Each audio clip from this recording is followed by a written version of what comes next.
is when we're able to start to influence the actual reactions of the body rather than simply muffle them or block them, then we're able to start to change what signals are going where. What are the nociceptors responding? And especially with yoga, we found that intensive practice of yoga, and this specifically was that yoga that incorporated mind-body aspects, so meditative practices, kundalini, and so forth, it increased interoception. So that's when you're able to sense what's happening inside your body rather than simply, oh, it's cold outside. It's hurting in my gut. My back hurts. I'm feeling warm inside. There's something wrong or there's something right. That's interoception. Most of us don't practice interoception. And unfortunately, that's the kind of the default in a lot of Western societies is simply we only look on the outside world and we never look inside, either mentally or physically. Yoga forces us to do both at the same time. And we found that something really fascinating happens when you do both of those things at the same time. For one thing, the reduction of that arousal system means that the pain that you might feel in your back, let's say you have chronic back pain, and normally you'd be terrified to do something like this, because that's gonna, you know it's gonna hurt. So when you do it, it hurts. When you're practicing yoga, you might do that exact same position in a pose. However, you're doing so in a controlled setting. You're doing so mindfully and with intense interoception. You're mindful of your body, of its reactions, and you're performing a set of postures and poses that are slow, conditioned, and most importantly, mindful of mind and body. And when that happens, you take that position and it doesn't hurt, or it doesn't hurt nearly as bad as it used to. And that informs your nociceptors that, oh, maybe this doesn't actually hurt. It gets tagged either at a lower rate of pain, such as, a poke, or sometimes the pain signaling actually gets rewired completely and says, you know what, we had this wrong the whole time. Sorry about that, body. Your back isn't hurting right now. So we're going to reduce that signaling. So the next time that you move your back after the yoga, you might find that there is a significantly reduced pain response because your body has started to realize there might be something wrong with the signaling, and it's going to start to self-correct itself. One of the biggest reasons we aren't able to do this when we are outside of a mind-body practice is because we are too intensively focused on expectations.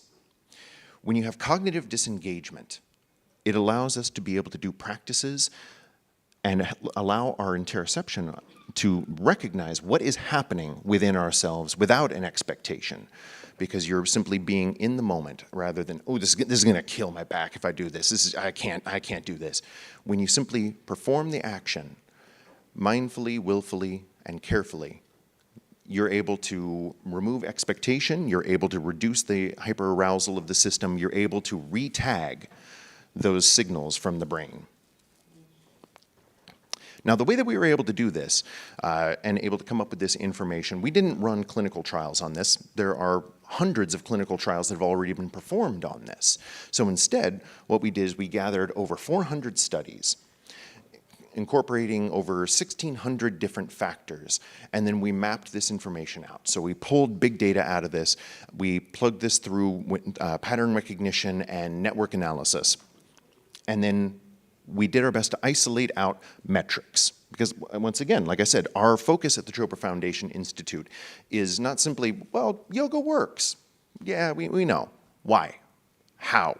Those are the questions that need answering. And that's the information that if we're ever going to be able to get policy changes put in place that are going to make the practice of mind-body interventions more acceptable to insurers, to hospitals, to medical professionals, we're going to need evidence and proof of efficacy. So that's what we attempted to put together here, was exactly what is the network of functions and systems that this intervention goes through. How does it work? Why does it work? Where does it work?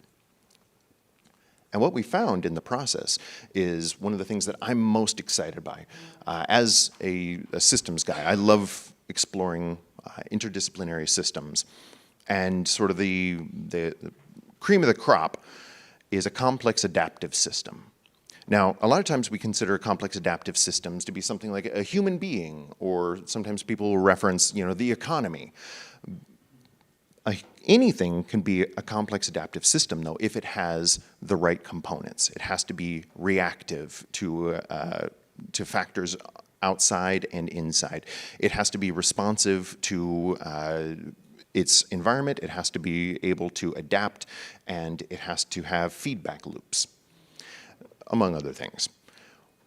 There are mathematical models for what constitutes a complex adaptive system. And what we found in the process of mapping out all of the components, like I said, those 1,600 different factors, all of the components of the body's pain response system, and then the components of the interactions between yoga and the body's nervous system, we found that yoga and mind-body therapies in general constitute a complex adaptive system in and of themselves. And this is the first time this has actually been proven in a mathematical model. It's been mapped out. If you notice the picture that we have up here, all three of those are representations of a complex adaptive system. The first picture on the top is the standard map of a complex adaptive system. Then the next one right here is the human pain response network. As you can see, they are effectively identical. All of the necessary components are there. When we see mind-body interactions, that's the one right next to this over here, we see it also has all of the necessary components and additional factors. It actually has redundant systems within it, making it an intensely adaptive system. So the reason why this is relevant is because a complex adaptive system cannot be reduced. And that is one of the biggest problems in studies now, is the fact that we try a reductionist model. We try the standard reductionist model of, okay, well, if yoga really works, let's, what is the position that this asana takes? Okay, well, we're just going to put a person in a lab who has chronic back pain and have them bend over like they do in the asana. That's not the way that yoga works. It cannot be reduced down to a simple movement. It is a holistic system, truly. And that is one of the main components of a complex system. You have to take it in its whole. And that requires, for research, a multidisciplinary approach to mind-body medicine. And if anybody has ever spent some time looking at literature reviews or meta-analyses of mind-body therapies, you'll know that the number one response that keeps coming back is heterogeneous. There's inconclusive. Too many studies are showing too many random results. Nothing seems to fit in the same category. They're not able to find the same thing twice. And part of the reason for that is so many of these studies are approaching mind-body work as a reductionist model. They're trying to isolate a single compound, a single cytokine, or inflammatory marker, or a single practice, and they're cutting out everything else, hoping to reduce it down to that point. This paper, incidentally, as we put it together, we were trying to find treatments for pain. In doing so, we found an argument for redoing the research world's entire approach to how we investigate mind-body therapies. This paper has been very well received. We like to think because of the fact that we've discovered something new. We've been able to quantify something that people haven't really been able to quantify. We've been able to map out a system that people haven't been able to map before. This paper has been received in the 99th percentile Voltmetric. It's among the top 4% most read papers ever put out on Frontiers. We've had almost 14,000 views and millions of views, 14,000 reads, millions of views. I know what you're thinking, like, well, okay, Ryan, you can stop bragging, that's fine. But the question to that is, okay, that's nice, who cares? Why does that matter, the fact that this paper was well received? Why is that even part of this presentation? Why didn't I just keep talking about neurotagging, which obviously is the only thing people want to hear about? And the question is, people do care. Academics care because this is indicating systems innovation. It offers non-opioid pain management options, which the country and the world are in dire need of. It showed that we can reroute signals rather than simply suppress them, and it showed effective mind-body options. The public has responded to this as a grassroots movement, has responded to it because this is something addressing chronic pain, which they care about. It's safe, affordable, and is coming from a recognized entity in the Chopra Foundation.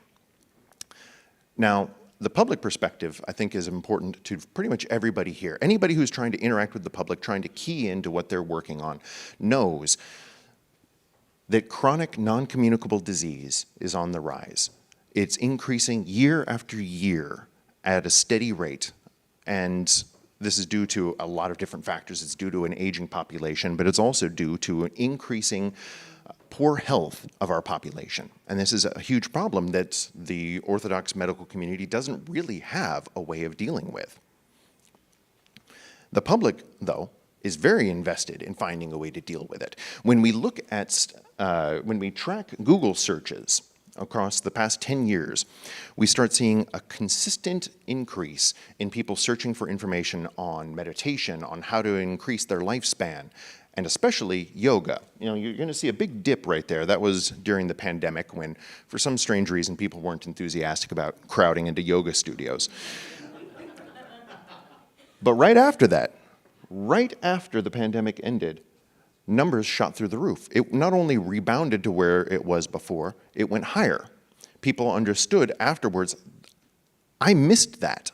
There was something benefiting me. Or I'm hearing a lot of pain, I'm having a lot of pain, and I want to find some sort of way of dealing with that. And the way we know that a lot of people are concerned about the pain is because that's the number one thing that was searched. Pain. Chronic pain, how do I deal with pain? Is this pain normal?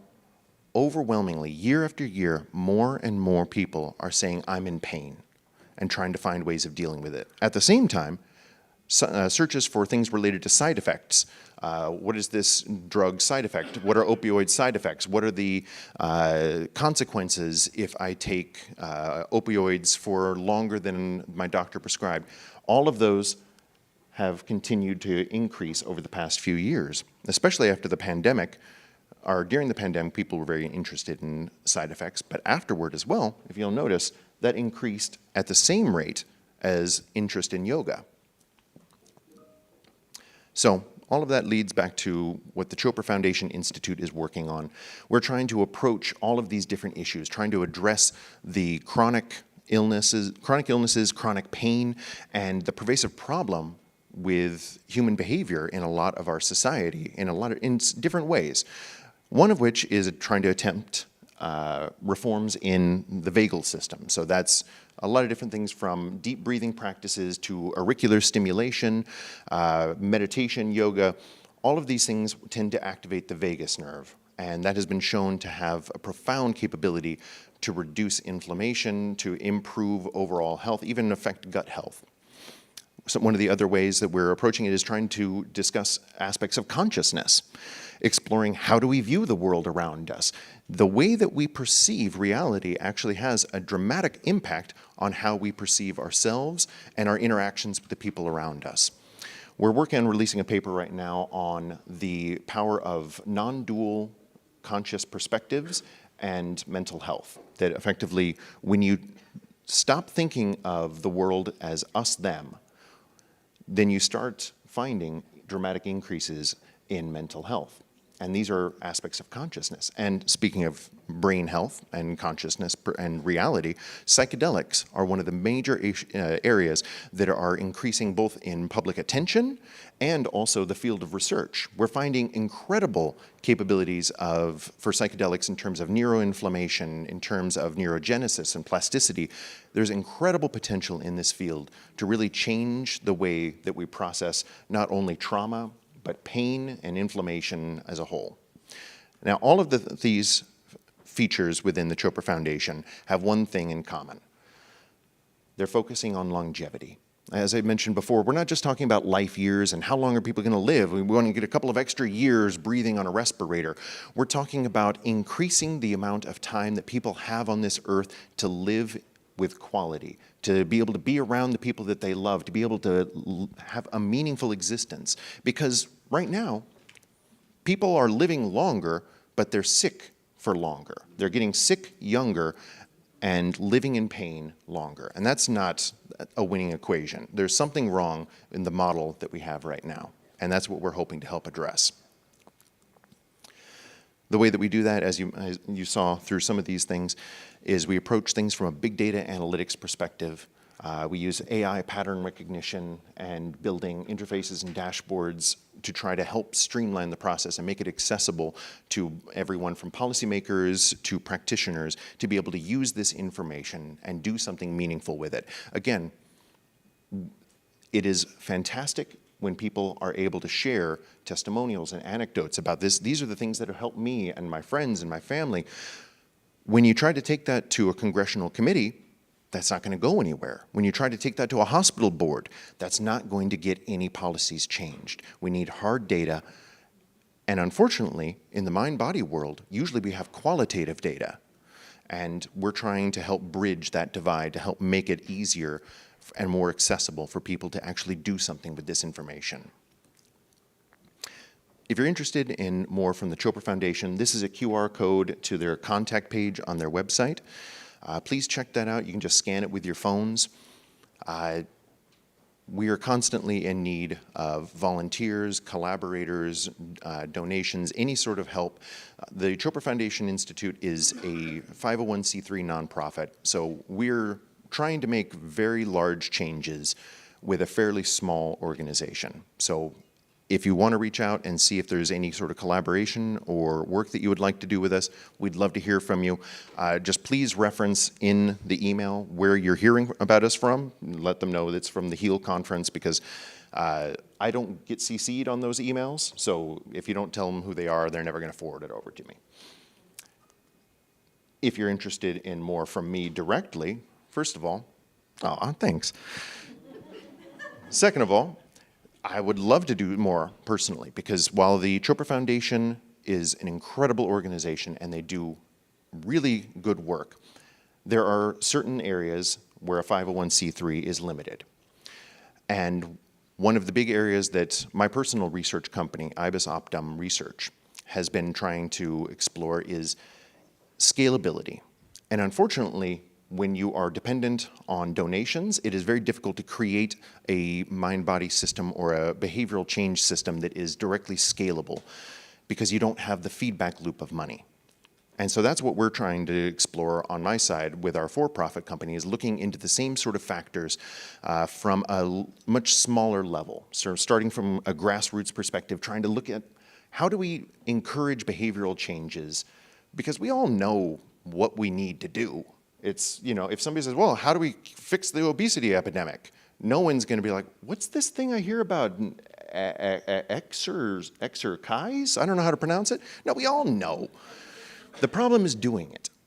And the problem with that is chunking, it's gamifying, it's finding ways to make it dynamic, make it interesting, include it into the systems that we already have built into our society everywhere, which are keyed into dopamine hits and reinforcement.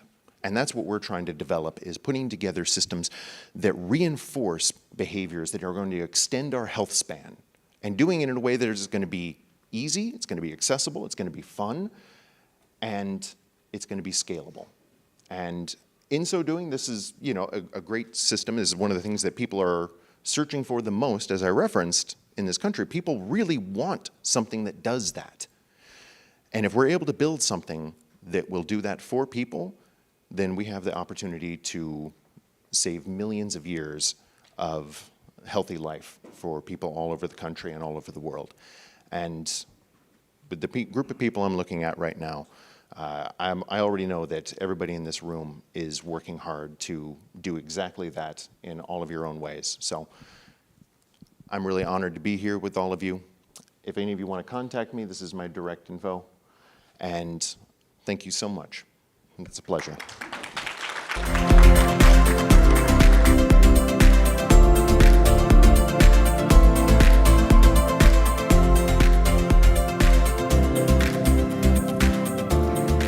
All right, that was a wonderful, wonderful session. The qualitative research in me was definitely nerding with you the whole time. That's an interesting part of my life. I've been a PhD student at the University of Nevada, Las Vegas for some years now in the same final destination spot for years. And there's a reason for that pause, and I think we'll get there throughout the session, but just know that when life calls you, right, when your purpose calls you, regardless of what you have spent time doing, up leading to that moment, sometimes the whole journey is about surrendering and letting everything go to really step into your calling. And so anyone who's doing that in their room, I can resonate and relate to you all. I would like to teach us very quickly the Good Job song while our panelists are joining us on stage. So our panelists who will be coming for the digital disruption session, if you all can start to make your way to the stage, you're welcome to come and sit. All right, this Good Job song, it's really easy. I think everyone is great at spelling. All right, so we're gonna try this together. We're just gonna spell the words good job, and then we're gonna clap 2 times between each spelling. So I'll model it first. We're gonna say good job, good job. Now clap 2 times with me. Good job, good job. Now we're gonna spell it, and between each letter, we'll have a clap. G-O-O-D-J-O-B, good job, good job. Y'all got it? Okay, I'll go even slower, okay? Because the goal is by the end of today, we'll be able to do like the rhythm that the young people like, all right? So, good job, good job. Good job, good job. G-O-O-D-J-O-B, good job, good job. You know you did a great job. That was amazing. All right, we're going to be inviting our panelists. I would like to invite our session moderator, Dr. Natanya Wachel. What, is that pronouncing? Okay. Now, listen, we want to build community, so correct us if we need to work on our pronunciation. Also, our esteemed speakers today, we have Aaron Warwick in the building, Tori Davis, and Peter Dubrell. Aaron Warwick is a co-founder and CEO of Reju. Then we have Dr. Natanya, who is the founder of New Solutions Network and co-founder of Evermore. Tori Davis, wave to us, is the CEO and president of Davis IOP Consulting, LLC. And Peter Dubrell, give us a nice fist up, something, all right? Founder and CEO of PDI's educator and professional speaker. Today, they will be discussing collectively digital disruption. Can digital tools change behavior? With the development of digital tools, the healthcare industry has witnessed a paradigm shift in how individuals interact with healthcare services. The speakers will show their insights, their research findings, and real-world experiences in this panel discussion, which we're really excited to hear from. We will have an opportunity for questions at the end, so just cue us in and we'll let you know. Okay, We'll get to Mike. thank you You're so welcome. much. Thank you, Malika. Hello, everyone. In case of any. Am I good? Okay. Sorry, because I have my own mic here. Well, welcome. As one of the organizers of the event, I just want to extend a personal welcome to all of you and thank you for coming to this momentous inaugural occasion. And as the acronym suggests, for HEAL, we're here to heal not only as individuals, right, but we're here to help talk about how we heal whole systems, right, whole communities and things like that. And one of the areas of popular conversation, right, is we're going to talk a lot today about tech in all different ways. And AI, and so this panel here is a very, very exciting group of folks to me, very different backgrounds coming together to talk about disruption. And anytime something is new and disrupts the ways of working, there's often a bit of an adjustment period and a shift in terms of mindset and technology that needs to match. So just for a moment, I'll also say I'm the founder of New Solutions Network and a digital tool called Evermore, which is a mental wellness app for Gen Z. And we're trying to kind of flip the script on how diagnostics in mental health works and leverage game theory, as Ryan was showing at the end of his, to get young people to be able to communicate in a way that lifts others up rather than tears them down in sort of the traditional social media as we know today. So with that, I would like to welcome and introduce my panel here, starting with Aaron. If you could say a couple words about yourself. Sure, absolutely. Good morning, everyone. My name is Aaron Warwick. I'm a Philadelphia native, control system engineer and mental health advocate. I am the co-founder and CEO of Reju. Reju is a mental health and wellness platform that serves as a personal guide to mental, physical, and emotional success. We provide point-to-point therapy connections, really bridging the gap between our end users and licensed practitioners. We're encouraging people to live their best lives by equipping them with bite-sized pieces of wisdom, guidance, and inspiration, while utilizing AI and preventative care to provide a personalized wellness experience to amplify outcomes for individuals. So Redo is something anyone can utilize. You can download it on your phone, and it could be implemented in any ecosystem. We work in higher education, workforce development, sports and fitness, senior care, and looking to position ourselves in other industries as well. Thank you. Thank you so much. And Tori, if you want to go next. Okay. I'm Tori Davis. I'm from Augusta, Georgia area. I don't know how many of y'all are familiar with that space, but that's where the Masters is held. So I'm sure y'all know about that. But I've been in the space of human resources and industrial organizational psychology for about 15 years. And I have a huge focus on wellness. So I'm also a corporate certified wellness specialist. I hold that certification for that. So I can create wellness programs for all companies all over the world. I enjoy doing it. It's a fun and wonderful experience. And I love to focus on strategy. So a lot of things that you'll hear me talk about today with digital disruption will actually come from a strategy standpoint of how organizations, the educational institution, healthcare can try to work on implementing digital technology with as little disruption as possible. Awesome, thank you. And Peter, sorry, last but not least. Good morning. I'm Peter DeBrule. I'm from El Paso, Texas. I've been a high school educator for 27 years, and Yeah. thank That you. is a fun. I was a varsity assistant football coach for a little more than 10 of those years, and a head baseball coach for 15 years.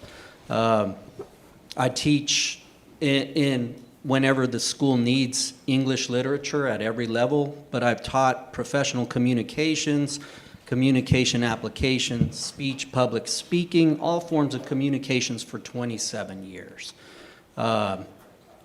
In 2013, I stopped coaching and started creating an app called PDI's Practice, Prepare, Discipline, Dedication to the work ethic of preparing a speech like you're going to see today.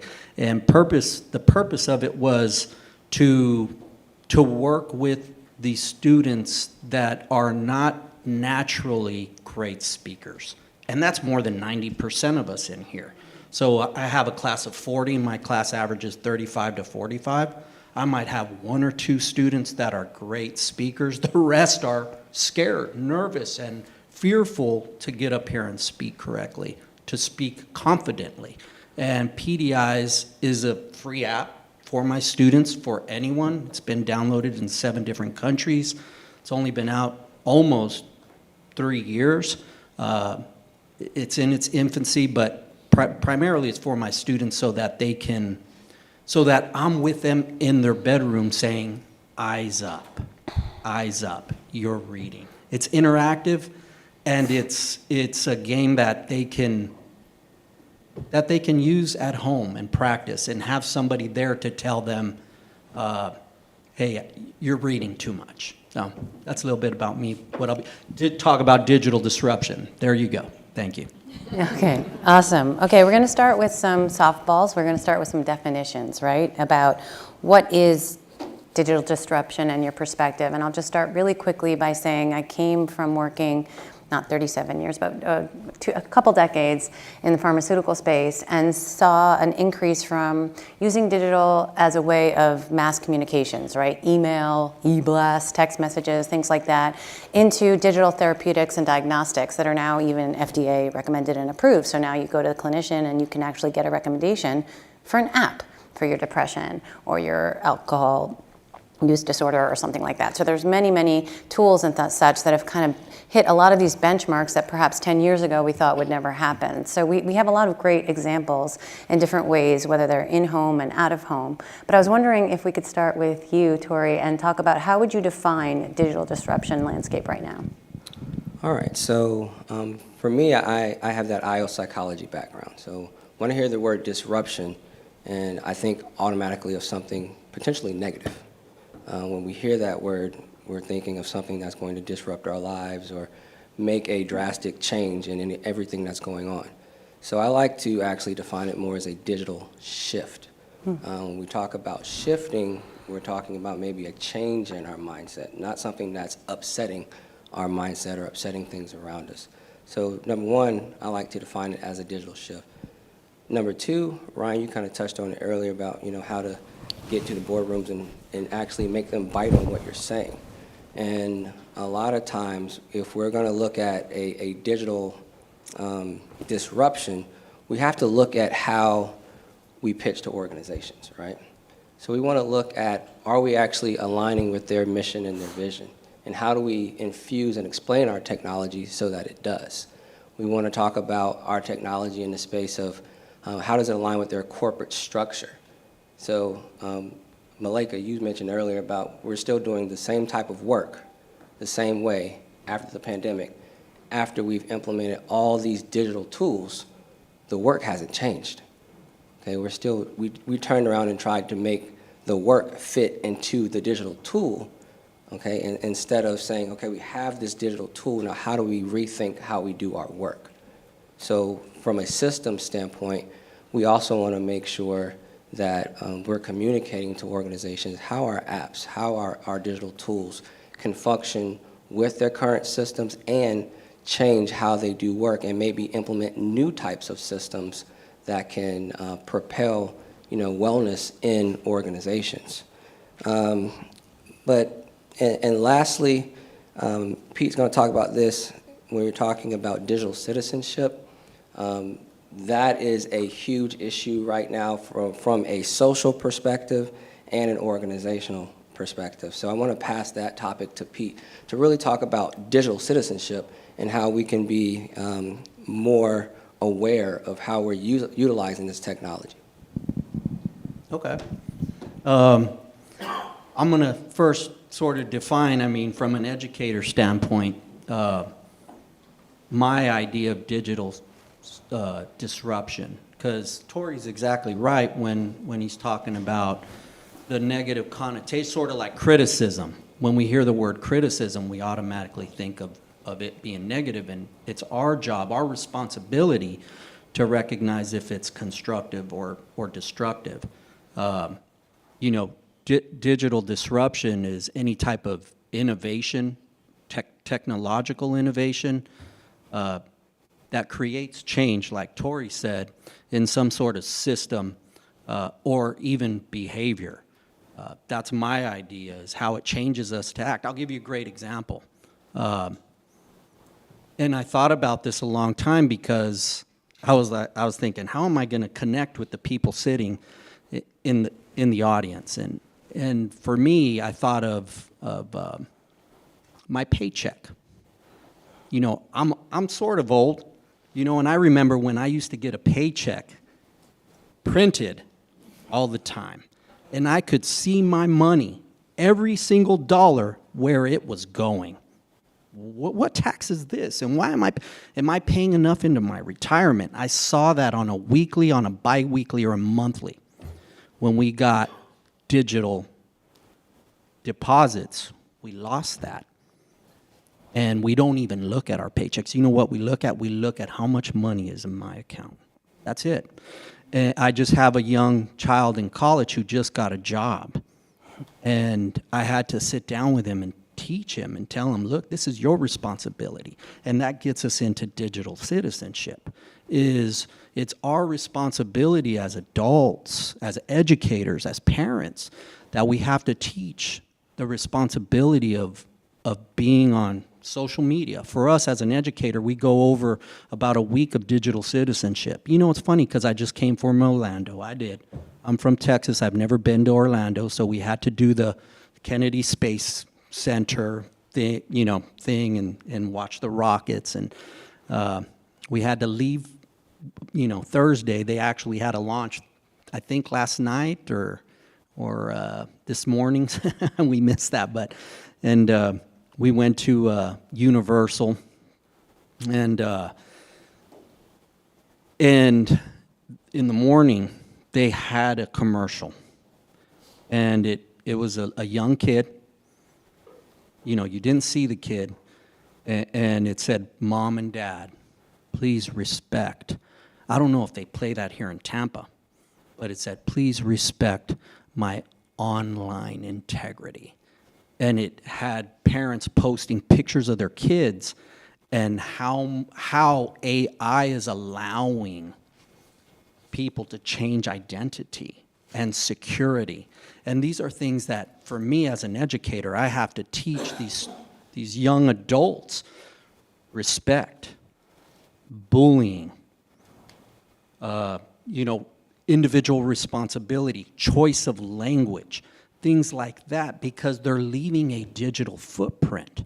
And pretty soon, universities, scholarships, jobs are going to be asking them, what is your social media account? I'm not going to share that with you. Well, then you don't need to work here. And it's leading into that direction. We've already seen athletes on Twitter losing their scholarships. So for us, we have to really, when we look at digital disruption, it's a good thing and it's also a bad thing. And it's our responsibility to educate. And I'll lean it over to Aaron to talk about behaviors. Sure, absolutely. Both great points. As a startup co-founder, I'm going to take a bit of a different position. So I believe digital disruption is when changes occur in the industry, right? And these changes affect value proposition of existing goods and services and business models to kind of create new innovative solutions. When it comes to me, I like to think of it as, and this may be me being naive, I am a bit young, but I wasn't that young to not receive a paper check. But So you're in the club. I'm in the club. But I like to call it digital adoption, right? We hear AI, we hear predictive analytics, machine learning, and it scares a lot of people. And I love what you said is, we're fitting ourselves into the technology, but how do we fit the technology into our lives? So I like to think of how do we utilize technology to really advance current standards, push the industry forward, challenge old methods, old ideals, and really create new ones that we can continue to build off of. So I'm gonna be very quick, but that's just my thought of digital disruption. That's awesome. Actually, you can start off again, Aaron, because next we're going to talk about how certain applications can impact organizational spend. So we think of sort of high-ticket items like surgical interventions, but also now with the advent of connected devices and people getting more care and telehealth out of their home. Obviously, COVID exacerbated that adoption rate considerably. And thinking about sort of what are some of these shifts in this shift from sort of more personalized and even intergenerational, right? We used to see utilization maps of folks, let's say, with all due respect here, I'll say 55 plus or 65 plus in the boomer or silent generation, not necessarily being high adopters. But in COVID, that really flipped the switch, right? And so it's grown exponentially. So we have folks at all levels managing their care from home and or, long-term care facilities, things like that, teaching hospitals, organizations, and the like. So lots of organizations, whether they be corporate, involved in wellness, digital tools of their own, and or within the industry, there's been a lot of shift, and would like your perspective on some of that. Sure, absolutely. I think it's been a very interesting shift. So I'm going to speak from my point of view. So, Riju, we have worked closely in higher education and workforce development. And one thing we've learned within our experience is that many students, 37% of students, according to the National Institute of Mental Health, have reported academic stress, has some impact in their academic performance, low grades, depression, and even dropouts. Counselors are overwhelmed in these academic settings. For every one counselor, there's a ratio for one counselor for every 1,000 to 2,000 students, right? So counselors are overwhelmed, students are stressed out, and that ultimately impacts the academic trajectory of the organization. So when you get digital tools like yours or like Riju, is to say, hey, how can we come in this particular situation and help already advance the resources that you have? If you take it a step further in workforce development, I'm sure we all demonstrated work stress. I know I have. And having a mental health app, people think, oh, you're supposed to always be happy, but work is work, right? 43% of individuals who are work stressed are less engaged and, ultimately can lead to turnover, can lead to dropout, can lead to poor performance at work. The U.S. Job industry are losing almost $300 billion in losses due to absenteeism, due to impaired operations, due to lack of performance at work. So having these digital tools to really amplify that, I think, can be very useful in particular situations. Excellent. Tori, did you want to expound upon that a little bit? Certainly. So looking at the impact to digital tools, the impact on organizations with digital tools and the trends that are out there, 66% of employees at roughly any organization feel the employer has a responsibility for their health care. Just let that sink in. That's a lot, 66%. So when we talk about the impact of digital tools, communication becomes very critical in how those digital tools are actually utilized and if people actually participate in those, in utilizing those tools. How many of you have seen the show Big Brother? Come on, don't be shy, raise your hands. All right, I've seen it, okay? And so what you encounter a lot with digital tools from an organizational standpoint is that Big Brother's watching. So is my data gonna be safe, or are they gonna turn around and use what I put into this tool against me? So first, developing a robust communication strategy, explaining HIPAA laws, explaining that you cannot, that as an organization, we cannot use your information against you. We get information in aggregate. I do that a lot with organizations that I work with. And my participation rate generally is around 66, 70% with digital tools because they understand that we're not here to collect any data that we're going to use against you. But then also that means as an organization, you have to walk the walk, right?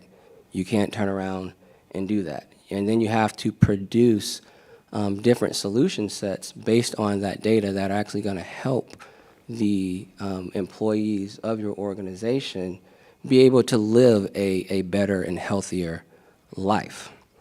I also like to talk about motivation. So for you educators out there, if you're a college professor, I teach at the University of Purdue, so I love a little bit of theory. So I like to include some theory in the practitionership. So I use self-determination theory. How many of you heard of that? All right, so Ryan and Desi. Okay. So self-determination theory deals with autonomy at the highest level, autonomy, competence, and relatedness. And I've used those three pillars when talking about digital disruption and utilizing digital tools to minimize disruption. Autonomy means that you have choice. Okay, you have the ability to make a decision. So if you're offering a program or digital tool that only provides a one-size-fits-all solution, you're already failing. Okay, so you have to provide some type of choice and decision for your participants to make. Competence, do they actually understand what the app or tool is used for, how to use it, how to access it? I mean, that's a whole conversation in itself of having access to certain things. So competence is a key area. And then relatedness. How many of us been in high school? I don't want to go to the mall, but my friends are going to the mall. So what do? You go to the mall. You go to the mall, right? So that's what relatedness is. So if my coworkers are doing it, then I'm more likely going to do it too, especially if it impacts the same type of things that are going on in my life. So having those three areas communicated and focusing on that when you're talking about implementing a digital tool, the impact to the organization, and then looking at what trends you can gather from the data, using autonomy, competence, and relatedness kind of as your foundational pillars can really help drive the utilization of your digital tool. I also like to talk about it from with the autonomy, competence, and relatedness, that drives behavior, right? And we were talking about earlier, how do we get behavior to actually take root? Well, for me, and there's many different aspects out there, motivation is number one. If you're not motivated to do something, why is your behavior going to change? And then if you don't feel like you have choice, if you feel like you're the only one that's out there doing a certain thing, you might feel discouraged. So utilizing those three pillars with your digital tools and then incorporating that and infusing that into your culture of your organization, you'll be able to drive a higher yield of utilization for any of your digital applications. Thank you so much. So I think with that, there was a couple really interesting points I want to pull out for a moment, and then I'll kick it over to you, Peter. And they have to do with some things you said at the beginning in terms of trust, right? So we talked about a lot of the levers that are, in health behavioral psychology and health psychology around what does it take to come to a behavior, adopt it, and make it your own as a new pattern of your new way of being, right? And so motivation is obviously a big part of it, but also you spoke about that initial trust and that trust in AI or trust in tech and that barrier or that chasm that sometimes has to be crossed. So another thing for organizations obviously is to set up, and we did speak about this, what is going to happen to my data? Who's going to see it? What can I do? Because ultimately most of these behavioral change programs require some introspection, some, let's say, recalibration of our sense of what the story that we tell ourselves about who we are and what we can do and what we can be. And so, I think one of the things I love about working with younger folks is that they are open to that. They are open to shifting, I am this, I am that, and how they define themselves with a more open-ended possibility development lens. And I think that's the thing that you have to sort of marry when you get up to the line of introducing a new tool, is balancing those barriers before they start so that people can let their guard down a little bit.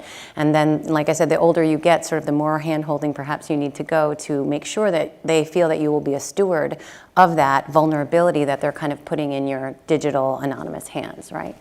So with that, I was wondering, Peter, if you wanted to add a little bit about how you would deal with people being open to sharing their personal information to get to that level of, the raw reset ultimately that happens when you have to do a behavior change. One of the things after COVID happened was that our school district implemented a lot of social emotional learning activities in the beginning of school. So the first 10, in teachers' language, it's bell ringer, chant, things like that. Now, in the past 2 years, it's been social emotional learning exercises, 10 minutes right in the beginning. And sometimes it is about, for me being a communications teacher, it's a short sharing. How do you feel today? What's something you're looking forward to this weekend? Where you're getting them to share their emotions. I mean, culturally, in a lot of cultures, we don't do that. And, getting into a new time, we are trying to break those barriers. Just like being digitally disruptive, we're trying to be socially disruptive as well to share those types of things. And we do, our school district's doing different, providing us professional development to do that with students. I mean, in the past, that was a counselor's job.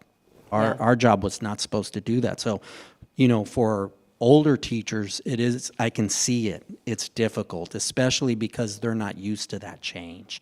And they're used to just material, curriculum. And now we're being thrown into the realm of being open to social, emotional education. So that's interesting and disruptive in our educational field. Absolutely. So looking at the time, I wanted to see if we had any questions about anything either that we spoke about or if you wanted to ask a question of anyone on the panel. This would be a good time for that. Oh, thanks. I was just curious. Oh, you're going to get a microphone. We do this right. No, kidding. I was just curious, what do you think is one of the big changes that is going to be coming around as the increasing digitization of our society that we haven't really anticipated yet? Like, what do you think is going to be one of the big changes we all have to grapple with that isn't yet obvious?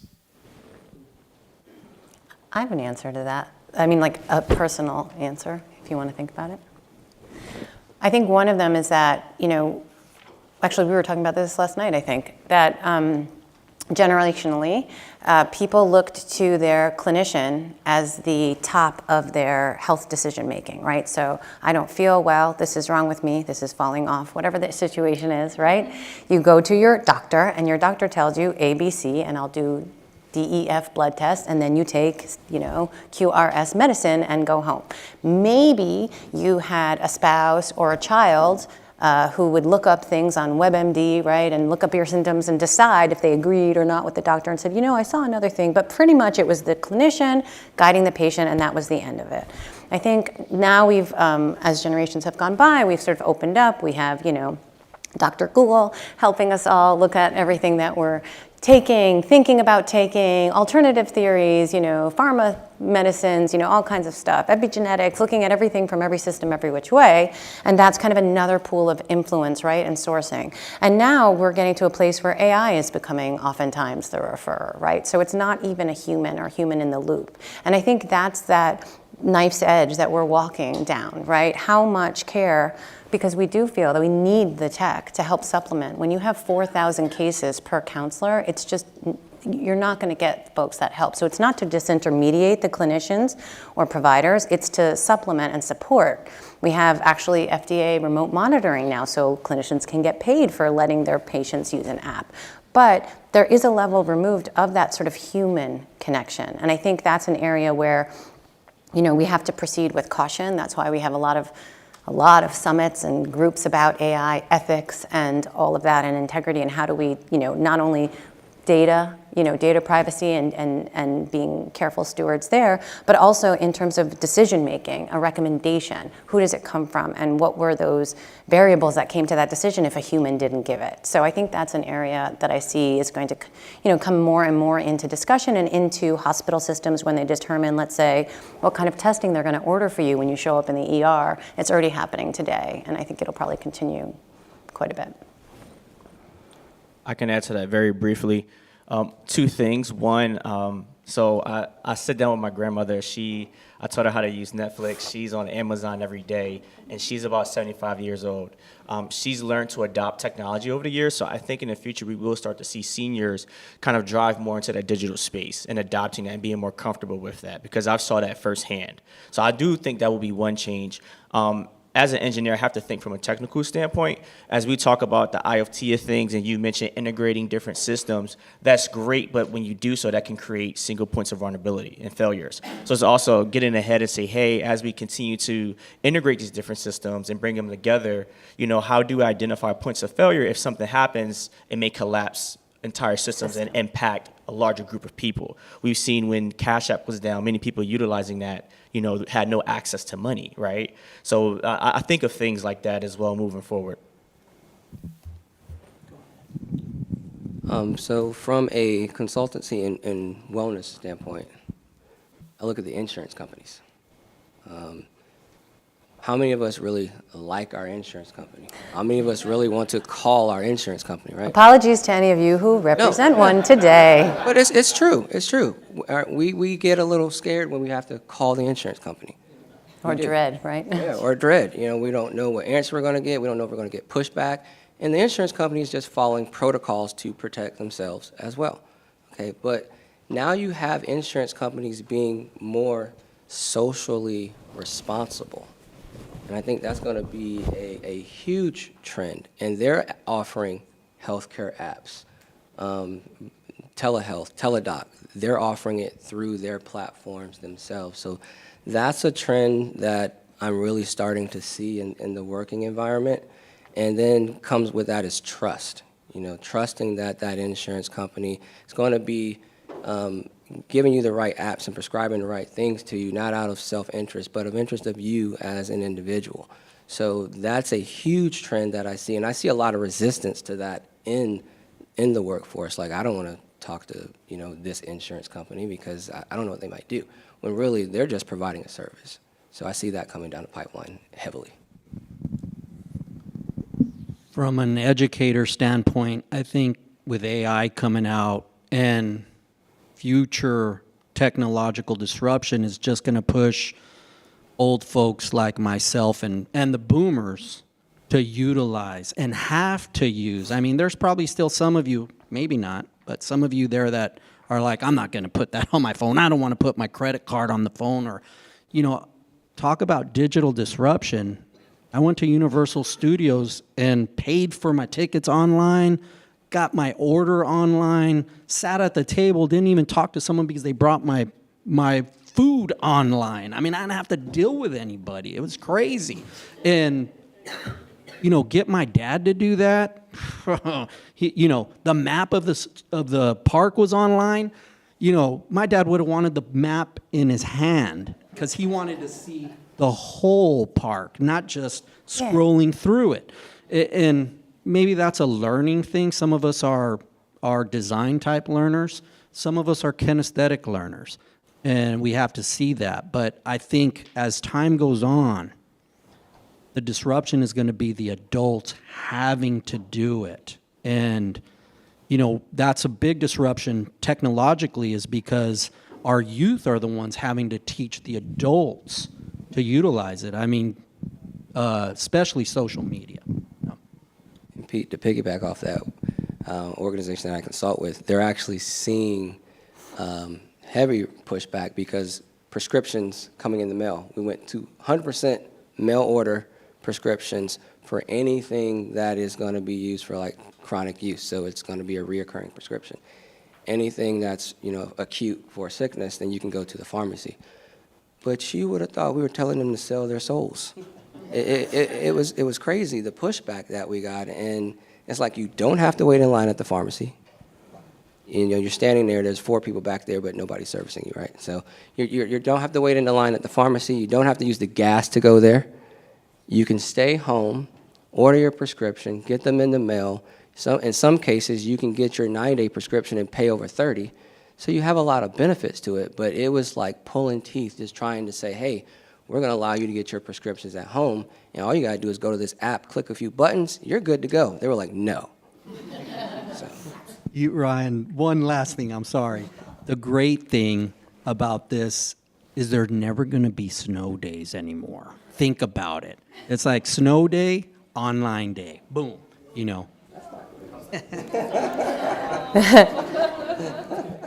have another question in the front.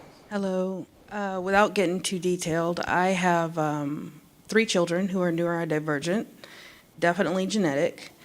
But I also have concerns as a parent and also someone in healthcare and a background in behaviorism of the trauma and the dopamine implications of technology with my 3 neurodivergent children. I heavily monitor it, having had behaviorism and psychology background prior to having children.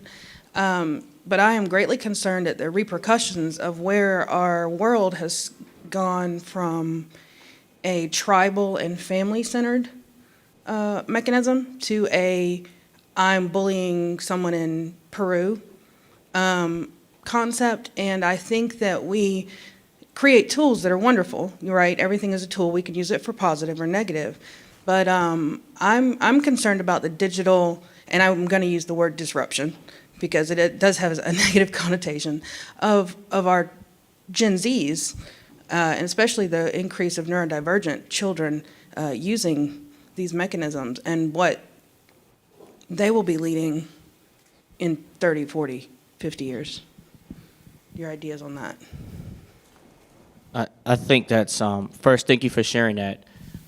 Me personally, so it's interesting because, when the whole pandemic happened, it was a pretty terrible time for all of us. And, I'm thinking after that has passed, the world is going to come together and sing Kumbaya.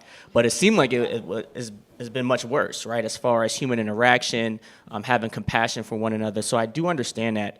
From a digital technology standpoint, I think social media companies and technology companies should have some type of accountability when it comes to how do we present data and content to individuals, right?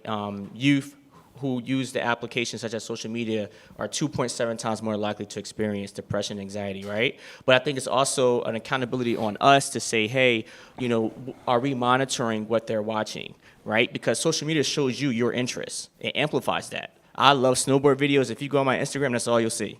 and gym workouts, but it's also saying, hey, how do we hold ourselves accountable to make sure they're watching the necessary things, either via through parental controls, through legislation that forces larger companies to kind of really control and monitor more positive content. But that's just my personal opinion on that. I can add maybe one small piece too. I think, and this is not to discount neurodivergent or non-neurotypical folks, but across the spectrum of all the brains that have been studied in terms of the adoption of technology, we basically all have the Pavlovian, reward, hit and reward, right? That's why online games are, stupid as they are, so popular, right? And why we use often game theory in other kinds of application, maybe even secretly embedded in it, to sort of incentivize and motivate and bring you back to engage. That said, most of the data around youth mental health and tech isn't necessarily so specific about what application, game, or what have you that they're using. And Aaron's nodding his head. It's really just about the balance of how much of that time is being replaced by the things that you said. Engaging with other human beings in some way where there is an actual, organic conversation. And that could still be over technology, but to have that, how much, and I know there's a lot of hippies in the room, so you'll be cool with this, how much time you spend in nature, how much time you spend doing something perhaps with your hands of your own design, or making music, or what it is, but essentially it's really about that balance, because we can't fight the tech. So we have to learn to live with it and make sure we have those signals within, whether it's your scheduling, whether it's in your school organization to still allow kids to have recess, for example, even if it's for 15 minutes. And maybe even into upper grades, maybe they don't have to play kickball in high school, but maybe it can be more just about getting a few minutes to take a breath. And I know that even breath work is coming into the schools and things like that. So for me, it's more about finding and making systems that have accounted for a balance of this tech is here to stay. So we have to find how we wrap around it to be whole people. Yeah. Also, time management. When you were speaking, that just kind of hit me, and I'm very big on time management. So, helping youth understand how to manage their time, I think, is a lost art and a lost skill. Lost skill, yeah. Yes. Okay, because they will spend, especially if they're neurodivergent, right? They won't understand the amount of time that they may have spent on a device, and they may spend 3 or 4 hours and say, I've only been on it 40 minutes. So helping youth understand how to track their time. You can use technology to track your time by just simply setting a timer, okay? So that's one way and one aspect that I would look at as far as helping youth use technology, but yet understand that there are other things out there. There's nature, there's interacting with people, there are theme parks, right? It's nice to play a game, but go ride your roller coaster. How fun is that? So, put the technology down and understand how to manage your time. I think, do we have time for one more question? Okay, I think we have one more. Good morning. I'm Ed Suarez, Dr. Suarez. I have a doctorate in law and a doctorate in business. I just want to make a few comments, because I represent corporations, and I own 7 companies. First of all, I think it's cute that we think that information is secure. I think that's a cute comment. It's adorable. It's adorable. When I hear people say, no, our data is secure, I sit there and I cringe, because I see the other side of it that's not secure. And it's not secure with big and small companies. A lot of times people don't even realize the breaches occur. So I think that to sit there and say that, to enhance people with systems are secure, with all due respect, I think that's a fallacy. Number one. Number two, we have multiple generations that are now on the computer, to the point that we can't even communicate with one another. I'm not going to tell you how many times I've sat in a restaurant with my wife, who I've been married to, we've been with her since 15 years old, and when we have 35 years of marriage and 3 kids. I'll see a young couple at a restaurant, and they're both on their phones, and I will literally stand up. I will sit at their table. My wife says one of these days they're going to get shot, but that's okay. I will sit down at their table. I'll tell them, I want you to understand what's happening here. I don't know if you're brothers or sisters. I don't know if you're cousins or just friends.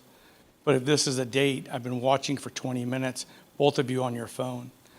I tell the gentleman, that's a beautiful young lady in front of you. I think your phone should be down. You should be talking to that person.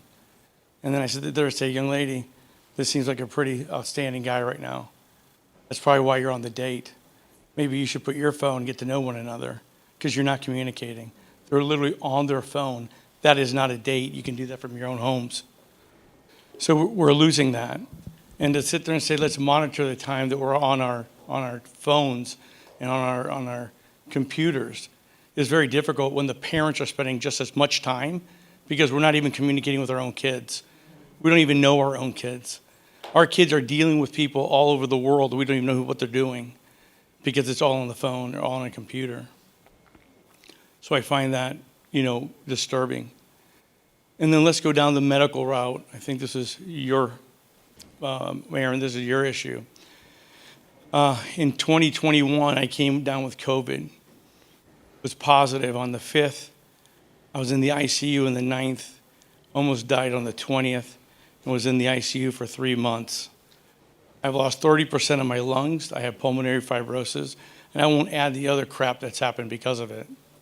So when I sit here and talk about medical information and communicating over the web, I want you to know that I'm part of a lung disease unit at Tampa General, right? Because in the future, I'll probably be a lung transplant candidate, okay?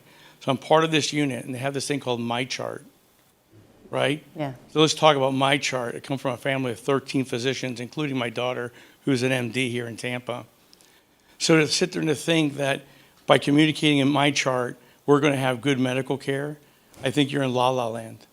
What's happening is MyChart provides so much information to these physicians from so many different clinical perspectives, including drug testing and drug analysis and other diagnoses. They are so overwhelmed Yep. that sometimes I'm the one telling them, well, did you see this? Yep. What does that mean? And then they have to go look for it because there's so much information hitting them and because we're not having dialogue. Because, by the way, we get 15 minutes in schedule with our physicians because if you look at their medical schedules, they have a patient coming in every 15 minutes. And they have to do their SOAP Right. notes, So and there's more explain to me administrative how that's burden. going to, how this is all going to help. I don't give a damn how many tools you give me. The reality is until we have a personal interaction between us and that individual, between us and our children, between us and our spouses, right? We're losing that. We don't know how to communicate anymore. So my whole deal is I am not, okay, I may look older, but I'm probably in the mid-level with all the rest of you here for the most part. I understand technology. But at some point in time, we got to take that technology and just shut it down. Let's get back to the basics. Let's get back to this basic tackling and basic guards, right? Basic work. And let's just talk. No, that's a great point. Thank you. We've lost all of that ability. Absolutely. We were actually talking about that yesterday when we were talking about how to convince people to take positive changes, right? And some of them are as simple as we're talking about indicators like that are sort of outside traditional clinical endpoints, right? So things like, did you say hello to a stranger today? Did you meet anyone and have a conversation with the person? Like basically trying to encourage and promote simple behaviors where there is some true human connection. Explain this to me. Isn't that sad? Yeah, oh no, I mean, I'm not saying yay. That's very sad. Yeah. If I could springboard off that, 5 years ago in the state of Texas, professional communications was a required course. You had to take it to graduate from high school. And we teach social communication as well as different types of professional communication, presentation, interviewing, things like that. But we do teach conversational skills. 5 years ago, they changed that. Only if you are college prepared, going to college. Before that, I would say during the Bush era, No Child Left Behind, everybody was on a college route. So everyone had to take that class. Nowadays, I don't know how it is in any other states don't even require you to take a speech class, professional communication class, communication applications. So you have a lot of of young adults getting into college never taking speech until they're in college. My kids, one just graduated from college, 2 of them are in college. They're like, wow, Dad, I can't believe how many people are so afraid to give a speech in front of the class. And that's because they probably didn't take one in middle school or in high school. And you're right, the parents aren't conversing with them as much either. Peter, let me tell you something. Growing up, let me tell you how I learned communications, problem solving, decision making, and conflict management. Dinner time. No. We'd have 10 kids in the neighborhood playing sports in the backyard. Yes, And then we'd get into a fight. Yes, sir. And one of our mothers would open the door and say, figure it out or you're all going home. Yep. Oh, that's what I do every weekend, yeah. Nowadays, that occurs, the parents are calling lawyers just to decide how the kids are gonna play. Yeah, you're right. Well, there's some old school people left, I think. But with that, I'm sorry, I got the signal that I have to wrap us up. So I thank you all, and I would like to make a small comment. Sure, sure. Just a very small one.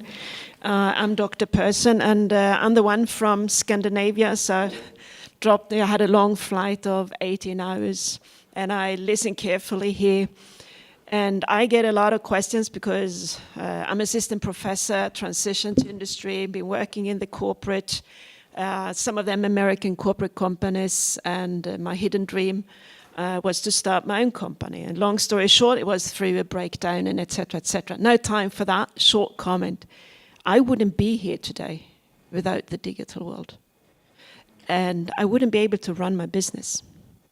So it's very easy to get focused on the negative. Everything, and when I listen, I think about my parents. I'm so blessed because my parents are 90 plus. And it's not easy for them to survive in the digital world and using all the tools, but they stay positive.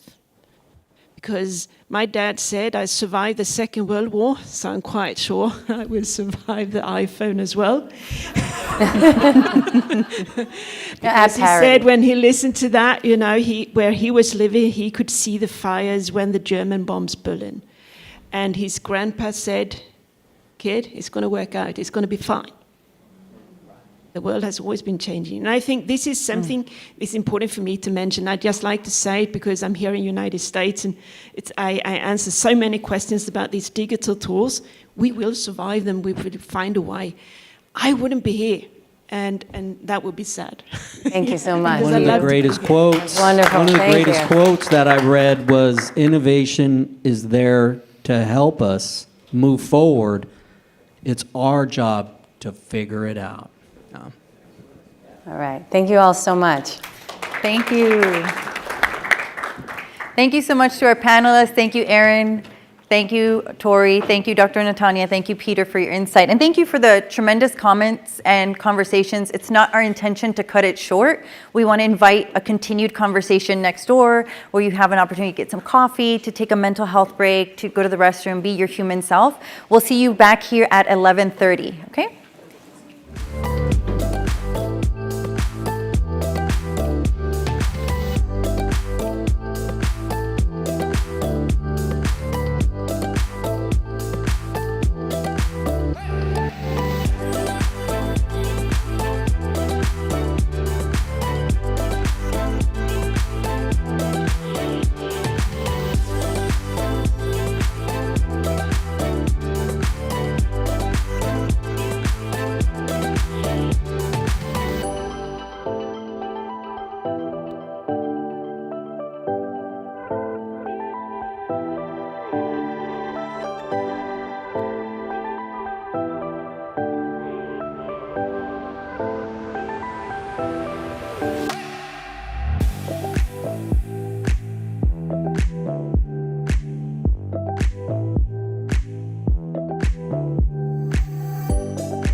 good.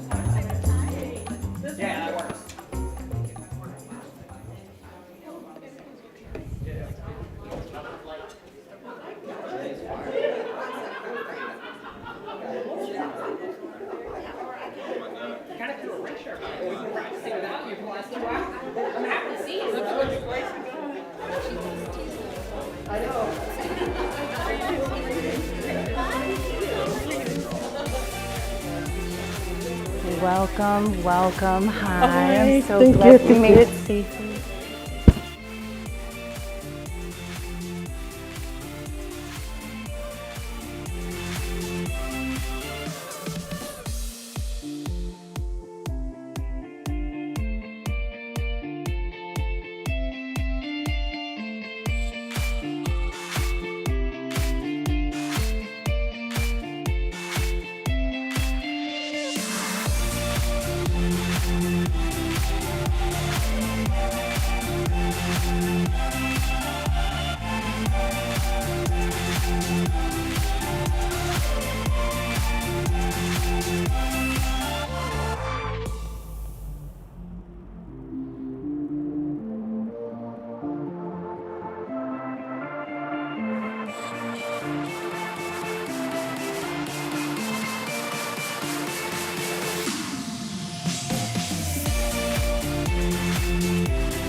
Welcome back, everyone. Bienvenidos. Hello. Let's see how we feeling. Give us some thumbs up. Give us some silent claps. How we feeling? All right, we feeling good? That's exciting. We know folks are still trickling in, but we want to honor our presenters. I'm so excited to introduce our panelists. And this morning, I also want to take a moment just to celebrate the information, knowledge, and wisdom that has already been shared today. So if at any point when you are listening, you feel that something really resonates with you, I want to invite us to consider giving a little, right? We do this in open mics. I'm also an open mic poet and host, and we do that as a way of enhancing the connection. It gives more energy to the speaker. It's resonance. It's everything that we've been talking about, that deep human connection and experience. And so if at any point anything resonates, just go ahead and let us know. We can all vibe with that energy. It's great to have you all back, and we have some really exciting conversations ahead of us. In this panel, I just want to celebrate also that Dr. Joanne Elizabeth Westcott just arrived literally on her flight, so she just was taking a few minutes to be present, but those moments that we can adjust, right, an agenda for a few minutes to have a humanizing moment and experience, that's what the HEAL conference is really about as well. And so while we have like these time frames, we just want to thank you all for being flexible, for coming into the room on time, but also honoring that sometimes we make adjustments to honor our human self. So thank you so much for that. This session is called Artificial Intelligence in MedTech Post-Pandemic Implications. The advent of artificial intelligence provides many possibilities within the medtech field that address the challenges of the healthcare industry after the pandemic. This session attempts to answer the questions, what role does AI play in accelerating the development of medtech? Please welcome the session's moderator, Dr. Joanne Elizabeth Westcott, and our renowned speakers, Mark Gannett and Dr. Akanksha Pandit. All right, please give them a round of applause.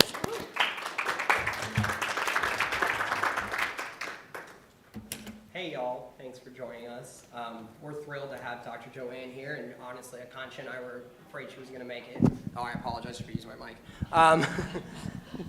So I just wanted to, wow, that is loud. Thank all of y'all again, but as I was saying, Dr. Akansha and Dr. Joanne, so they're the smart ones, but we all have a very interwoven background. Like Dr. Akansha and I are both neuroscientists, and Dr. Joanne, like the two of us, is extremely interested in using technological disruption to expedite clinical outcomes and to mitigate cost functions, which frankly is one of the largest barriers and something that we're very interested in kind of fleshing out how AI and medtech is really about how giving clinicians back their time allows them to personalize this experience of patients and ultimately is going to push us forward to the next chapter of medicine.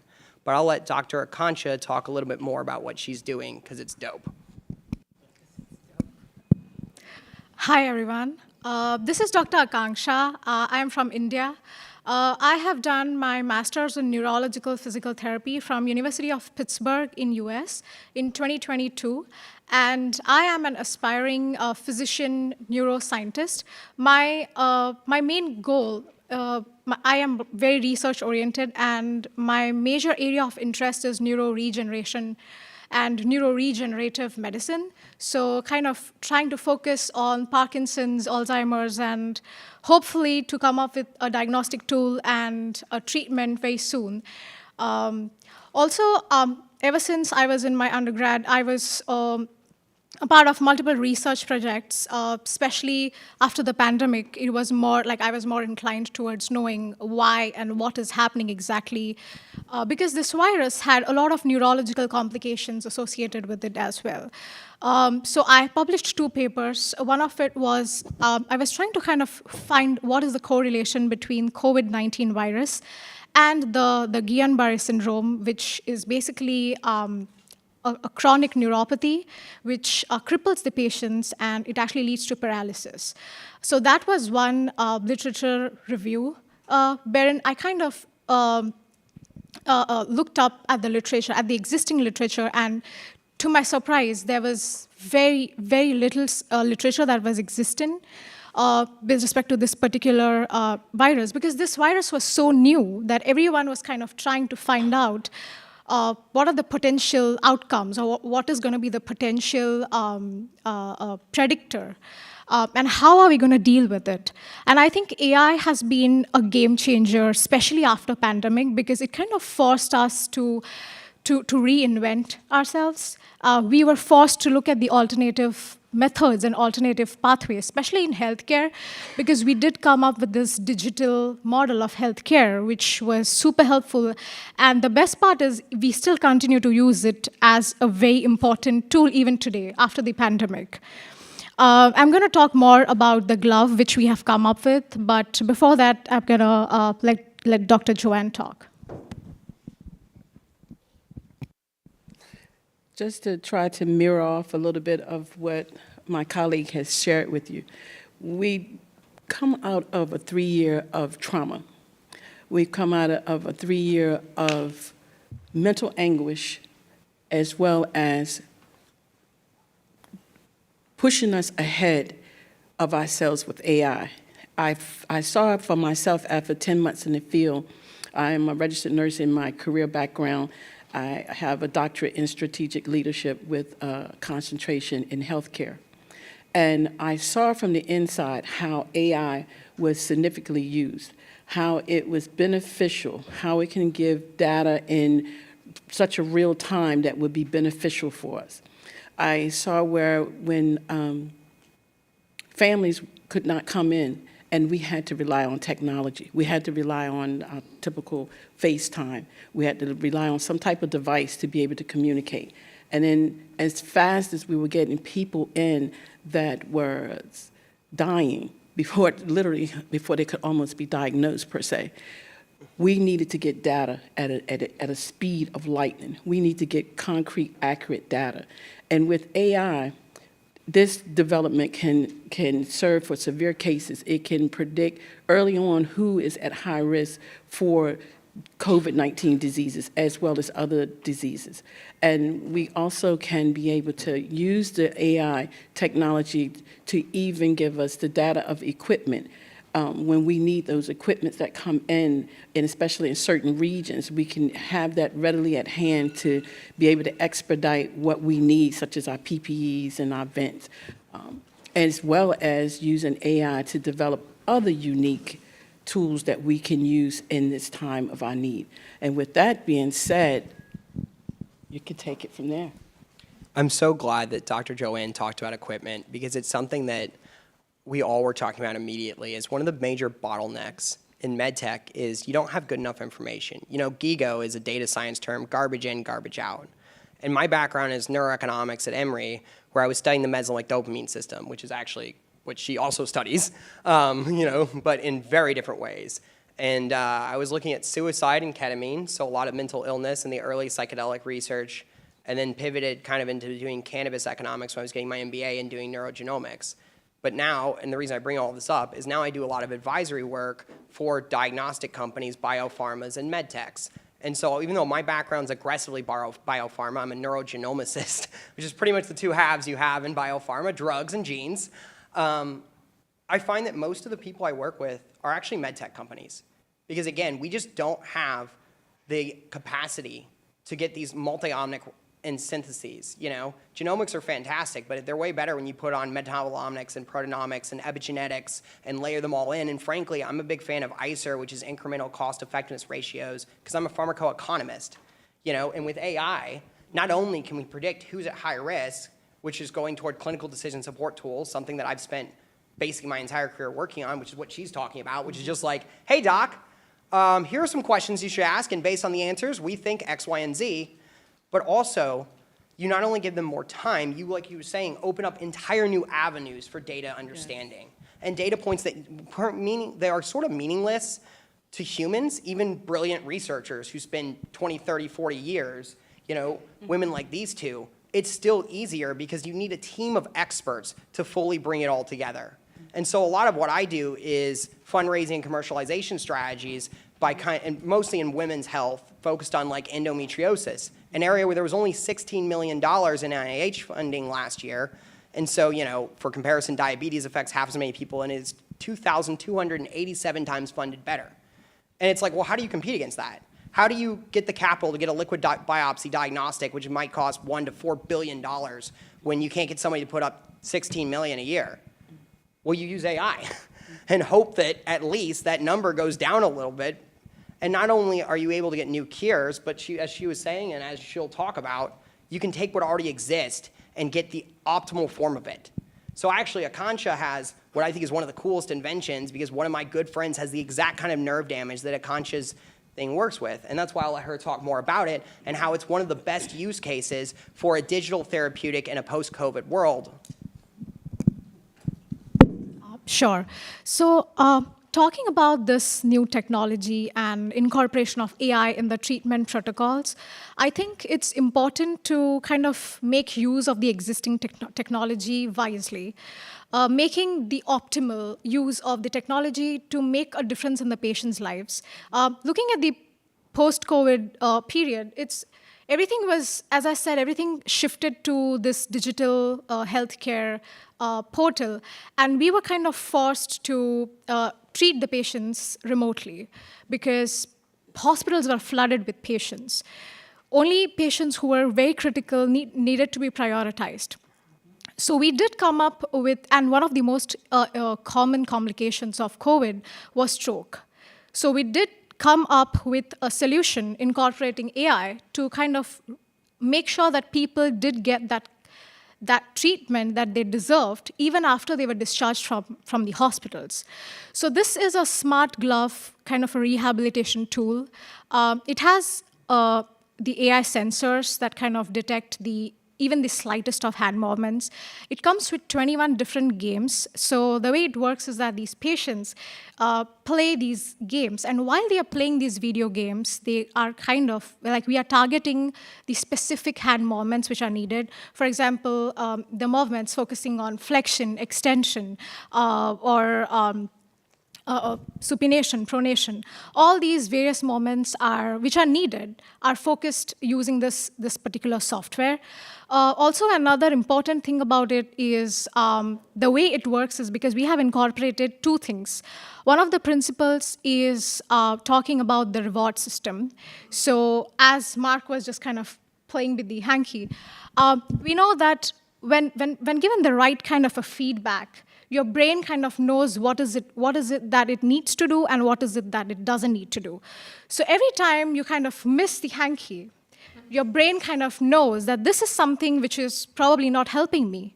So the best way, next time when I'm going to try and focus and kind of work on my fine motor movement in such a way that I get a grasp of this hanky.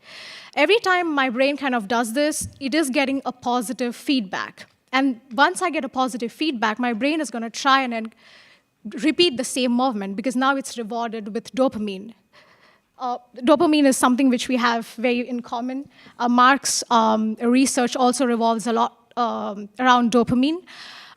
So as I said, that because of incorporation of this reward system, the patient is kind of motivated, which is most important thing. And how cool is it to like get treated while you're playing a video game?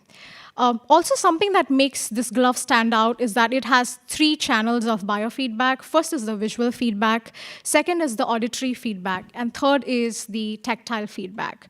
And as you guys know, that stroke kind of it could affect all 3 of them depending on the location and the extent of damage that has happened. Another important thing, which is very related to the dopamine principle that I just mentioned, is neuroplasticity.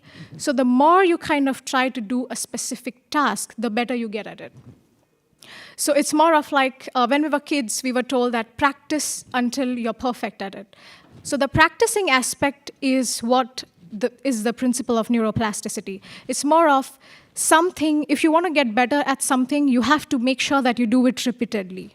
And this is the same principle which has been also incorporated in this particular AI solution, which doesn't, it definitely makes the treatment session more fun, but at the same time, we are trying to incorporate all the basic neuro principles and make sure that the patient is being efficiently treated. There's also like a great advantage to the clinics as well, because it is definitely covered by the insurance companies. It has this biofeedback CPT codes, which are covered by the insurance companies. So even clinicians are at a great advantage, and the hospitals as well. I'm going to let Mark take over because he can explain this aspect better. She's deferring to the pharmacoeconomist because my whole job is about outcome cost. So as she pointed out, the glove actually expedites the time to treat by 2.5, which time to treat is the biggest enemy of any clinician. As Joanne was saying, people died every day of COVID. My background in suicide, every time you haven't cured someone, they have suicidal ideation, you're risking losing them. My friend with the stroke hand, it's been 6 years now. If he had gotten the glove right after, he didn't have a stroke, but he had nerve damage right afterward, he'd probably have way better outcomes. But we can't figure out how to optimally use the resources because there's an extremely high cost to figuring out what's the optimal usage. And that's where an AI comes in. As Joanne was saying, and as a conscious thing does, it's basically like an imperfect coach. I was a lacrosse goalie for 10 years. So for me, throwing something up and down and catching it is generally pretty easy because I'm not even getting shot at the point, and it's a lot slower than a ball. But I had a coach who every time I had a slight motion wrong would be like, that's wrong. That is what her glove does. That is also what clinical decision support tools do. But instead of doing it for motion outcomes, they do it for patient outcomes. So if you're diagnosing someone or trying to diagnose someone, we are able to train these large models to look at volumes of data. And basically, you get all your experts to upload their brains. It's just like you have the best coach in the world, because it literally is, looking over the clinician's shoulder and going, hey, based on this data, maybe we should look differently. Now, I have a particular importance in that in women's health, where often women are gaslighted and just not listened to. And so one of the biggest things is the ability to have clarity from all perspectives. Because at the end of the day, there's still a lot of subjectivity, especially in like mental health, where I kind of cut my teeth. But with neurogenomics, we're starting to pare that down. Well, what is neurogenomics? It's just huge data sets that we're using very powerful computers to look at. And that's why if you're in neuroscience, you're super wed to all of these medtech innovations or any of these big data science fields. But these big data science fields are where we're going to get the biggest innovations. Like when I entered Emory in 2013, fMRIs were finally becoming cheap enough to get that data. And basically, it is so much better than everything else that they're like, wow, we had a neurological explosion from 2013 to like, we're still kind of experiencing it. Because for the last 10 years, we finally can in real time see what someone's thinking. Where is their brain lighting up? And then you can take better computer models and go, okay, so like electroconvulsive therapy, we just actually found 3 weeks ago a better way to do it using fMRI because we used machine learning to go, oh, we've been off by a micrometer, and that actually affects outcomes by 30%. This is just the tip of the iceberg. We are just starting, but ultimately the bottleneck is money, and it's the diagnostics to get us this data sets to throw the AIs over, which I think Joanne has a lot of thoughts on because she's got a lot of experience. With that being said, just think about with genomics. If in real time we can get the diagnosis of the patient right there, we can get the medications that the patient will need. So it's going to serve a huge, huge amount of resources for us. But also with that, we have to balance the scales because of HIPAA compliance. So where are we at right now? How much HIPAA compliance do we have? In the real world today, when it comes to data, I mean, you can stroll on your phone and you can search for something, and before you know it, it's giving you the information back of different avenues of what you're looking for. So going forward, I don't know how much HIPAA compliance we will have, to be honest, but the most important is we need to have the data to be able to better serve the patients and to crunch the time to be able to save lives, and to be able to be more efficient and have the accuracy of the resources that is there. So we are in that time right now. We are in the real time for the future. And hopefully we can embrace this and we can find a cost-effective way around it, but there should be no amount of money that's more value over a human life. And with that being said, we will have to put away a lot of our biasness about, oh, but everything is coming into being into the digital world. Well, my friends, we are in the digital world. We are in that time now, and it's no going back. It is no going back. Everything is fast now. We need to have the information now. We need to be able to do this now. And the experience that we've all been subjected to with the COVID-19 has put us into a position where we're in warp speed. Okay, we need to find solutions. We need not to be caught in this, again, where we don't have the resources, we don't have the technology. And I mean, and the technology is there. It's sitting right there, right in our faces. We just need to go ahead and access it and use it and just put it to use. My colleague, when she talked about her glove, we need to go ahead and get the data studies on that. We need to find out how efficient it's going to be. And it sounds like to me it would be really efficient for someone that has had a stroke, that has not had the limitations of using their arms or their hands. I mean, you don't know until you don't have it. But when you can have something as unique as this that can readily go ahead and get things pumping and going and not lose time. The traditional method of the stroke and the exercises that we had with physical therapy, I'm not kicking against the grain, but now it's time to move it up, is to warp speed it up. And using this glove, I implore upon you to take interest in this. This is a move of the future. And with that being said, I'm going to let her close out because this is an invention that needs to get out, that needs to be shared, that can be used, and it's nothing like having a proven tool. And so I'm sure my colleagues, my clinicians, they will be ecstatic to get their hands on this. So there have been almost 10 RCTs that have been conducted, and surprisingly, as compared to the traditional physical therapy rehab, this has proven to be 2.5 times efficient and faster. It did address the spasticity, which is very commonly seen in stroke patients. So we were able to kind of reduce the spasticity. We were able to improve the fine motor movements and the fine motor skills in these patients. We were also able to have a positive impact on their mental health because of the video games and the dopamine system that I just kind of mentioned. This mechanism also kind of helped them to get a better psychosocial well-being.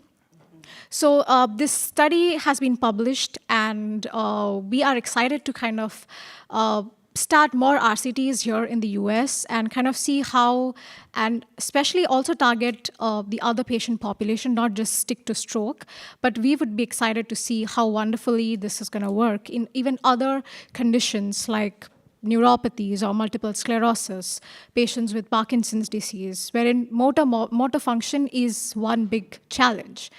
So I would be happy to kind of get in touch with hospitals or clinicians who would be interested in starting these clinical trials. And we would love a feedback from you guys because we can always incorporate the inputs and come up with something which is even probably more efficient.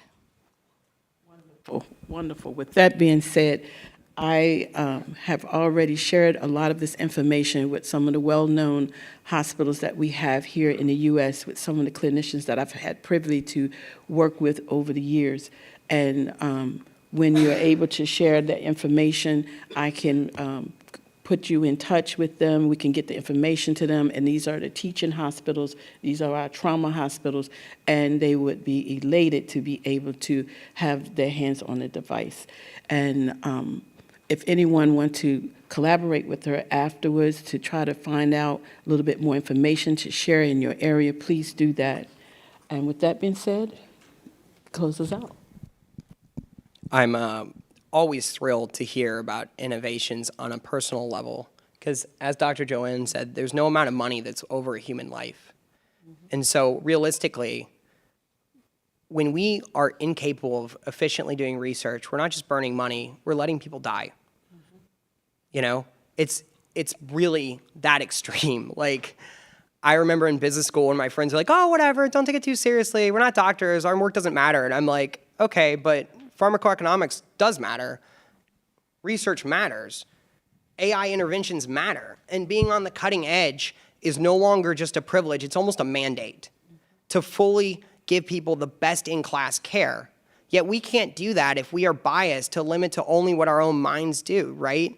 Even the most brilliant minds in the world need help. Because it's to understand something like what Dr. Akancha or Dr. Joanne did takes decades, you know? For me to do pharmacoeconomics, I really needed 3 separate degrees that have something to do with each other, but cover the gamut. And I still call my pharmacist friend every time I'm doing basic analysis, like, hey, bud, what's the LexiComp on this, you know? And so with an AI, you don't have to have a network of experts. You already have them uploading their brain. And so I really see like the bottleneck right now as being investors have yet to get it.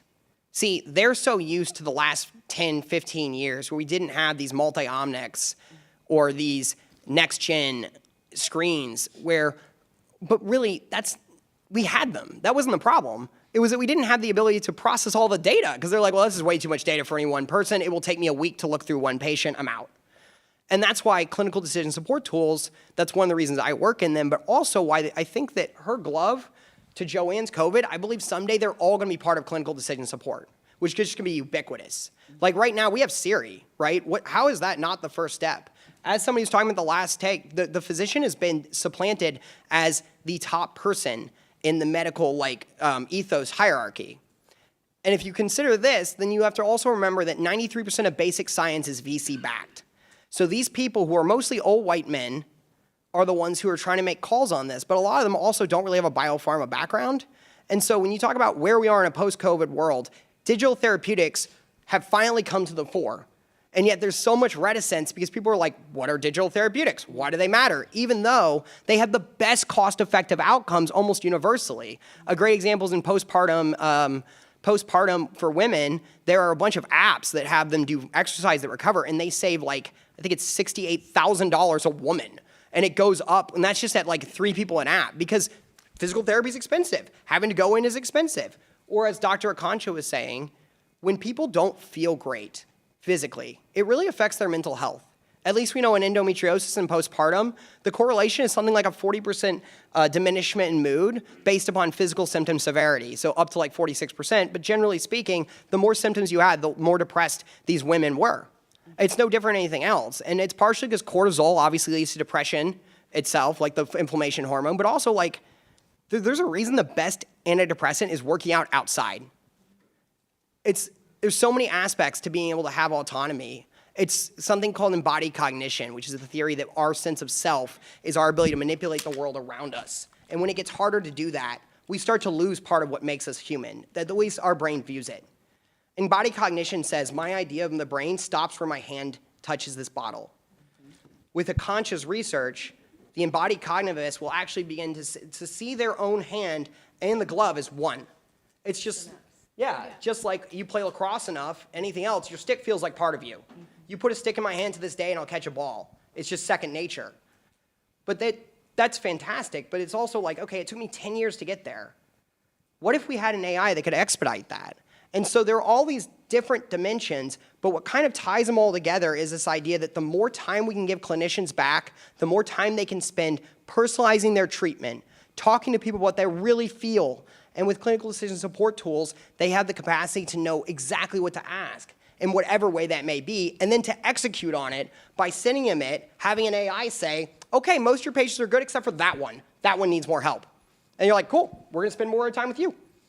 And because of that, I really think that this is the final frontier in terms of what we're about to do with genomic editing, right? Because like gene therapy is amazing, but it's really hard to know your targets. With multi-omic roll-ups, with epigenetic manipulation, like we are on the cusp of being able to democratize and essentially decentralize trials in a way that everyone, everywhere, will hopefully soon have access to cheap diagnostics, because a lot of times it's cheaper to treat someone for a disease than to let them suffer. And we are almost to the point where that's going to be true for not just a few things, but almost everything. And the only gap left is that which AI will help us end. You're so correct with that, because just imagine as patients when you're lying there and you're waiting for a test. The test, oh, you're going to go for a test this morning, and it's prolonged because whatever's happening with the machine is down. Oh, waiting on the doc to come in, and they come in to speculate that you may have XYZ, wherein if we had this AI technology, this tool, he would be so confident, or she, to be able to precisely say, you have this, and we have the medications to do this and that. I mean, it's just phenomenal just to be able to have things move much faster, because time for certain disease processes is of essence. We don't have a lot of time to wait for the results to come back in, and then we have to go back and retest it because it's inaccurate. There is an issue with the samples. So the wave of the future, I'm just so happy that I can be a part of this, that I can see lives come out of the bed, that can come back to some type of normal life, to be able to benefit from this AI. For genomic, to be able to say, oh, with the symptoms you have, it's not COVID. It's not COVID. It's not COVID. And I would be so elated to hear that it's not COVID, you know. But just not to make light on COVID, I was sharing with my colleagues, and then we'll close out. I did 10 months into the pandemic, and with those 10 months into the pandemic, I walked past gurneys in the hallway because the morgue was too small to hold the number of people there. And it was just mind-blowing, again, mind-blowing, just to hear the wails and cries, not from families, but from the colleagues, and because we took an oath to save lives, and we could not fathom the number of lives that we were losing at that time. And we was just pulling our hairs out, trying to figure out what is going on, what can we do? And myself, I had promoted, as they say, working in the office, working in case management. And so it was all hands on deck. And so we had to go out and get back bedside nursing and get back to the grind and get in the trenches. And that's where the real fight was at. And I mean, to see some of our well-known clinicians break down, and as well as my fellow colleagues in nursing, it was tremendous to see that. And my mental is intact somewhat, to the point that I want to see something better for the future, that we don't have to wait days and days and people on the vent. So I think we may have some questions now. Yes. I love everything that you all are talking. How are you getting insurance to work with this? I do it. I go, hey, y'all, like Endo's a great example. It's $1,650 on average, $1,650 a month on average for women's direct and indirect costs. And their direct expenditure to the payers is something like, oh God, $38,000 a year or something. You're like, hey, y'all, if you diagnose women with endo, you can get them treatment protocols that cost like $4,500 a year. So you save like 30 grand. Do you like that number? And if you say no, I'm just call your investor and I go, hey, you know, the people you're investing in like aren't really fiscally responsible. Maybe you should talk to them about that. And the investors go, what is this? I don't like that. The insurance companies are hard to move, but a lot of you hire a pharmacoeconomist. My entire job is to help people do the right thing by saying, look, the whole world's better off if you treat people and listen to them. just do it. You know? Awesome. Any other questions? Any other questions? Good morning. Great panel. So my question is, so my background is in software engineering and control systems engineering. I worked in automation and AI for about 10 years, and I lead a health tech company. So we started deploying a very basic MVP of AI. My question is, you mentioned investors don't get it, and I agree with you. How can we like continue to destigmatize AI and ML so the people that are in positions to drive resources and funds to research and projects can continue to do so? Unfortunately, at least in my experience, there's two kinds of investors, and maybe a quarter of them are MDs or PhDs, and they're just savagely good at science. They get it. You talk to them, they're going to grill you on your PubMed. You better drop PubMed all day long. The second you deviate from PubMed, they're like, you're citing like Frost and Sullivan? I don't care. They're easier to talk to because they get it. You send them your scientist and probably a pharmacoeconomist, honestly. There's a reason I do a lot of investor relations, because they want somebody who's going to speak both money and outcomes. And if they're just money, you just focus on money. You know, when I do women's health, investors don't want to invest in women's health. Women get less than 1.8% of VC funding. Women's health is paltry funding. So I'm like, hey, y'all, I have a life science deal for you, and here's the multiple on invested capital. Do you like this number? They're like, oh, yeah, it's great. What kind of life science company is? Bro, do you care about life science? You hate science. I do science so you don't have to. And then we come up with complicated models that de-risk the asset by showing that, hey, here's your willingness to pay. Here's what your total addressable market looks like. Here's what your patient burden looks like. Here's what your payer burden looks like right now. You synthesize it and you give it to them in their language. Because, like, it's a joke Amy Schumer makes, right? Like, oh, why is no one funding endometriosis? Oh, because it affects women. That's not going to change. Investors are baked in. It's mostly old white dudes. It's really, no, it's like 87% old white dudes. 60% of them went to Stanford, Harvard, or UPenn. And so, like, you are not talking about diversity. It's not, you have to go to them and speak their language and go, do you like money? Of course you do. You're at a private equity firm. All you care about is money. And if you put a good proposal together, we're dealing with our big guns, our government. Put together a good proposal and have data in the proposal. Yeah. If you have data in the proposal, the government will entertain that. But when you approach them with wanting to make changes, They don't care. you have to have something in black and white that's proven, and the numbers need to be there. So just having conversation with them is not going to get it. We need to have a good proposal so we can approach. Qualitative and quantitative ROI? You need that. Yeah. That's the proven, that's it. It's poet and quant. It's both emotional and, like, the science. Yeah, exactly. And you can get some investors care, but it's a lot rarer. Like, family offices care more than VCs. VCs are just like, what? I don't even know what VCs invest in. PEs actually invest in outcomes. So part of it is you look for asset classes where people are driven by results, and you go, you don't care about anything but your returns. You're not going to be biased. Like, VCs will be like, oh, it's a woman of color. We're just not going to give her as much money. We're just going to discount her valuation. We're just going to do this. Oh, a woman invest in that woman literally lowers your valuation to have another woman invest in it. Whereas if somebody like me invests in the same thing, though it won't get changed. But so, you do both. And you try and find the people who care, and you appeal to them when they have a soul, but a lot of them don't. So you just give them what they want, which is the numbers. Because ultimately, and the other thing is, it's their job. Exactly. It's their job to make money. So even if they want to help you, like, I'm not a fund manager, but I work with a lot of them. They live and die by their returns. So it's like, at the end of the day, some of them want to help and they can't. Make it easy for them. Give them everything they need to be like, this is the decision I want to make. It's going to help everyone. My backer is going to be happy, and we're going to make money. Just like, for example, with the glove, we're going to use the data. We're going to use a strong proposal with statistics that's there to be able to make this work. So we have to prove ourselves. And so we'll prove ourselves with this glove. Yeah, so basically to kind of prove, you just need more and more RCTs is what, at the end of the day, it's more of like publishing the research, publishing the data, and kind of just trying to prove that, yeah, this is beneficial for patients. And yeah, so that's the end, like that would be the end goal, to kind of collaborate and get into the healthcare system and try and start as many trials as we can. Remember, you want to de-risk the asset, because what do trials mean? What does data mean? It means that they think they're not going to lose their shirt investing in you. And if biotech, so generally SaaS, right, software means way better returns, it's way less risky, and you exit faster. So you have to give them very strong incentives to go against money, because they're making probably a little less per year than if they invested. But you make way more of a difference, so you just have to come up with every lens possible, synthesize as best you can, and then try and read the room and be like, what do they care about?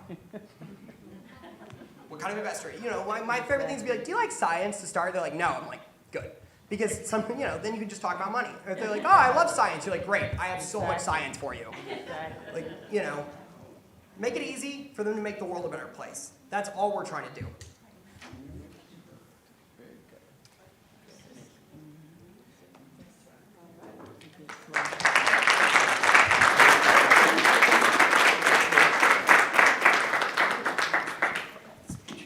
Let's give them a good job. Do we remember that? Good job. We learned this earlier. All right, let's try it together. Good job, good job.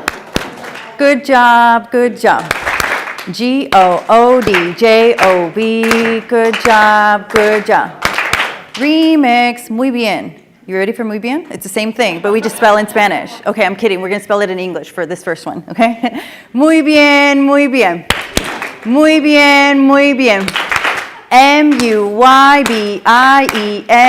Muy bien, muy bien. Thank you so much, Mark, Dr. Joanne, and Akansha. It's such a pleasure for your insight, meaningful conversation that I hope continues throughout the day and the weekend. Thank you so much. That was truly an illuminating session. I'm really grateful for the conversations that are taking place both within and among and around the rooms. I want to just take a moment very quickly to celebrate our team and everyone who is a part of making this event happen. So I took a few notes, and then we will get into our award ceremony recognition. So as we did before, I have a recognition. Recognize. I said I have a recognition. I would like to recognize the organizing team of the health conferences. I'm just going to shout out a few names: Nelson, Mega, Diraj, Alexis with registration, Itaviani. I'd also like to thank the Marriott Hotel staff who have been instrumental in just helping us with setup and little things. Amid, as well as the Big House Solutions media partner in the back. So we have Greg and Sean and a couple more friends who are making sure that any participants who could not be here with us in person are actually going to be able to be live streamed. They're watching everything with us. And so just expanding our sense of community using the digital tools that we're talking about in real time. I'd also like to mention our sponsors and vendors, LightMD, First Lead U, Express Ranking, Evolve Re, and thank you for the opportunity to get to know you outside in the hallways. So please give it up for our sponsors, vendors, and partners. I have a recognition. Dije, tengo un reconocimiento. Oh, yes, tenemos bilingüe en la casa. Okay. I would like to recognize that we are getting ready to start our awards ceremony. And this is going to continue out throughout the weekend. So if you are being recognized today, we're really excited. I'm going to invite Dr. Natanya, who is going to be helping to present some of the awards. She'll be handing the awards. Each award winner will have about 2 minutes to say thank you, share any words that you would like. And if you hear me kind of mumble the word HEAL to your next to you, that's the cue to wrap it up. And that's just so we can honor. I'll say it with a smile, I promise. It is so that I can ensure that I honor our 12:45 start time for lunch and give you all the full hour that you all deserve and merit. Okay. So want to bring up Dr. Natanya. Please give it up for Dr. Natanya, who's going to be helping. And we have Itaviani, who's going to be helping with the awards, as well as our team. So you can come up on stage all the way, yeah. Our photographer. Oh, I also want to mention our photographer, Carrick, who's in the house. So he will be ensuring that everyone has the most fantastic headshots, photo shots, action shots, you name it, just let us know and strike that pose, okay? So we'll do that today. Awards, yeah. I got it. All right, our first award winner for this morning is Peter Dubrell. Please, round of applause for Peter Dubrell.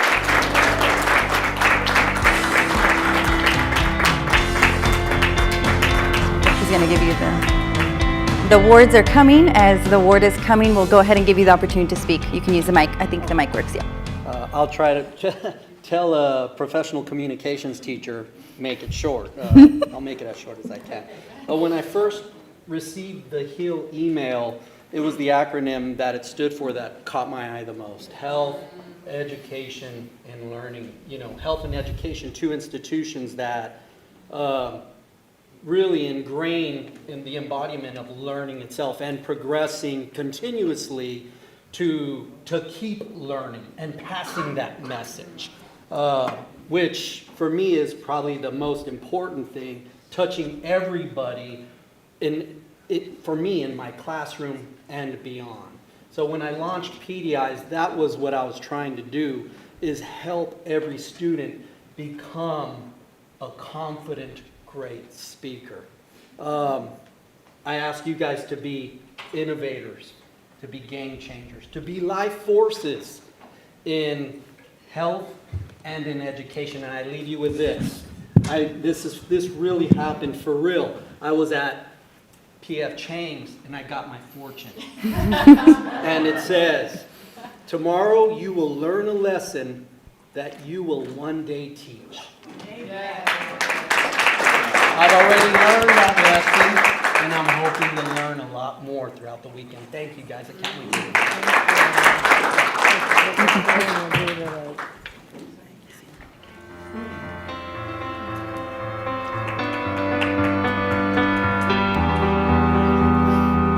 Congratulations, Peter.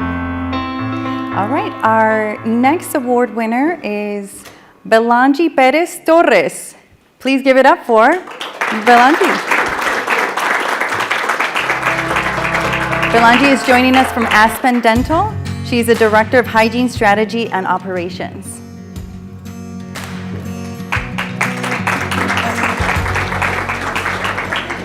Thank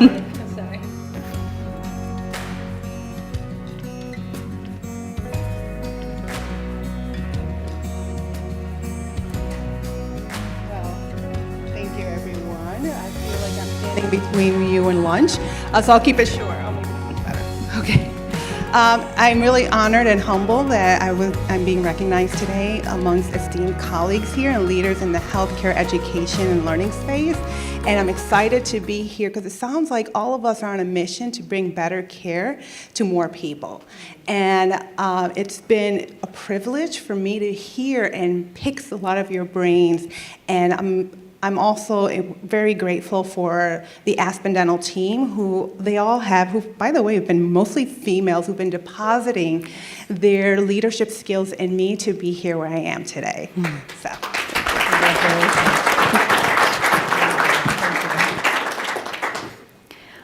Thank you so much. Our next awardee is Ryan Buck.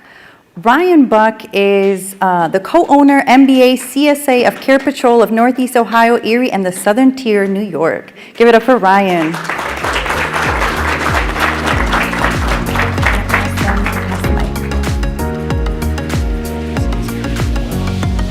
And joining us also is Eric.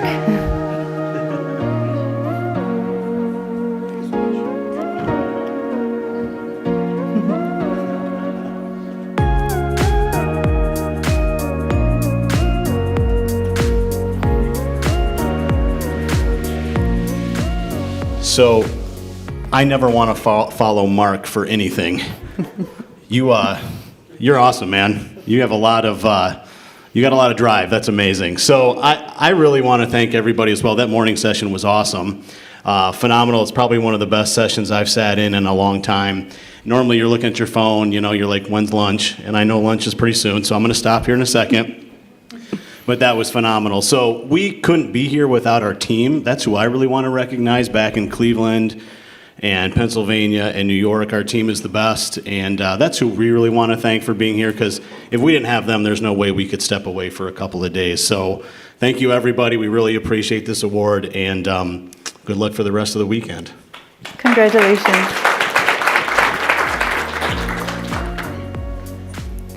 Our next award winner is Jeff McKeever. Jeff McKeever is a so-called branch manager of Light MD. Please give it up for Jeff.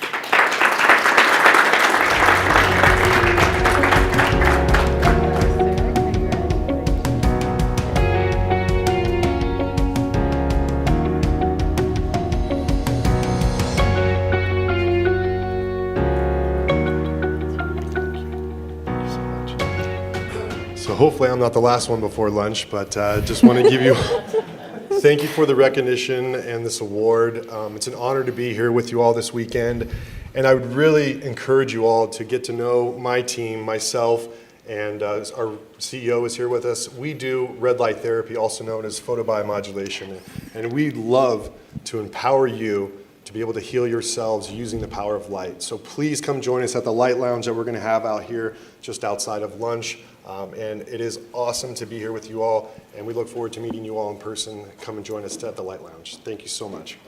And it works. It really works. Congratulations again. Thank you. Our next award winner is Tori Davis. Tori Davis is the president and CEO of Davis IOP Consulting, LLC. Please give it up for Tori.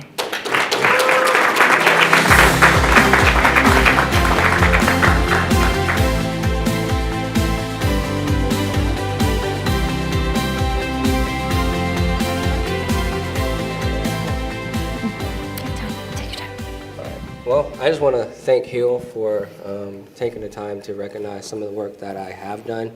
I did receive the invite unexpectedly. I was like, wait, what, me? Really? So I was really glad to receive that. And I want to thank my support over here, Jody. She's believed in everything that I've tried to put forth with organizations and companies. And without her, I probably wouldn't be standing here today. So I want to thank you. Congratulations again. Our next award winner for this session is Mark, help me out, Mark. Mark Plitzwhite. Thank you, Plitzwhite. Mark is the president and CEO of EdKey Incorporated Sequoia Schools. Please give it up again for Mark.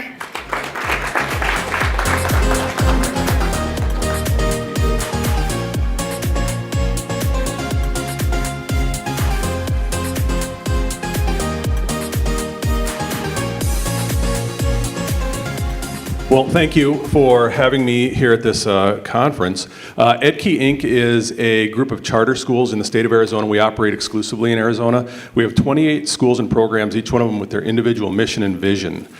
We have schools for the deaf and hard of hearing. We have schools for emotionally disabled students. We also have one of the best basketball teams in the entire nation playing underneath one of our roofs. So we are very, very eclectic when it comes to what education models should be, and I look forward to hearing everything that you all are sharing this weekend, so thank you.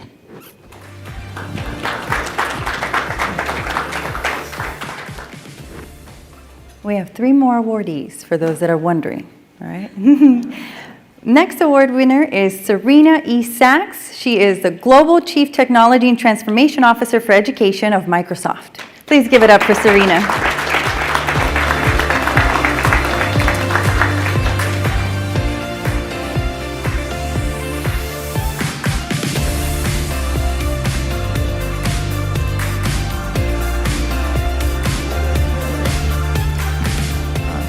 Thank you very much for the award and the recognition. I appreciate it. The work that I do is transforming education with technology and now with AI to help every student reach their potential globally, providing equity and access for education. And then I also want to thank my husband for all his support in the work I do, which is global and around the world and around the clock. So he's always there to support me.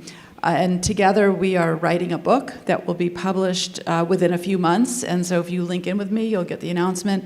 The book is about empowering current and emerging leaders to help them achieve their own definition of success and overcome personal and professional challenges, which we all have.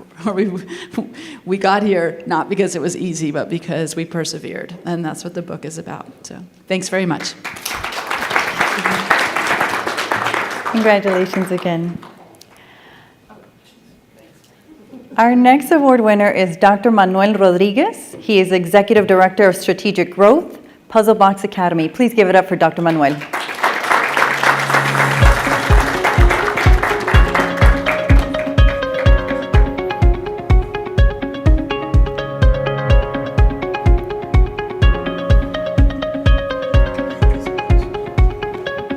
Three photos because of the head and the light and everything. So thank you for this award. I really enjoyed the morning. I represent a private institution here in Florida. We operate 3 facilities for children, early intervention, young 3-year-olds, all the way to high school. And I'd be remiss to say I need to recognize a few of our kids, because on top of the education component, we also provide behavioral therapy for these kids. And I'm very happy to say I'm gonna recognize them live here. There's 5 kids that they're getting an award today for achieving their milestones and their goals from their therapeutic process as well as their academic goals. So as much as I appreciate this honor, I wanted to recognize them as well in front of my colleagues here. So thank you very much. You feel free to name them. You can name them. Because of HIPAA, I can't name them. Oh, okay. Unless they had pseudonyms. They know who they are. Congratulations again. That's always important to me as an educator, that we celebrate the most experts in everything that we're talking about, and those are children. Children know what they need. Children know how they learn best. And if we just take moments to listen to them and celebrate them genuinely, we will have a world of healed adults instead of broken ones that we need to heal. All right, our final award winner, Robin Rushing, PhD and MBA, is the CEO of HG Blackmon Consultants, LLC, and Robin will be joining us virtually, possibly. She is not here in person, but she is at home, so we can give her a big round of applause so she can feel that love and energy from a distance.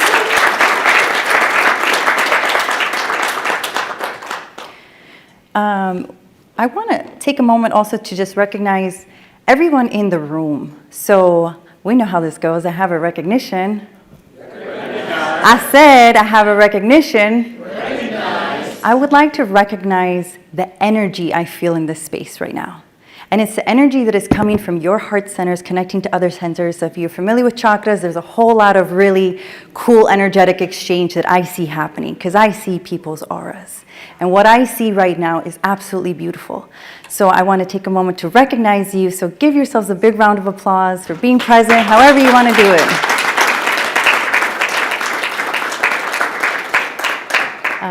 I also want to recognize that we finished early.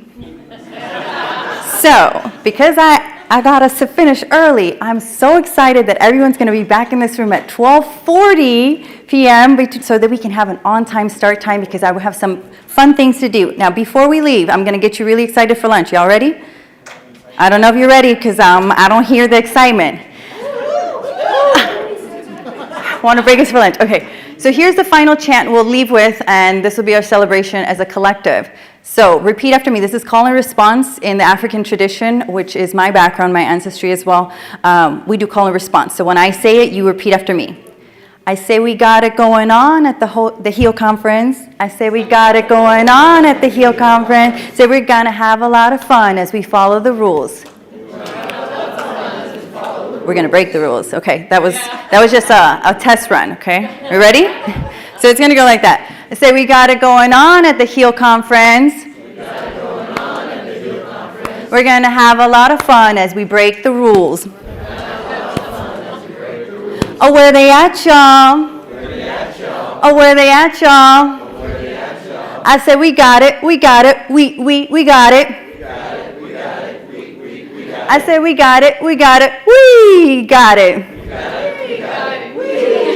We got bright minds, you say, in the house.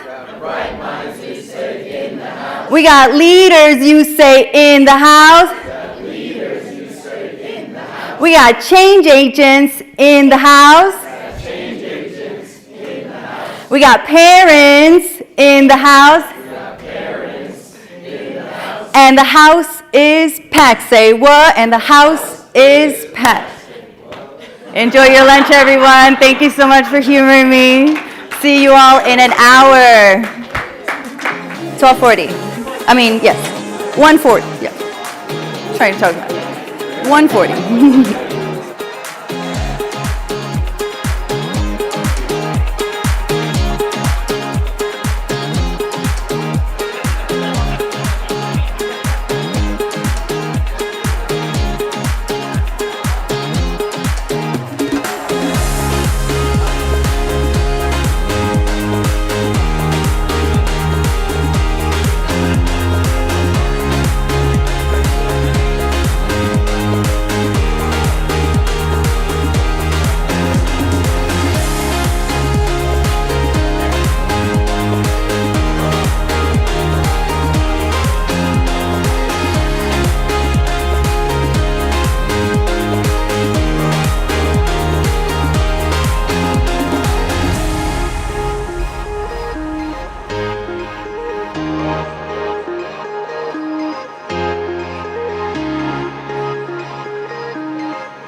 say buenas, you say tardes. Buenas.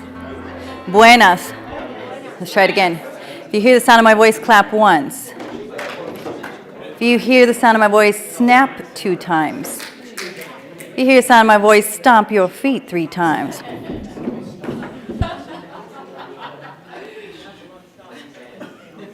All righty, all right. We have a quick award winner that had yet to be recognized. We want to be able to honor, we know that people's schedules can change throughout the weekend, and our award winner is going to have to leave today, will not be able to join us for the rest of the weekend, so we want to be able to honor her before she takes off. So if I can have my team ready with the award. Okay. I would like to invite to the stage, give me 1 second, I want to, help me pronounce, Dia? Yeah, okay. Dia Cannon is receiving an award. If we can give her a round of applause as she comes up to the stage.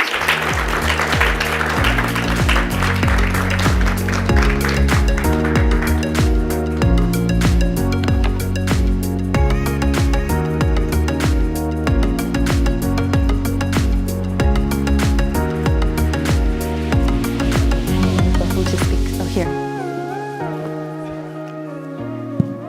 Hi, I'm Dia. Go ahead, Dia. Yeah, so I'm gonna be a rising high school senior this fall, and Yes. yeah, and in my freshman year, I had the idea to start a free math tutoring organization for elementary and middle school students in like underserved, underprivileged areas. Math to me is like an incredibly beautiful subject. There's so much passion, there's so many patterns and things that can be, developed. And yeah, so I think I love it so much because I was taught with like a critical thinking, pattern-based, a fun way to do math, and I wanted to bring that to kids in places where they couldn't. So yeah, my program has been running for like 2.5 years now, and it's very nice to be recognized. So thank you so much.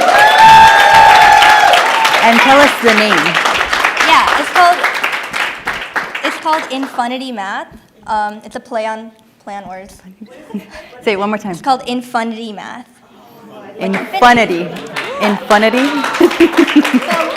Thank you so much. It's nice to meet you all. Congratulations again. Yeah, we have a question. Ask her.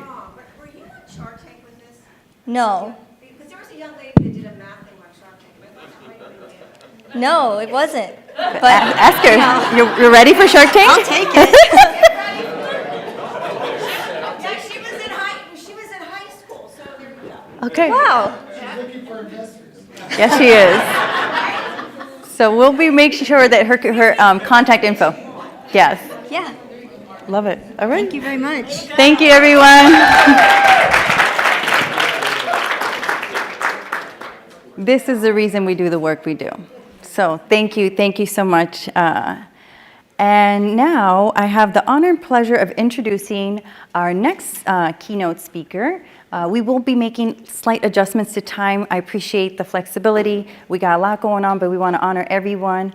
And we have coming to the stage to talk to us about self-care in caregiving and education.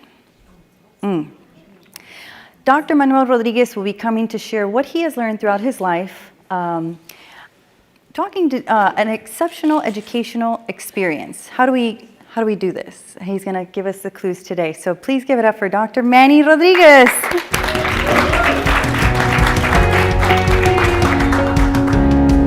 Thank you very much. Well, good afternoon, everyone.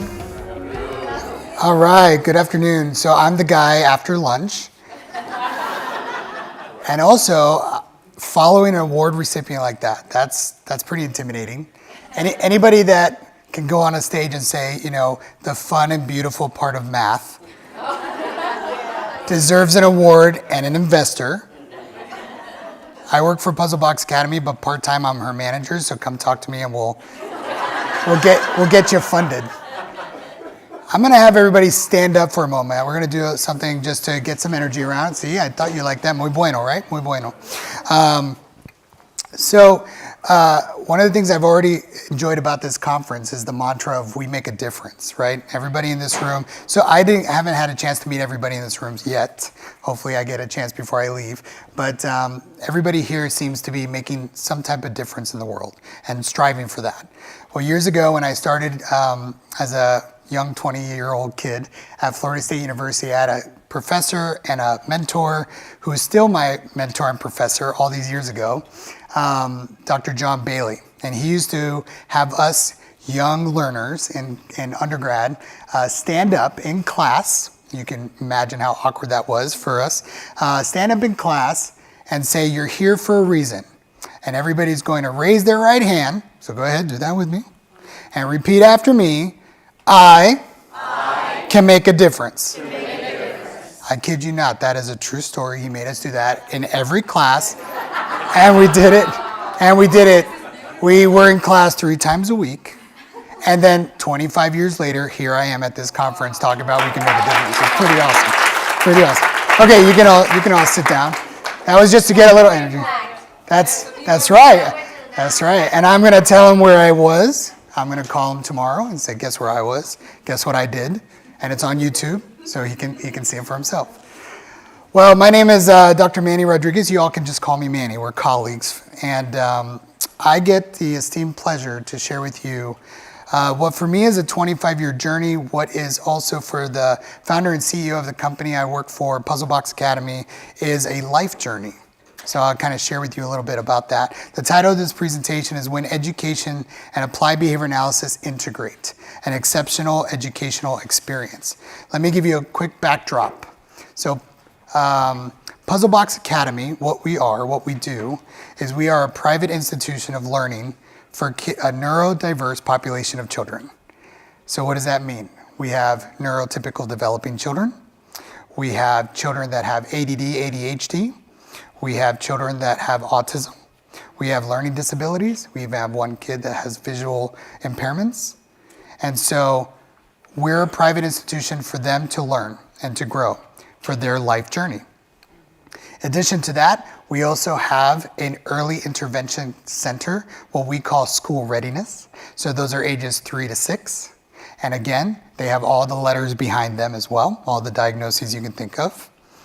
And then for those exceptional people that ages 10 to 17 that truly, truly struggle in academia, meaning they go to public schools and they're just not going to make it. You know who they are. If you've ever been around children, you know they're just struggling. We've created what we call a transitional academy. So our goal for them, life skills, independent living skills, and job skills. We want them to be truly independent, functioning adults in society. That's what we do. That's who we are. Now that's Puzzlebox Academy. We have a sister company called Kaleidoscope Interventions. Kaleidoscope Interventions is founded on applied behavior analysis. It's a group of professionals that provide behavior analysis therapy to children on the spectrum, children with developmental disabilities, children with learning disabilities. And together, they truly act in partnership. So Kaleidoscope Intervention clients, and we bill funded through insurance, our clients are the same students of Puzzlebox Academy. So together, we've over the years have worked in synergy to help these kids in their life journey. Now fast forward to present day after COVID, right? After COVID, when the kids got sent home, our schools closed down. Some of our kids were struggling at home, right? You can imagine these kids have very specific learning needs, and then they were told to stay home. So we were working with our families night and day to figure out how are we going to help them, and we had a kind of an epiphany. We have this awesome technology called applied behavior analysis. We're doing some exceptional things. I'm going to show you some highlights of what we're doing. And then we have this uniqueness of saying, well, wait a minute, what else can we do? We got this kind of beautiful thing called time, because we don't have to teach right now. What can we do even better? So fast forward, we've become kind of what I think is the sole education provider where we've taken ABA, applied behavior analysis, and we've integrated it into the classroom. Now, why we did that was kind of forced a little bit. Insurance companies lately have been making it more restrictive in terms of what kind of therapy we can provide. So I'll give you a couple of quick examples. We got kids that are pretty young, even to the age of 10 years old, that still don't know how to tie their shoes, still don't do those daily living skills like brush their teeth. Well, insurance says you can't provide that type of therapy. That's a life skill. We don't authorize that. Wow, right? That's crazy. So we said, okay, we got you. We hear you. We'll still be in compliance. We're just going to take that skill and we're going to teach it in the classroom. Another quick example is fine motor skills. I see a bunch of you with your pens and your writings, or those that are more digital doing this thing, right? Some of our kids can't do that. They struggle. And it's not just on the occupational therapy side. They just don't do it. They don't have that cognitive ability. So we tell insurance we want to work on their fine motor skills. Not allowed to do that either. So we said, okay, we hear you. We're going to stay in compliance. We'll just take it into the classroom. So our teachers are working with the academic side, and our teacher assistants are behavior analysts. Our registered behavior technicians, they know the science, they know the ins and outs of how we do things, and they're going to put it in the classroom. It's pretty cool. That's how we integrate it. So I'm going to share with you a couple of highlights.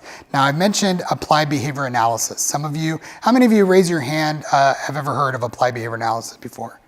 Okay, there's a lot of yeses, but some no's. So I was hoping that might be the case. I just want to do a quick little introduction, call this the elevator speech of 100-year-old science, okay? So applied behavior analysis, let's just break it down. The applied part is that everything we do in our science is focused on what we call socially significant behavior to the individual's life. So I have colleagues in behavior analysis that work with addicts. I have colleagues that work with individuals that are incarcerated. I have colleagues, of course, that work with children with autism.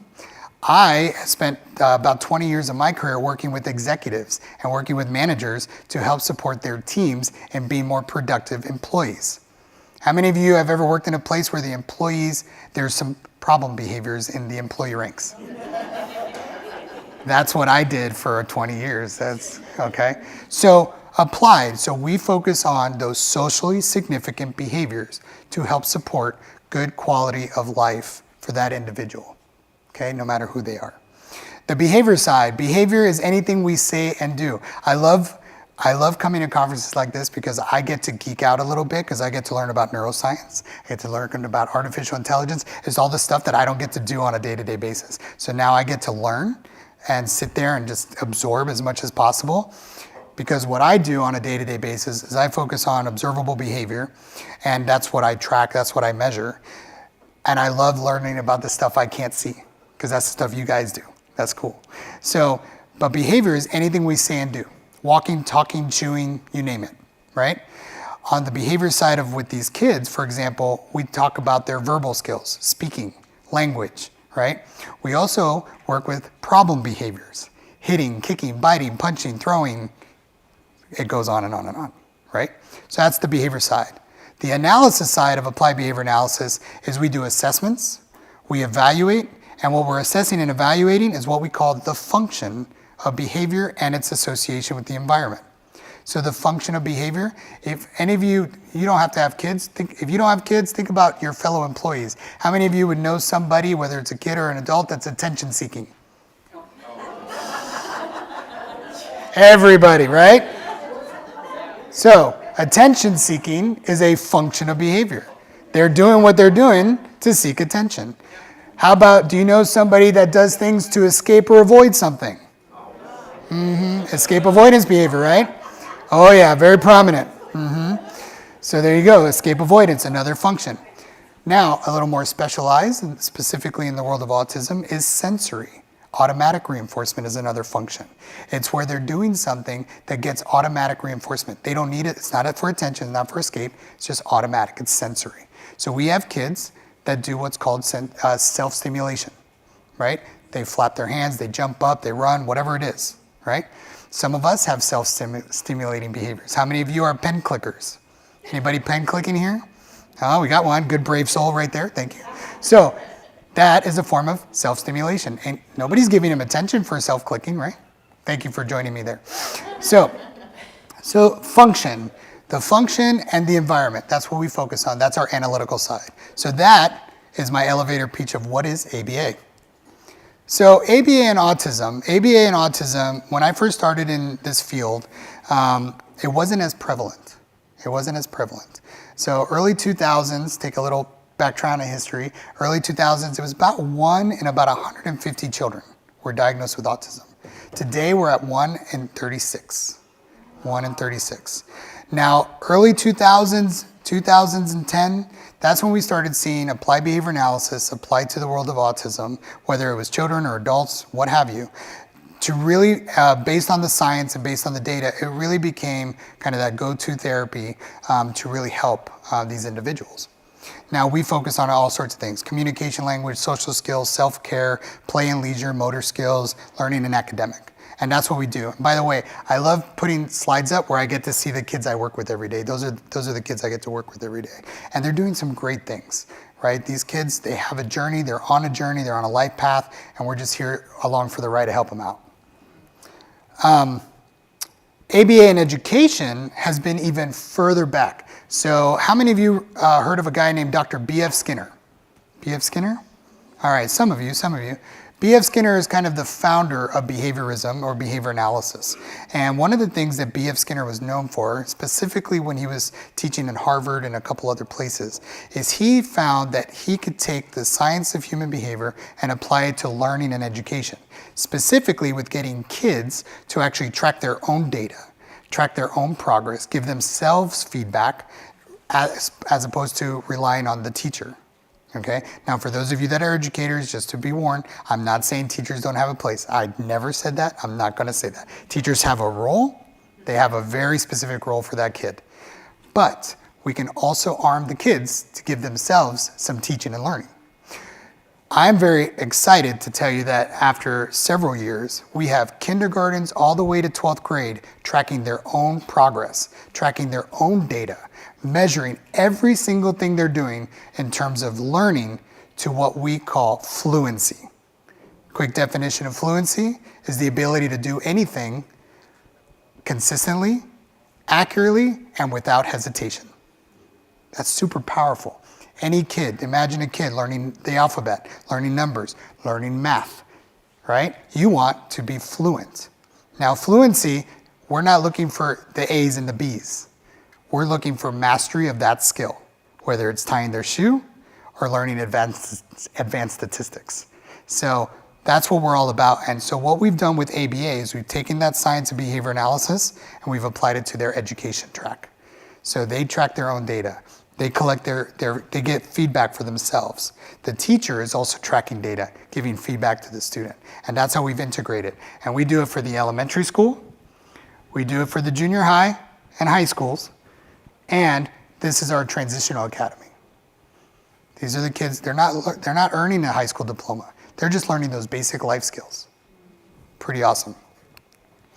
All right. So here's what we strive for. So kind of our mantra, what we talk to our parents about, what we're doing, and this is kind of where the science meets the human side of this journey for all these families and kids, is that we're not after them becoming an honor roll student or an AB student. If they are, fantastic, right? But if they get good grades and they're learning and they're cultivating friendships and we make learning fun, and we do what we call incremental success along their journey, that's a big win for all of us.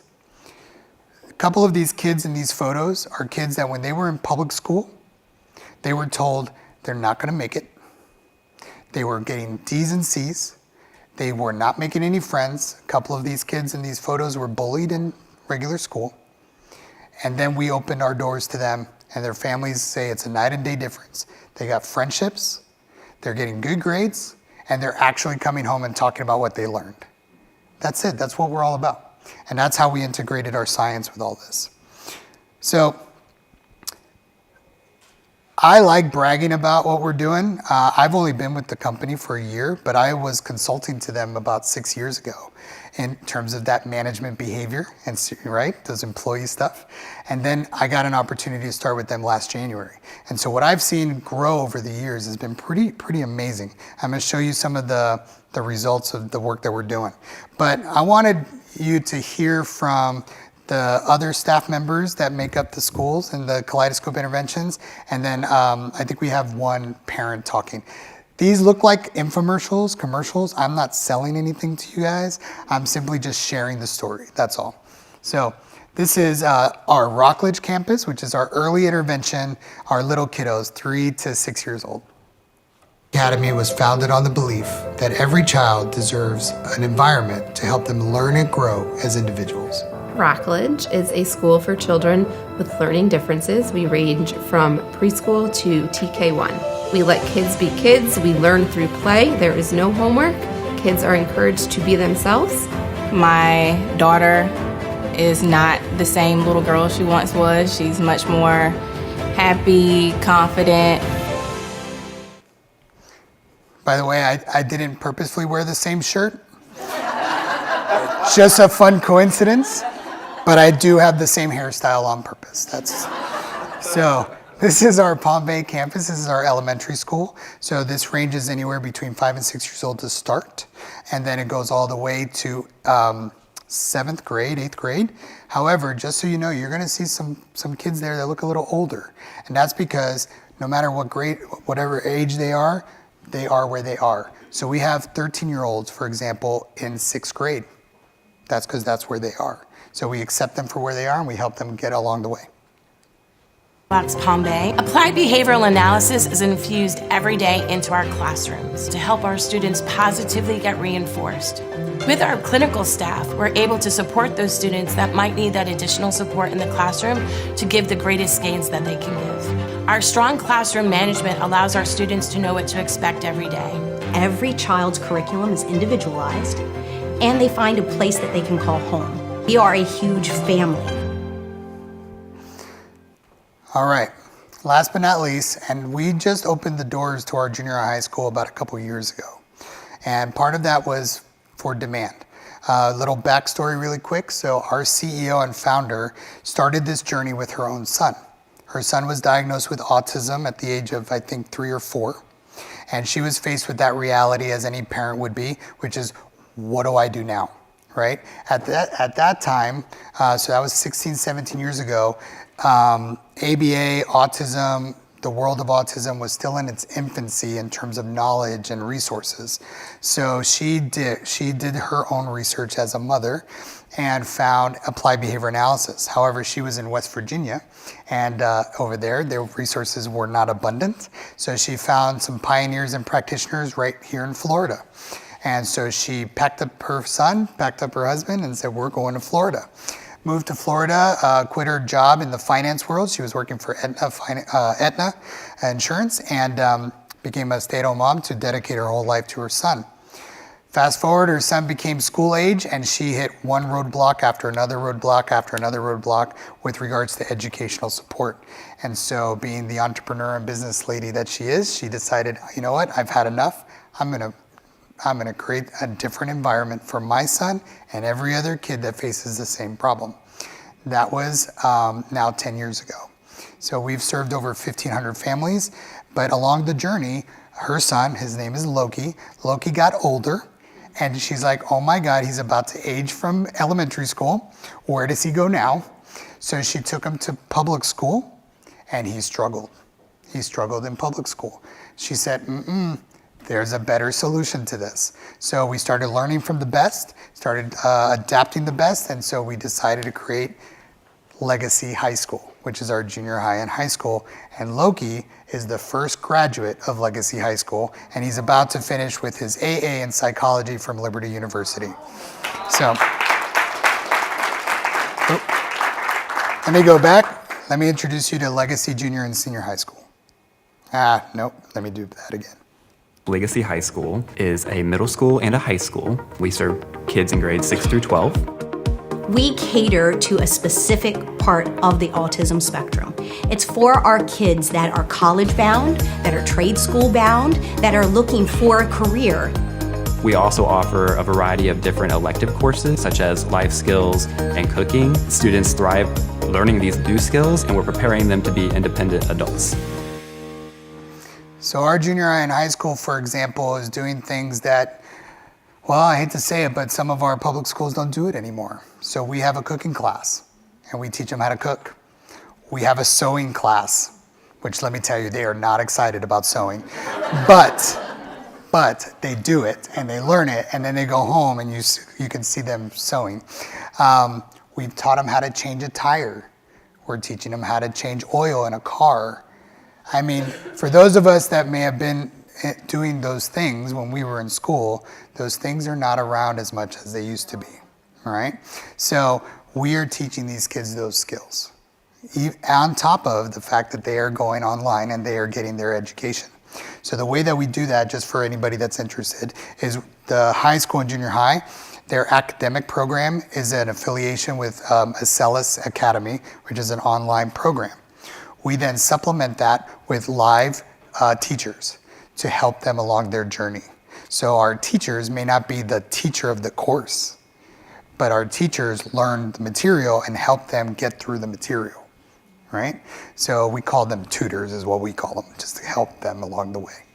Then we supplement their online academics with live instruction. Pretty cool, right? All right, so I thought I'd share with you some data. So I started reading a lot of the bios here. I did my homework of who's here and who's speaking. And a lot of you are scientists, so I assumed you like some data. So applied behavior analysis, we consider ourselves scientists, and I love my data too. So this is pretty amazing what we're doing. So this is one evaluation of our students' academics, just one of about 3 or 4 that we do. And we do these annually, and then throughout the year, we do it in between. So once a quarter, we do mini evaluations. So this is 2021 to 2023. The blue is overall average across 70 of our students. The orange is K through 3rd, and the gray is 4th through 8th. And what you're seeing, those numbers are grade levels.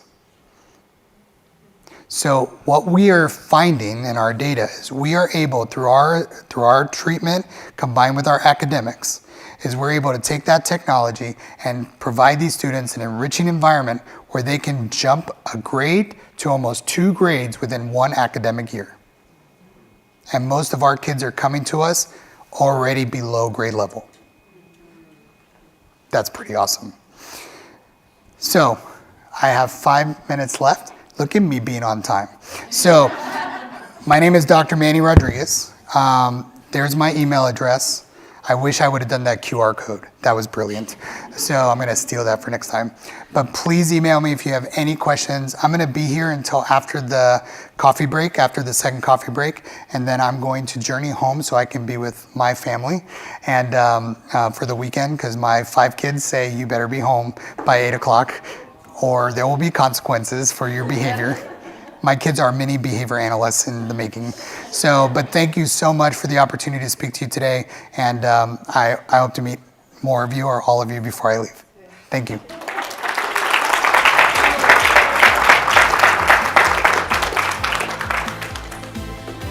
That's fantastic.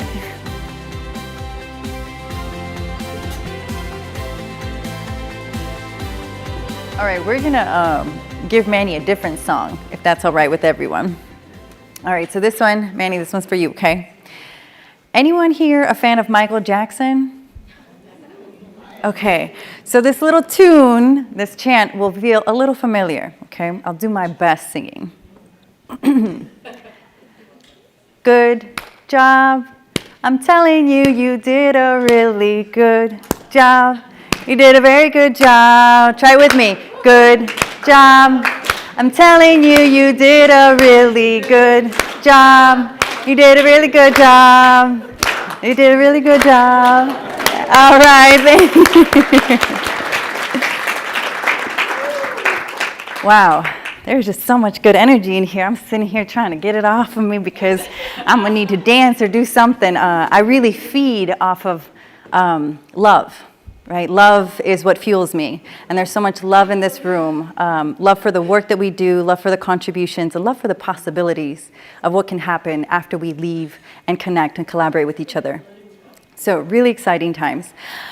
Now, and I just have to say one more thing. Manny, wherever you are in the room, thank you. Thank you for doing the work that sometimes can feel uncomfortable as a teacher, right? Because we have to acknowledge that there's still more learning for us. And being the sister of a brother who was born in the early 80s with cerebral palsy, right? It shifted my whole family. It shifted us because we all had to go and learn and figure out what was going on and how we could support our new family member. And I was 3 when he was born. That was the last time that I received my parents' love and attention, just for myself. From that point forward, I became my brother's caretaker. And so many of us may have stories like this, right, that have been the catalyst for the journeys that we've decided to take in the field of healthcare and education. There's usually a very personal motivation. And so his journey was before ADA even existed. And my mother became a paraprofessional just to advocate for my brother. And so I just want to recognize the parents in the room that are doing this work, the teachers, the healthcare providers, because it is really important that we have these uncomfortable and courageous conversations so that we can truly serve all children. You can clap, it's okay. Yeah, that's good. I just had to get that off my heart real quick. Next up, we have a fireside chat, really exciting conversation. We can invite our guests to come up as I'm introducing. We have Milika Ristic and Nazli Ersin, and correct me if names I need to be corrected, Millie. Millie is the founder and CEO of Myler Coaching, is that how you say? Myler Coaching, thank you for the correction. Myler Coaching, and Nazli is the CEO and founder of Le Rêve. I tried. It's been a while since I've done my French. Please give them a round of applause. And this session is titled Self-Care and Caregiving and Education. We're both live? All right. Take it away.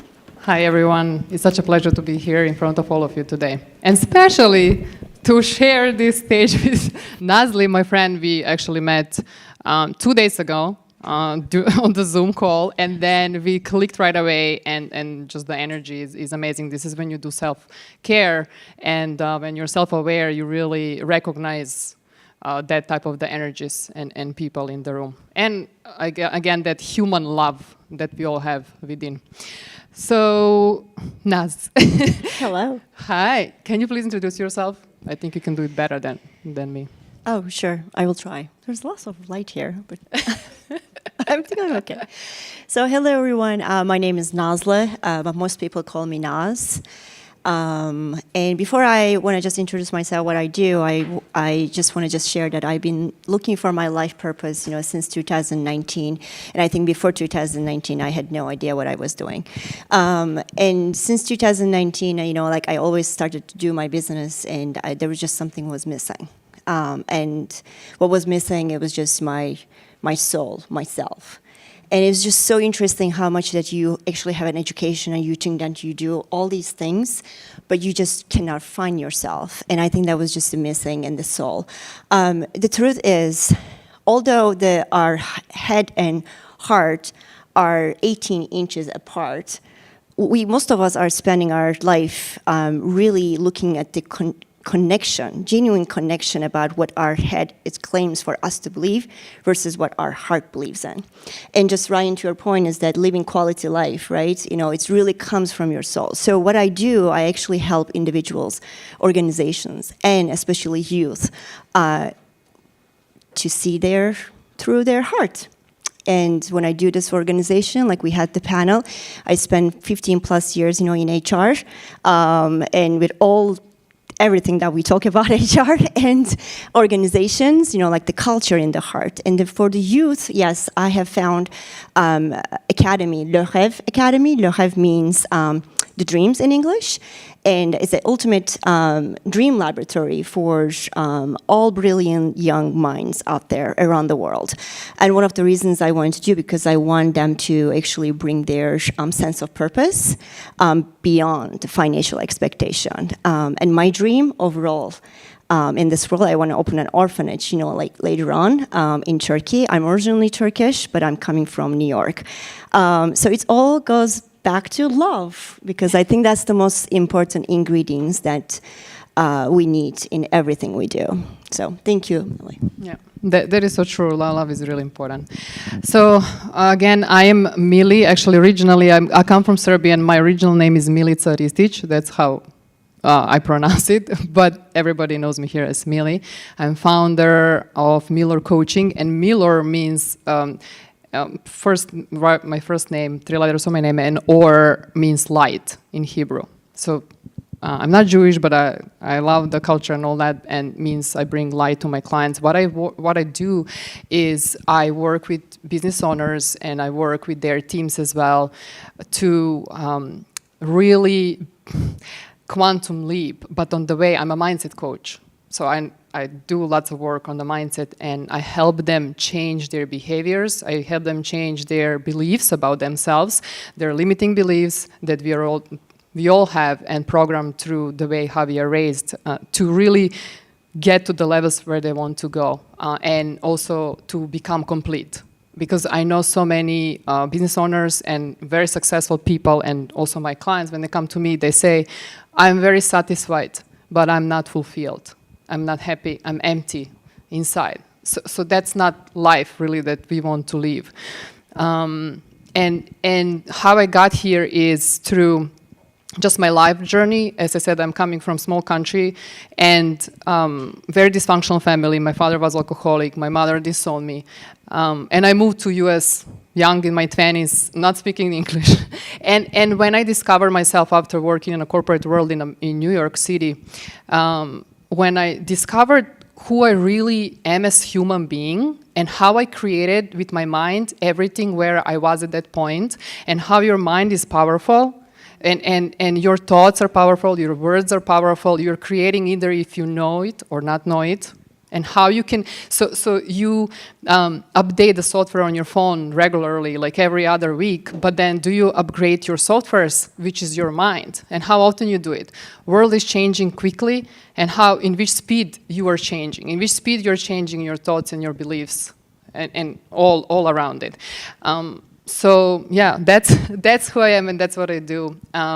So I wanted to ask you, Naz, regarding our topic, self-care in education and healthcare industry, because we were talking about it. It's very important. This is where we start, right? That's actually our educators, our kids, and also healthcare industry. It's very important that we can make a big difference in the world and heal the world, basically. So what first come to mind when you think about self-care? Thank you for asking. I was thinking about this question, and the first thing came to my mind in my teenager years, like when I was 16, 17, came to US, like you did, and without knowing English. I mean, I thought for a while that everybody's name was a dude. So I kept calling them dude. I was like, that must be easy. But then they just want me to talk more, and I was like, I don't know what you're saying. And so, I mean, there isn't anything self-care, like in that case. I wanted to study psychology, and I failed my psychology class. I mean, right there, right? You fail psychology class. Are you going to take care of yourself? And you're like 16, 17, and just moving from, I was born by the Mediterranean Sea. So for me, just leaving my country, coming to Lawrence, Kansas, in the middle of US, it was just the kind of like everything went dark, right? All the dreams and the friends and everything. So it was just really needed another identity, right? Almost like creating another identity. So as we are thinking about self-care in education and healthcare, it just reminds me of those years and how much self-care wasn't there. So because I wasn't able to, find myself. So I think self-care for me, the first thing came to my mind is that self-care is everything about your self-love, right? And we are underestimating self-love, we are just overusing it. But I think when I'm thinking about the education, when I'm also thinking about the healthcare, I see it from a 4 dimension. I try to do it at least for, one is physically. Imagine if you do workout or eat healthy, but you're not really loving yourself. There's no self-love. There's no life purpose. I tried it before 2019, or even 2020. I closed my eyes. I'm like, I'm gonna meditate, and I'm like, I don't think it's working. So it's not working, physically. So then psychologically, right, you're preparing yourself, and then emotionally and spiritually. So that just, brings all, like, a whole body. And I think if we are thinking about education, if we are really looking into self-care in education and caregiving, we should really take care of ourselves first, like what we want, and then education on top of it. I think it's going to be icing on the cake. Yeah, as I feel and think, self-care is really first step for everything. And for me, when I think about self-care, is actually becoming aware. Becoming aware who you really are. You're not just these bodies. Like, we are all the same. Who you really are, where your thoughts are coming from, where your feelings are coming from, how to manage these feelings and your actions. And for educators, like, imagine if your half glass is full, how are you going to give your the best self to your students, to your kids, to your family, right, to everybody that is you're surrounded with? You cannot. So first you want to look within and really learn how to regulate that. Being aware of, I always, we do have two minds. Somebody will say three minds, but one is your conscious mind, it's your logical mind, intellectual mind, that we talk a lot about science this morning. And then we have subconscious mind, and your subconscious mind is much bigger than your conscious mind, because everything that you've been taught, all your years and existence, it's there. And your behavior, actually it's automatic, because comes from the way how you're raised and programmed, basically. So if you're not aware of your beliefs, and if you're not aware of your behaviors, like, I remember being in a high school, or that was mid school. Yeah, educator, a teacher can really change the course of someone else's life. And there are different types of teachers. You can see it, even as a kid, you can see the energy. There was one teacher, she teach our language, Serbian language, and she was so aggressive every single class. She was very negative. She was, even though she would come and pull behind your ear, the hair, and then you go to another class, let's say biology, and this is such a beautiful, flowing and amazing energy teacher, right? And then there are many students who love the biology, and they finish studying that, and right. So everything depends on these educators, and again, where you're coming from. So awareness, it's very important, and it's really, really important. Which 97% of people live only on 5 senses in this physical world, but we have much more. It's not only what you can see, hear, taste, smell, and touch. It's also your like energy. You live in a physical body. You have intellect, but how you align these three. So when I think about self-care, is really like, as you said, Naz, it's not only about, okay, I'm taking care of my physical body and going to the gym and all that, but how about your emotional care and your mental care? What do you do about that? How do you train your mind? Like, mind is also a muscle. How you think every day, and for instance, the words are your affirmations, and that's very, when you're an aware person, you really know and to recognize and how you're going to communicate. Peter, you were talking about communication. How you're going to communicate that with your kids and also students and partners and everybody. So you don't know what you don't know, and that's unconsciousness. That's why you don't want to be ignorant about it. You can be ignorant about many things, but not really your mind, and owning that, how to use it. It's so interesting. You remind me of my math teacher that I really hated. You were talking about, teachers. She made me believe that I'm very bad in math. Until I moved to New York after Kansas. I actually just found my way to New York, and I actually studied finance. You have no idea how much I cry, when I realized that I actually can understand math. So teachers just has phenomenal influences, and so that remind me of that. I'll tell you one story about, everybody knows about Thomas Edison. And I don't know if you know his story. I can say it here quickly.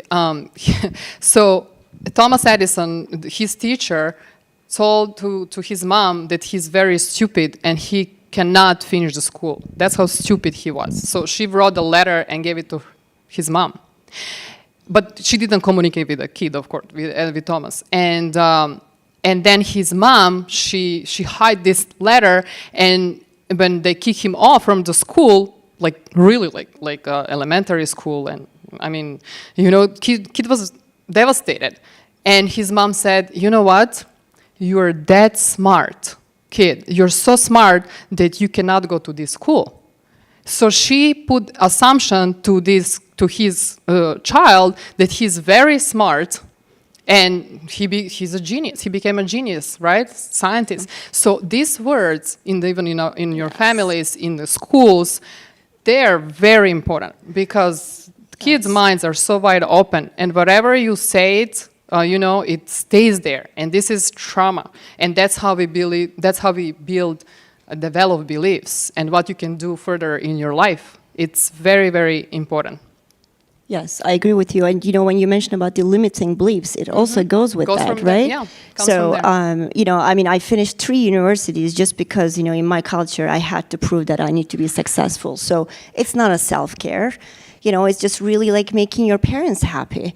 I was listening, keynote speaking today, and I was in actually Dubai listening another keynote speaking. I can tell Ryan, and I forgot your name, sorry. I could tell from the way that you guys were doing, it's just you're living your life purpose. You don't need to look at anything on the screen or anything. So, and we need the self-care for educator, for young adults to understand that and feel themselves first before actually they care about the math or science. But really, why you think that self-care is very important in education especially, and also healthcare, caregiving? It is very important, as we just mentioned all of these examples. You want to have your cup full. You want to be happy. I do know lots of people and clients who were, I would say, living in the dark. What does that mean? It means that a particular client, she was not being able to look in the mirror because she didn't like or love herself. And now, how many of you can stand in front of the mirror, and educators and like all of you, and say, oh, I love you so much? How you can love and give love to someone, in your classroom or in your family? I will connect always this with the families as well. How you can give love if you don't love yourself? And so when you're aware, you know where your frustrations are coming from. You know where your anger is coming from, or resentment, right? Did I say it right? Coming from. So you are able then to change that and shift that, and not blame the kids, and not project your anger on kids and fears on on your students. It's really, really important. And again, I had my friends from Norway recently, actually this week with me, and she has a baby, 2-year-old girl. And do you know how that repeating, it's important? Like when teacher, let's say, comes to class and says, oh, you don't know anything, or like, always criticize something, like really, the words matters. So kids are always doing not what you tell them, but what you do. They follow you, what you're doing. And I realized this couple of days, especially spending with this little kid and with my friend, and she's coach, also very aware, whatever her mom was doing, she wanted to do the same. So really, you want to know yourself that well to pay attention on that. And also, I don't speak Norwegian at all, and the girl was repeating one word, my, for 4 days, and I learned it. So by repetition, I learned that word, which means more. So again, I would really ask all of you here in the room to really think about yourself and like how often you say some words that you're not aware of them. You know, there are many clients of mine that come to in my program, and I recognize right away. I recognize patterns, like, oh, I'm so stupid. But she says it like automatically. She doesn't even think about it. Like, no, don't say that. You're not stupid. Or some words like this. Yeah, self-care. It's really, really important, especially, as I said, again, in education. And what do you think about caregiving and healthcare industry? Yes, but I just realized that we talk about love so much, but we also love AI. I don't want you to we just like, you know, like thinking about love, that is the AI is going to be able to replace love, but just realize that we keep on talking about self-love and love and love. But I think for a caregiving industry, so before I actually launched my business, I was working in a startup, you know, from an HR perspective, and also then I moved to business side. So I did work with a lot of caregivers that are actually helping their families. So it's a business, home care business, and it's actually very, very, the business grow very much during the pandemic. So in order for 19 years old to take care of, you know, like her parents, she needs self-care.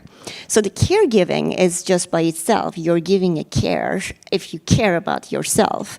So just having a lot of stories, you know, in healthcare, these conditions of getting 15 different medicine a day for loved ones, it's not something that it's not something that all of us can actually just embrace it in a way that that caregiver does. So it's very important to self-care into those 4 dimensions that I mentioned. You know, it's not just you are really giving the medicine to your loved ones, you're actually taking care of them for lifelong quality living. I really love that. It's not about how long we live, it's just how we live and how we talk and how we live. So I think from that perspective, it's quite important, especially in the industry that I was in. You're taking care of your loved ones. Yeah. Yeah. I mean, I can't talk I know, more, but I just talk a lot, but we're here on time. I love talking. So, Naz, what do you think? How we can improve this? We talk about a lot why and what, you know, how this matters in these industries. But what do you think? How can we improve this in both fields, self-care? I mean, that's a great question, because most of the conferences that I go to, we always talk about, we identify the problem, but we never talk how we're going to do it, like any tangible. So that's why we talked actually 2 days ago. You know, it was a very connecting mind, which is very important. And I'm gonna say it from both sides, you know, from a teacher side and from a young adult or, you know, like a student. And I'm also gonna say from a mother perspective, I have 10 years old. And from a mental health, I think he's helping me. He told me, Mom, don't worry about your business. If you spend time with me, your business is gonna be booming. I was like, that's the cheapest and the fastest mental health coach that I can actually imagine in my life. And and then we went to Boston. I spent time with him. I listened to him. So from a mother perspective, and then, you know, he comes and he says, Mom, I don't want to be a mathematician, but my teacher says that I need to be very good at math. And since I launched my business, I do astrology, and with the 15 plus years of, you know, coaching techniques, I know what he's good at.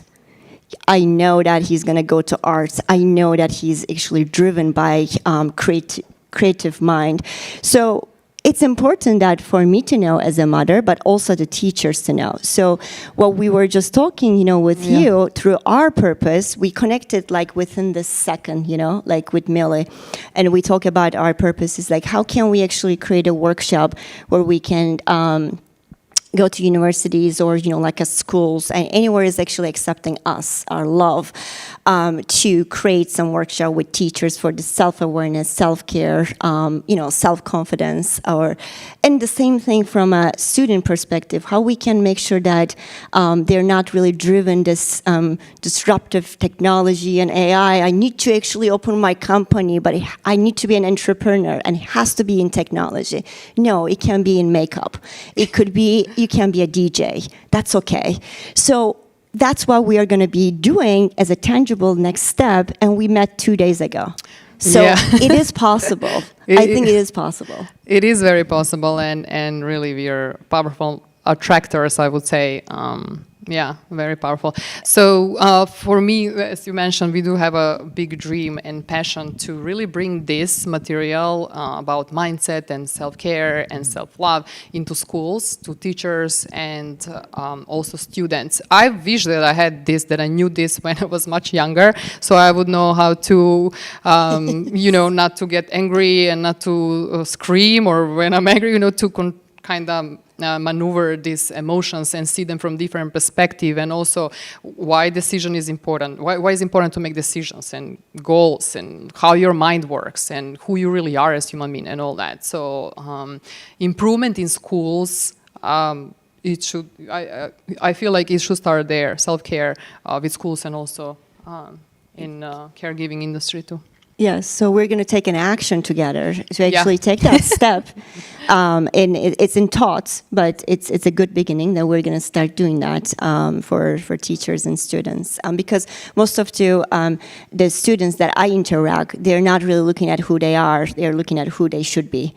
And that's a big difference. Yeah, we were actually talking about, if this happened when I was 19, well, I wasn't speaking this well, but I was still, learning. My life would have just, changed. I wouldn't really finish 3 universities, right? Yeah. So how do you think that these improvements, will benefit, education? Very much so, as kids will, I love what Manny was saying, that his school helps kids to take decisions on their own. Kids will feel much more self-confident and more as a human.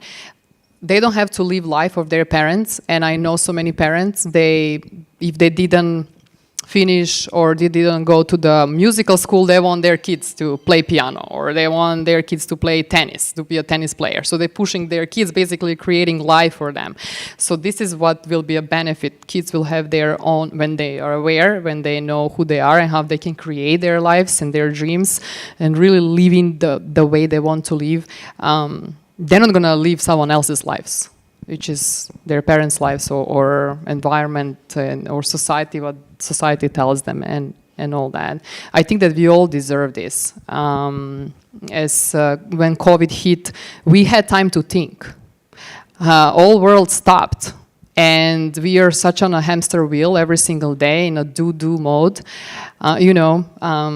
You really, when you do self-care every single day, you stop every day and you have me time. What I want to create today, right? So these are big benefits for the kids as well. I wish I knew this material before. Yeah. So also, maybe now or later, or a week later, when you have your left hand on your heart, just try to see if it's beating. Obviously it's beating, but start to hear it. It took me a while to actually hear my heart beating, and that's exactly where that self-care connects with the mind too. So I don't know, it worked for me.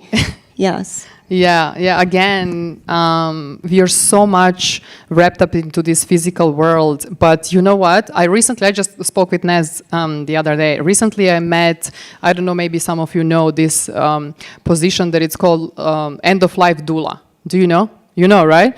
They sit next to deaths and who will die and help their families go through this process, right? So she told me that 98% of people die with regrets.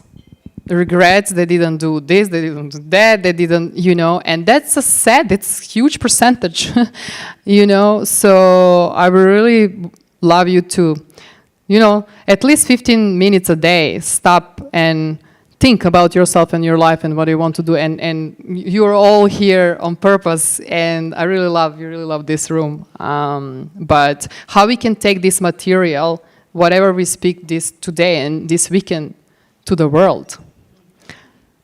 Yeah. And if any educational institutions are interested in something that we haven't built yet, but we will, let us know. It's in the process. It's in the process, but it's going to be out there. So thank you so much. Thank you. Thank you.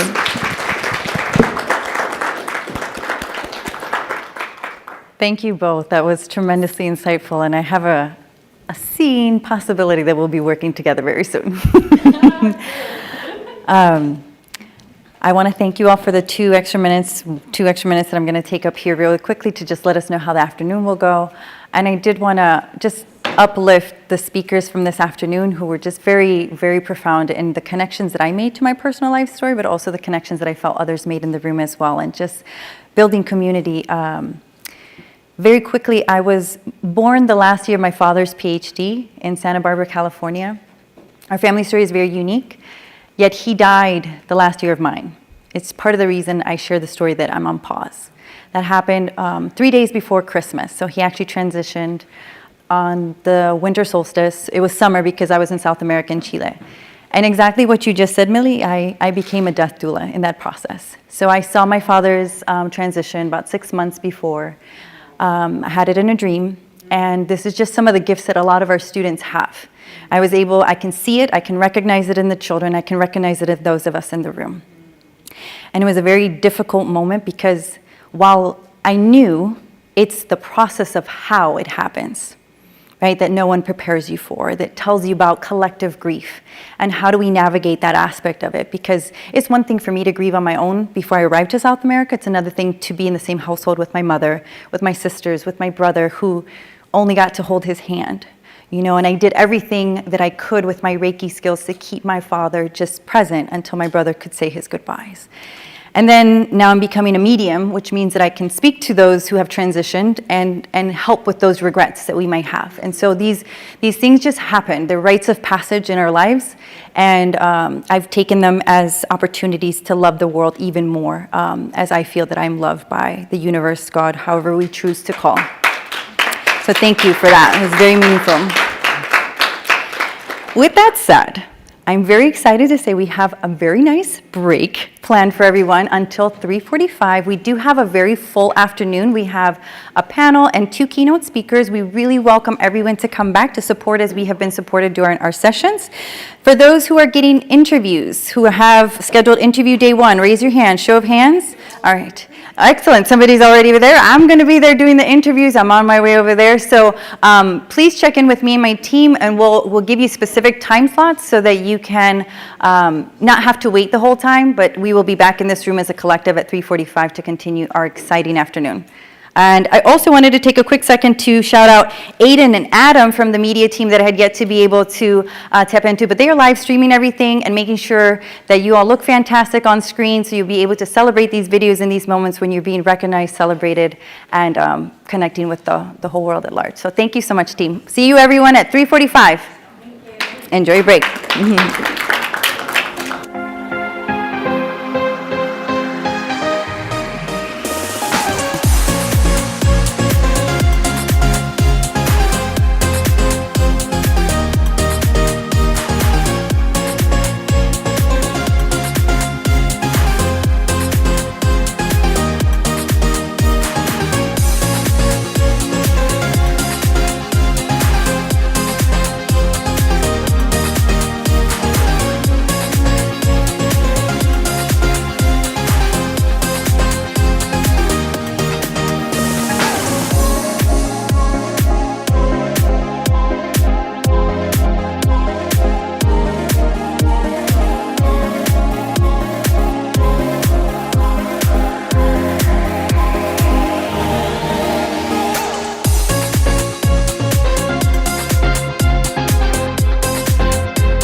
Test record. Test record. Check, check. Sounding good? Cool.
I love that you all cued in very easily. When the hand goes up, the mouth go shut. All right.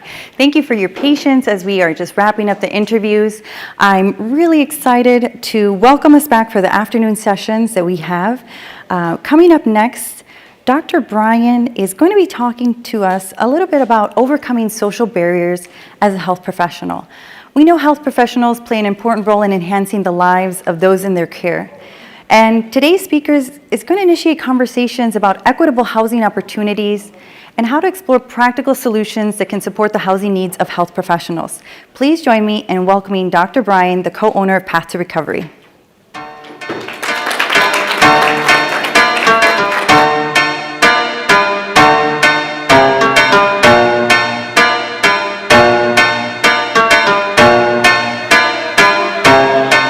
Let's talk about stress, let's talk about life, let's talk about why I really marry my wife. Let's deal with emotions and all my feelings. Put it on the table so you can stop. I know it's kinda hard cause you're angry. It's 2021 and we ain't free. Don't know why I made it, I just wanna make it. My motives are pure, but they often debated. Let's talk about stuff we had to endure. Already blessed, but there's so much more. I love all my people, but we are not equal. It's time to remind, refocus, restore. Let's talk about Jesus making the choice to die for our sin and our color of skin. It's the way that I show and it's time to rejoice. For iHeart Radio, brand new voice.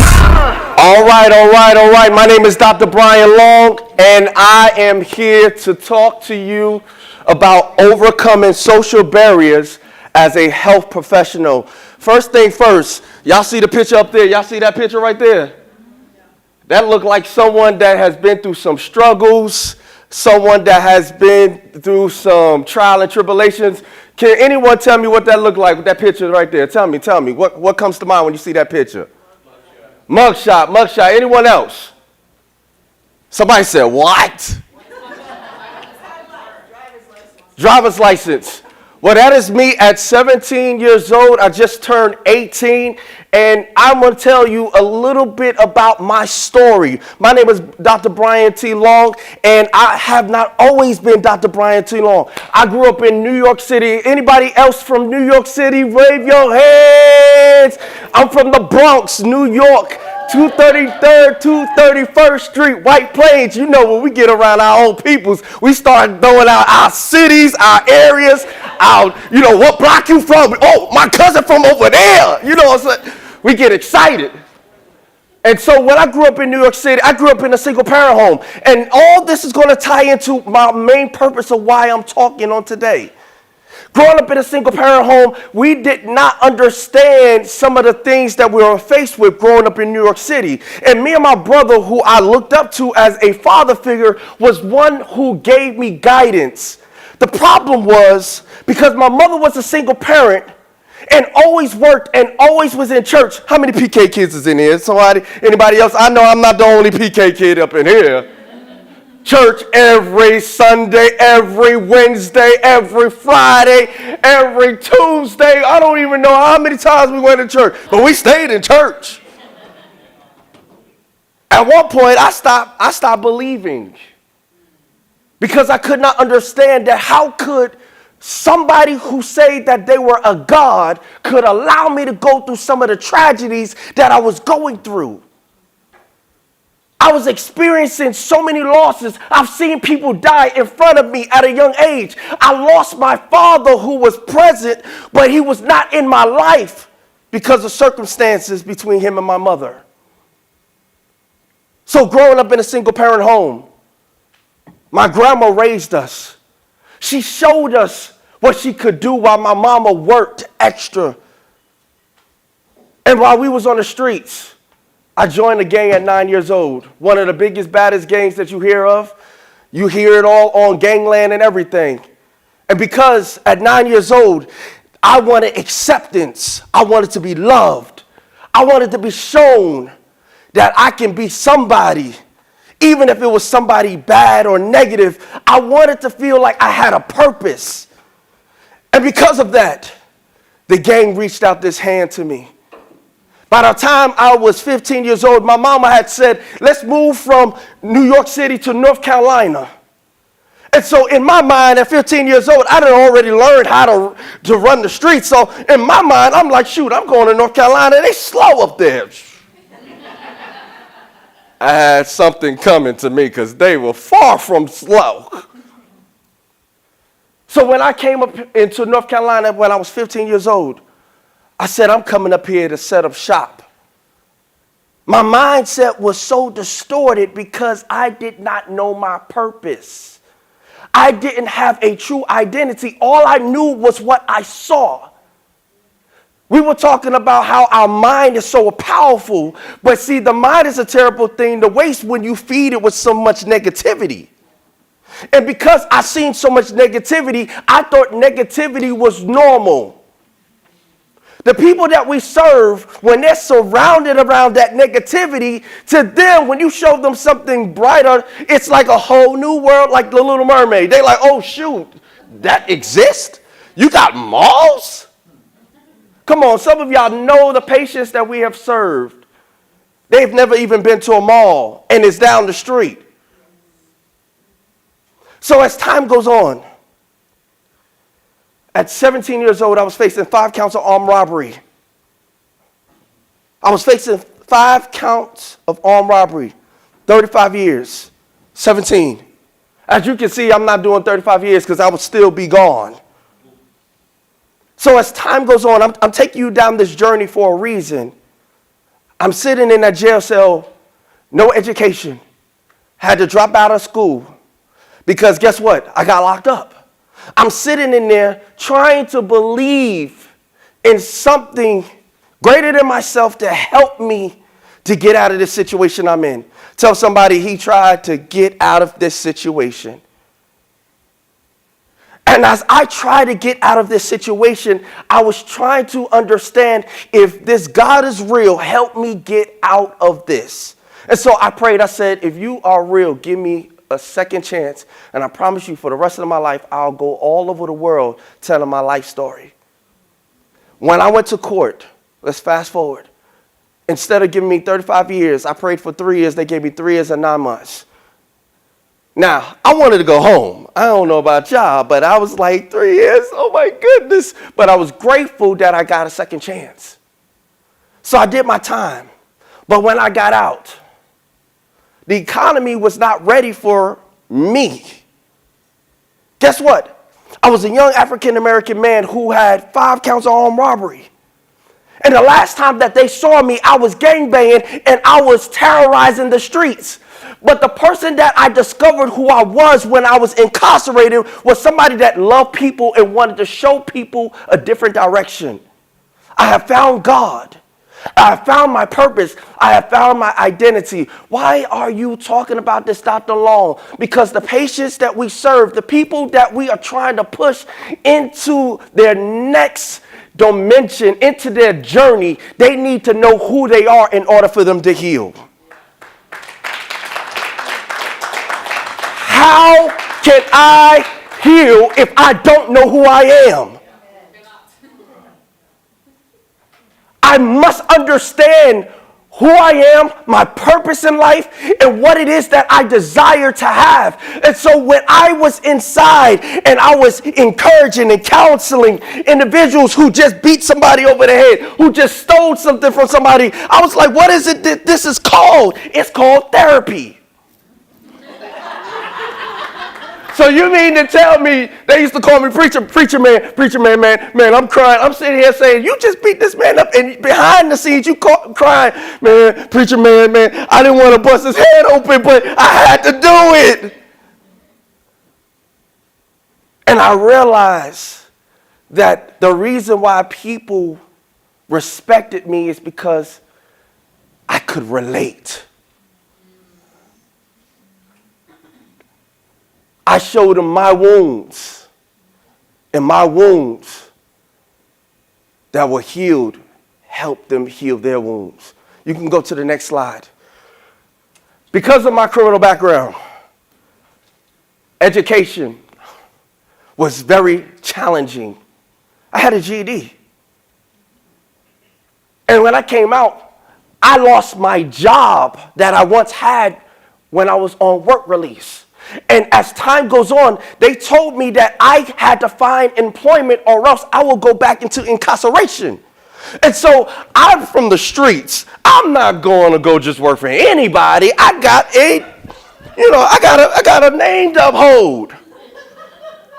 Tell somebody you got to be humbled sometimes. I had some humble pie, I'm trying to tell you. I was sitting in church one day, and then the Holy Spirit, God told me, said, go to Zaxby's. I had a suit on just like this. Go to Zaxby's. Tell them I said, I'm going to hire you. Tell them God said to hire you. I said, Zaxby's? What cook? I need to be a boss. So I said, okay, I'm working on this humbling thing, God. I'm working on it. I went in there, and when I went in there, I said, let me speak to the hiring manager. The hiring manager came out, he said, yes, how can I help you? I said, This God, thing I'm keeps saying to hire me. popping He out. said, I'm gonna switch it with this one. Which is this. Do you mind just unmuting it once? Be a manager, because I want to count the money. Yeah. He said, hold up, you got 5 counts on robbery, you can't count the money. I caught that one. I caught that. And so he gave me a second chance. And he said that even though you had a criminal record, I want to give you an opportunity. I honed myself, worked myself from fry cook to shift leader to second man in charge of Zaxby's. As time goes on, doors open up for me to where I can go to a community college because I had to start somewhere. Because in school, I struggled with school. And most times when we're dealing with the people that we serve, they are ashamed to express and explain that they struggle with what you're telling them. So I'm a good learner by watching you. If I watch you, I can get that thing down packed. I'm still good at that. And so as time went on, as I was working at Mitchell Community College, they gave me a second chance to work there. Doors began to open up. The federal government began to start talking to me. And people from all across the nation started reaching out because they heard my story and how I was willing to give back. And so the government, because I could not become a federal employee, said, well, we'll pay your salary through this nonprofit organization called Appropriate Placement Options. So now I had an opportunity to tell my story, go into the jail cells, help individuals who were struggling to overcome the barriers that they were going through. And as time goes on, as I got my bachelor's degree, I tried to go to one of those mainstream schools, and I got rejection because of my criminal record. That made me devastated that I could not, even though I changed, even though I made strides to go forward, people were still discriminating against me because of something that I did when I was 17 years old. So as time goes on, I go to a private school. As time goes on, I get my master's degree. As time goes on, doors open up to where I get TV opportunities, A&E Network. As time goes on, I continue to travel, telling my story. You can go to the next slide, please. But even though I'm in newspapers, even though you can research my name, even though that there were things that people, sheriff departments, and people who locked me up themselves personally was supporting me, housing was very difficult. Because I had a criminal record that was very violent. And even though I did not represent that person who I once was, they still would always tell me, so sorry to hear that. I love your story and I'm inspired by your story, but I cannot rent to you. And I would say, well, there's like 5 people here who sell drugs because I'm from the streets. I know they sell drugs. they got their baby mama right there. They live with her. I'm coming to you humbly. Give me a chance. And they would still turn me away, which forces me to settle, even though I've changed, and puts me back into an environment that I don't want to be in. As time goes on, you can go to the next slide. Because I refuse to quit. I refuse to let people stop me. Doors open up for iHeartRadio to be on a radio station. Doors open up for me to be able to do great things. I've written over 9 books. As time goes on, PhD, several honorary doctoral degrees. And as time goes on, I've touched over 10,000 individuals across the nation telling my story because God had given me a second chance to help people understand that overcoming social barriers as a health professional takes you having the ability to first heal within.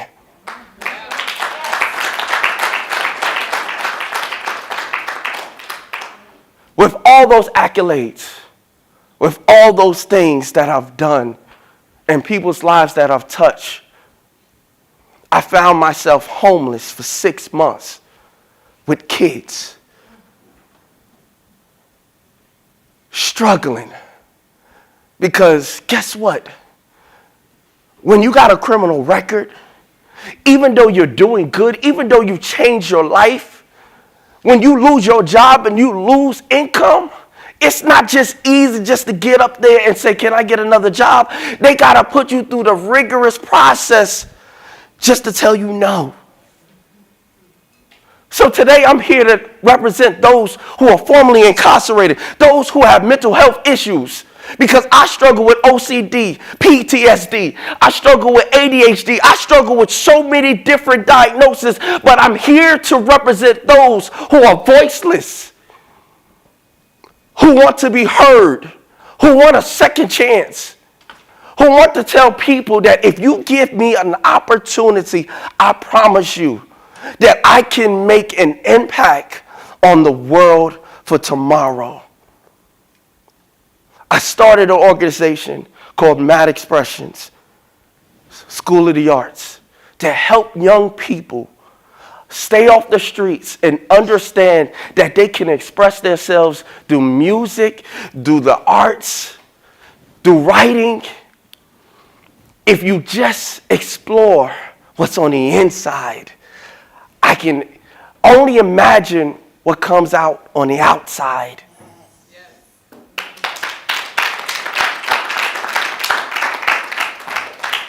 And as time goes on, as I conclude, I realized this one thing, that even though I'm in the mental health field, and even though I became a therapist, that the challenges that I face with licensures, with even trying to get a licensure in another state, the roadblocks that I get to relive the same thing that happened 20-something years ago, to prove that I'm a good person. These are the barriers that I must face so that I can help people understand that if you impart in me and I impart in someone else, guess what we have? A changed world. All it takes is one person to give one opportunity. I'm here today sharing with my passion. I'm a therapist. I love helping clients change. But my passion is this: speaking all across the world, telling my story, hoping that someone will get changed by my message. Thank you for listening. Thank you.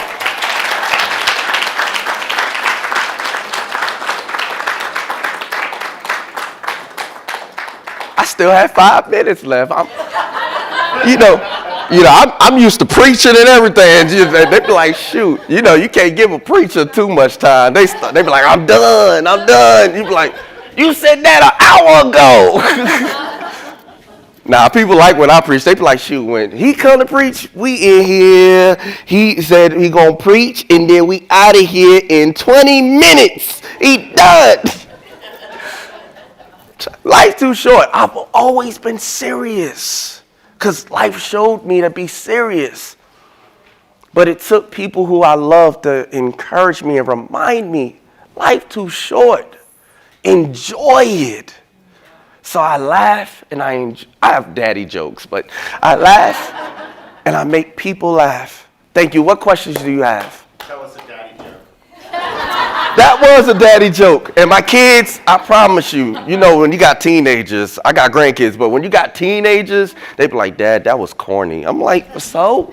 I laughed. What if I didn't feed you today? Would that be corny?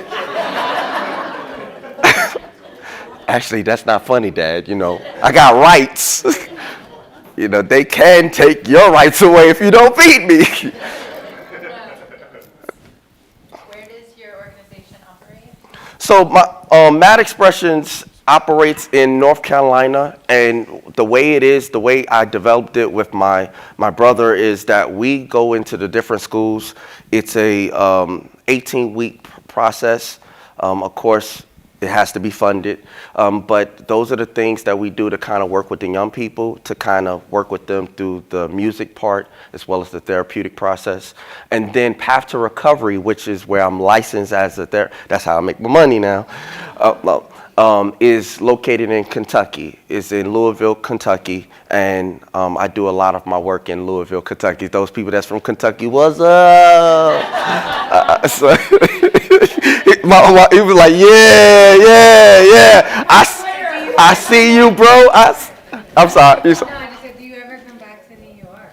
New York, I have so much family in New York that I want to come back, but I have not had the opportunity. So yes, since I've been out, I have been to New York because I started to explore the music world, and then that kind of faded away. But definitely, I'm looking for opportunities. I just got to plug in. I'm looking for opportunities to go anywhere.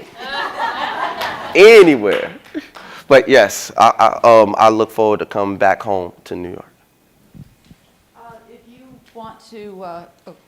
If you want to work with any of the school systems around the country, let me know, and we probably have contacts there that we can help you. I'm telling you right now, you need my number? Join on LinkedIn. I'll catch you after. We'll talk. I'm sorry, we got to be professional sometimes. Well, I'll talk to you later. She even did it like this. She's like, yeah, let's go.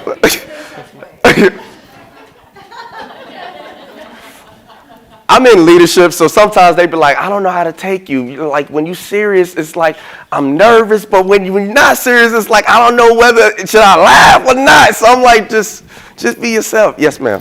Do you have a mentor program that's not in the schools where you work with maybe a group of preteens or teens that maybe have a learning disability or the capability of getting somewhere to try to curve them from going down the same path you went to avoid some of those choices?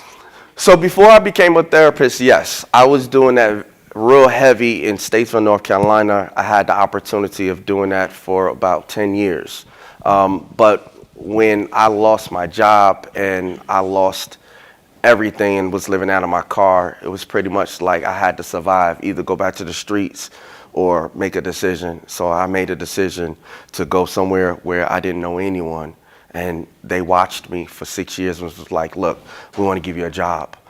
So no, I don't, but Mad Expressions has that component. The only problem is it has to be funded to operate. Because I would be willing to step away from being a therapist to do Mad Expressions to where I can go into the school systems across the world and mentor and show other people how to do the process. So, yes. Anybody else? How did you actually find your home? My home when I was homeless. What happened was when I was living out of my car for 6 months, and I don't know why I still choke, like ready to cry. I was living in my car for 6 months, and someone had gave me an opportunity to work for Goodwill Industries. It was the vice president. And so I just started looking online like for private owners. And the private owner, I just called them up and said, hey, I'm interested. And I didn't know what I was walking into. They didn't know what they were walking into. And I try not to start out a conversation with, hey, you know, I got a criminal record. People gonna run. Yeah, I used to gang bang, yeah. No, so that door opened once I talked to them and sold them my story. They were like, you got this. I had no money. So. How were you able to get your I guess you have a doctorate, right? A PhD? Yes, How did you get that and where? So I have gotten my Christian leadership from Metropolitan Christian University, and then some of the one that I was telling you about, the PhD. I didn't never finish my PhD at Walden University. I made it to dissertation, to the part to where I needed to go ahead and do the last part. Like, I finished with everything, and I ran out of money. And this is before COVID. And once COVID hit and I ran out of money, it was like, and then I thought about starting it again. But someone was just like, Dr. Long, you have you have a PhD and you have like 3-4 honorary doctorate degrees. It's not going to make you anybody different. So I just decided not to go back and finish that. The gentleman had his hand up. I got 2 questions. One, thank you for sharing your story. When working with a patient client, what do you find is the hardest part in them changing and helping them create the change that they desire? Believing in the process. A lot of times, and what was mentioned earlier was about the process of thinking. Let's think about this. What we think of ourselves not only stays in our brain, but goes into our hearts, and then now what's in our heart comes out physically. So when I talk to clients, I address mind, body, and soul. We have to have a spiritual component that we have to address. We have to address the physical component, and we have to address the mental component. If I don't believe in something higher than me, then therefore, guess what? I'm lacking. Even if I believe in the wall is a God, I have to believe in something spiritual. There has to be a spiritual component. And so I always try to help those that the struggle is believing in something as well as believing in self. And once I get through the barrier of recognizing, believing in self, they're able to they change. And then once they hear my story, they tell me, oh, you got me sold right then and there.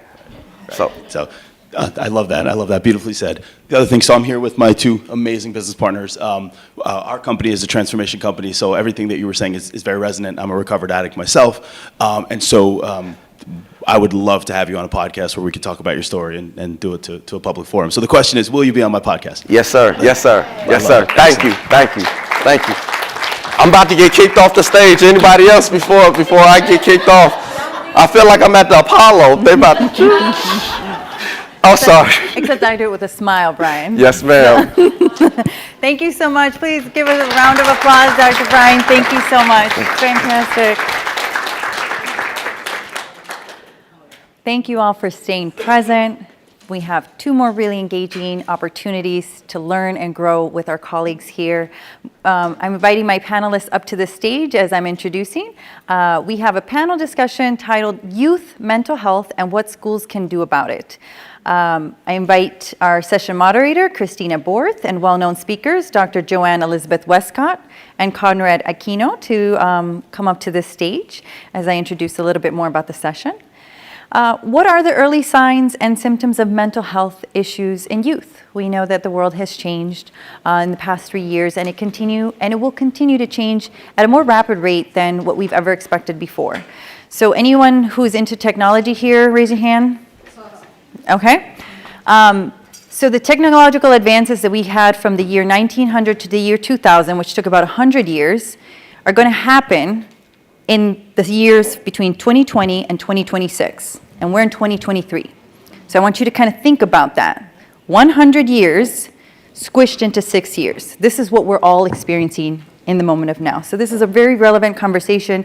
How do we, as educators, identify and address the issues our youth are having in the classroom, in their homes, and just what can we do to support students experiencing mental health difficulties? I let it go to our panelists. We're ready? Okay. Well, I've been excited for this all day, all week, the last few weeks. Our conversations have been amazing in prep, and I will say I'm really nervous as well.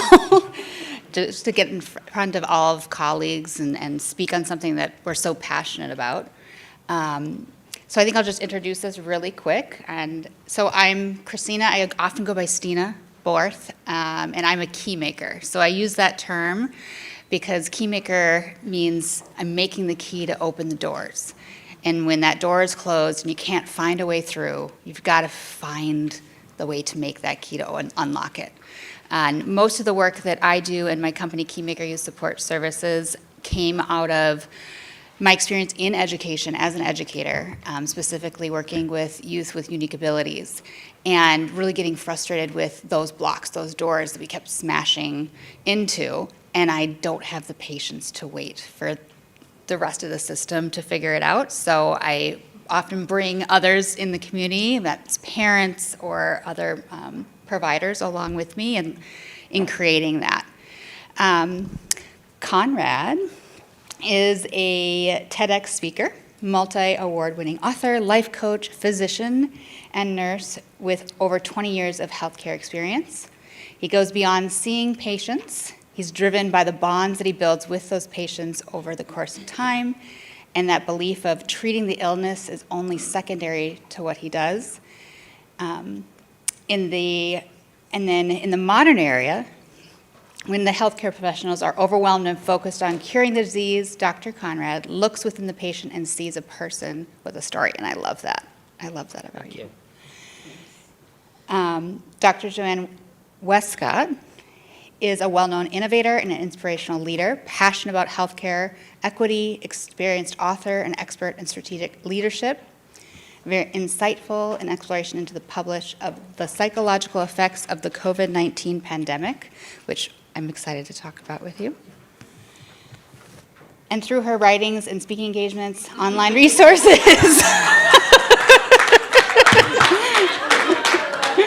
she offers guidance and support for those struggling with the profound challenges brought about by the COVID-19 crisis. So should we get started? Sounds good. So our first question that I am excited to speak about is, how can schools equip their teachers and staff to be better supported and support their youth mental health? And I'm going to just kick us off with, there's a lot we can do. And really, the biggest thing that comes to my mind is providing education, language, and instruction. And ideally through direct instruction, not just in the background or layered through the academics, but speaking about it directly and giving the word to what that feeling or that sensation is. How is it manifesting in their nervous system, in their bodies, and allowing them to grow their voice from even a young age. I think also we need to create a working and learning environment that houses healthy mental health for our educators, which majority of the time we don't have.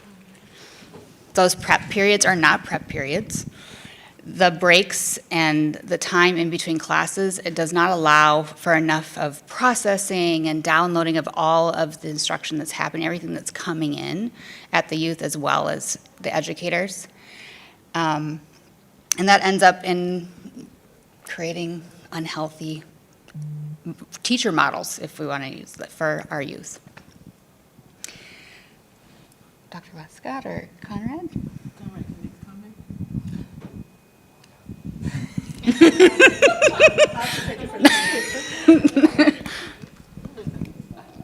Well, I can go ahead.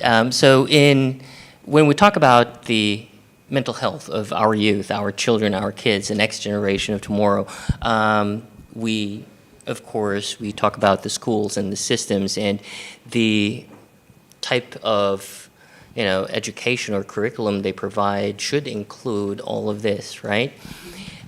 But one thing that we're missing is also the role of the caregivers as parents. Now, I'm a parent of 3, 17, 12, and 9, and we're also, you have to think about first, how do these kids learn these life skills? And coping with stress, the mental health, is part of the life skill. How do we learn how to tie our shoes, walk, run, pray, all of that, right? It comes first from us as the caregivers. We pass this on to them.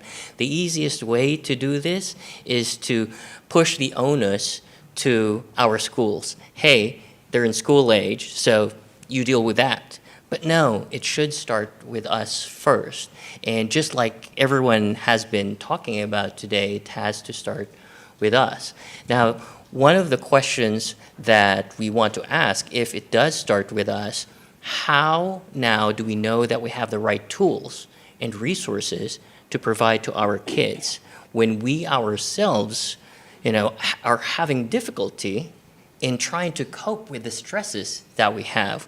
We come home after work and we're just tired, we're exhausted, we don't want to do and deal with any of this, right?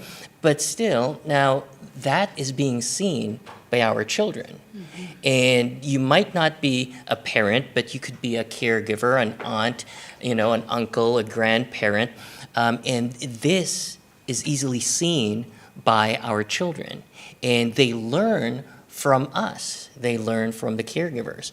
So the number one thing, just like what Dr. Brian is saying, first focus on yourself, okay?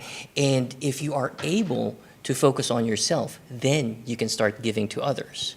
And it helps yourself, it helps your kids. And that's where we need to start first, right?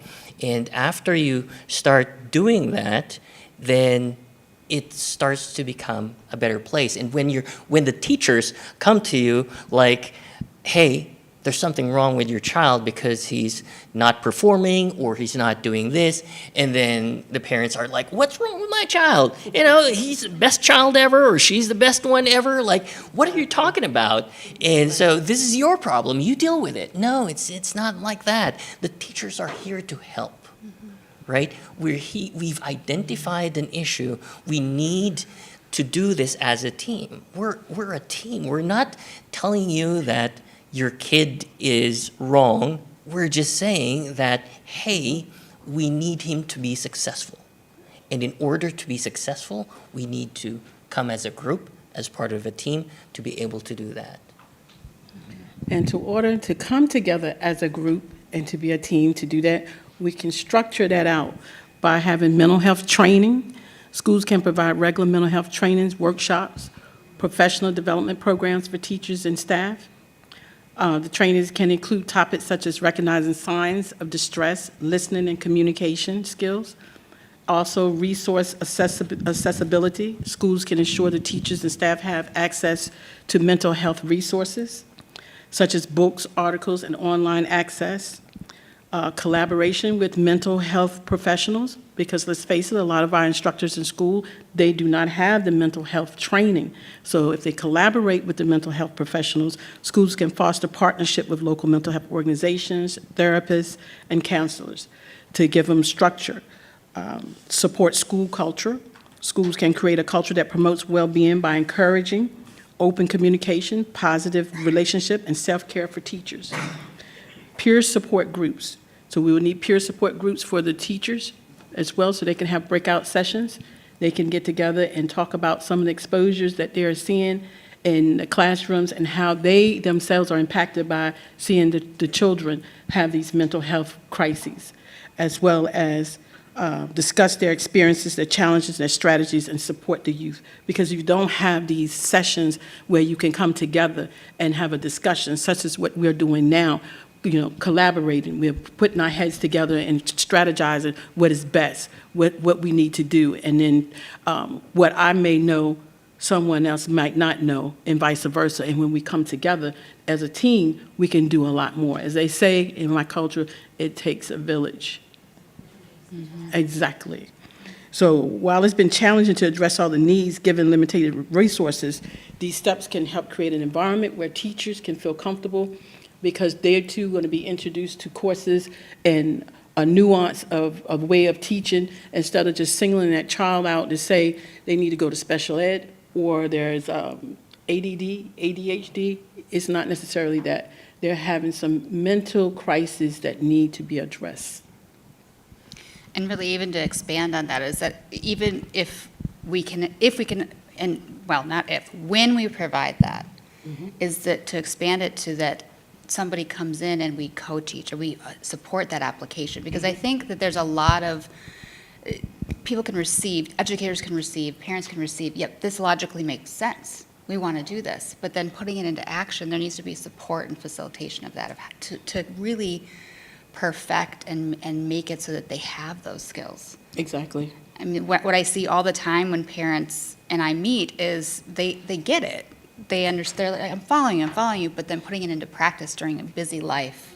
Or when you're in the classroom and you're managing all the students, you understanding that in the IEP meeting, but then actually being able to apply it, there's something that drops off. And that's where I think the action is needed. We need to start going in and supporting each other and saying, yes, we are family. We are part of the same team. Exactly. So that that knowledge can actually be seen in real life. That's right.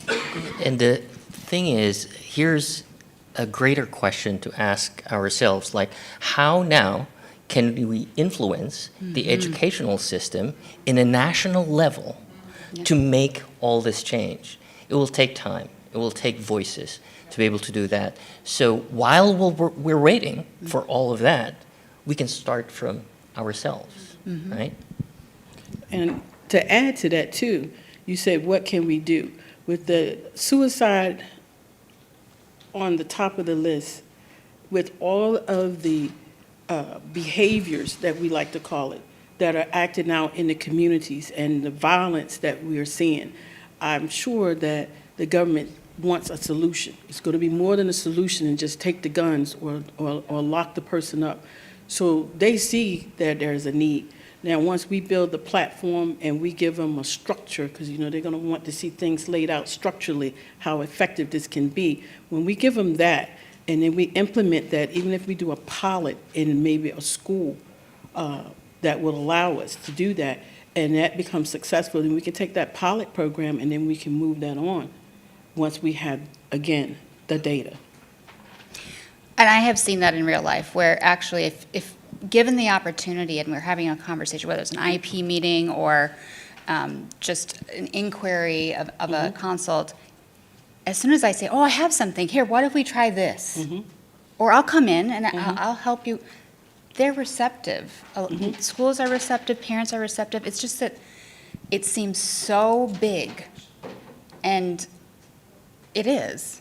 But every small step, when you bring it together, it makes a big difference, right? So we just have to have that determination and believe that we can continue to make those keys, open those doors. And I totally agree with you. Sorry. Yeah. I totally agree with you. Because one of the things in my company with Delmarva Community Consulting Services, we work in the community, that we support the community in when they're having crises, was a disaster. So it sometimes starts with the small person. It starts with the little guy, to be able to be reachable and approachable so that the community will feel comfortable to come to you. And then, of course, we network and we connect with the bigger global industry to be able to provide the resources and the information that's needed, because as a little company, we can't do it by ourselves. But that is very, very true. And I know that for myself by having hands-on, providing mental health resources, providing being an advocate as to directing people where they can go. I've had so many to come in my website asking for help because they're doing it anonymously. They don't want to come in and say, hey, I need an appointment, I need to see a psychiatrist. They have a subtle way of doing that, of asking for help, and they don't always call the hotline. So my company is there for that. And I'm pleased to be able to say I've had a lot of support from the bigger mental health organizations to be able to supply what I need to be able to get it to the communities. And then as they go up the chain and they win your trust, is the biggest part of it, then it can be helped. And as you were speaking, I was just thinking about how it really speaks to the need of normalizing mental health. Normalizing as mental health maintenance, everybody needs it. Everybody needs to learn this skill. It's a lifelong skill. It doesn't matter what the diagnosis is or the label, because you know what, the labels, they do change as well. So let's get rid of those and just talk about, this is the experience, this is what works for me, or I don't know what can work for me or my child, and really work on that and start using that language and normalizing it. Like, I talk about all the time with my clients about co-processing and co-regulating, and they go, Stina, what are you talking about? What the heck is that? It's because there's no language we don't talk about. We haven't normalized it. But if we do more of that in our professions, in our communities, then the parents can do it, the kids can do it. Right. And we also have to start normalizing these conversations at Yes, home. exactly. At home. So we need to start talking about this with our kids, starting to teach them this lifelong skill to be able to do that in the right way and not in a destructive way. I totally agree with you on that. That is where the foundation starts, is at home. And now we have to incorporate your mental health, because if your mental is not healthy, then you cannot be productive. You become a liability in society. So a lot of the millennials, I'm sorry, I don't mean to label you, but a lot of the younger generations, I want to say, they're really having a difficult time trying to grasp, where do I fit in, what do I do, and how do I do that, and then want to be independent and want to make independent decisions. So once again, I implore upon them, come to us, come to someone who has walked the walk, talked the talk, and we can advise you, we can talk to you. We don't want to try to control you, but we can prevent a lot of the mistakes that you will have by just making erratic choices and just sporadically spiraling out of control. It's not necessary. We too, as leaders, we deal with a lot of the mental health issues. We deal with it from the top. But as we come together and collaborate together as leaders and put our minds together globally, because what has happened to us from the pandemic, now that we're post-pandemic, it has affected every one of us, regardless of your gender, regardless of your culture, regardless of your belief. We all breathe the air that had the COVID. And so with that being said, we are here today from all parts of the world, from all different faiths and beliefs, to come together to try to find a better means for tomorrow. And that's what we have to do. And in order to do that, our biasness have to be put aside, because we want to wake up tomorrow and be able to live in a productive world. And let's face it, it takes the global economy to be able to produce and give us a satisfactory life. We're no longer living in a stone age where we're just isolated and it's just about me and about you and them. It's all of us. It takes all of us to do that. So with that being said. And it starts with our kids, our education. I mean, absolutely. It does start at home, but it also, I think we have to recognize there's lots of hours that our youth are in the education system. Yes. And your first behaviors you see is from the children when they are rearing from young kids. That is the first behaviors you start to see. And if you don't structure that behavior and put it into some normalcy, that's when it spirals out of control. And, parents are working, some are ignoring, not wanting to deal with the problem, or they don't know how to deal with it. Right, and I like the dad response is, walk it off. You're going to be fine. And the mom response is, oh, you're fine, you're going to be fine. But we're not teaching them the right way to cope with those stresses. It's absolutely And true. it's possible that it's because we don't know either. We haven't done the work. Right. And a lot of times the opportunity wasn't given to our parents. They weren't given the education. They weren't given the access. And so now it's our job within the system, within the education system, and in our community to provide that. Because all it's going to do, if we just ignore that and say, well, it's on you, you're the adult, you figure it out, it's for the benefit of the child and for the youth or the young adult that we're working with. And then that's going to be the change. They're inheriting this world. Yes. So That's right. And that is very true. We want to give them those skills and empower them to make those decisions and be able to regulate and be able to navigate the stresses and coping. That's very true. Let me get this one point out. It's at the tip of my tongue. When we went through the pandemic phase, we were all instructed to do what? Stay indoors and forced to live a sedentary lifestyle and to not be able to socialize. We were told everything possibly of what not to do. But not one time since we've been going through that pandemic and now post-pandemic, what do we do to recover? What measures, what steps do we put in place to get us back to some sort of normalcy in life? How do we get over the barriers, the stigmas that cause us to have issues? We know that the crime rate went up. Domestic problems went up on the rise. a lot of times the children, their outlet was to go to school to be able to get a meal, to be able to get away from some of the domestic issues that was occurring at home.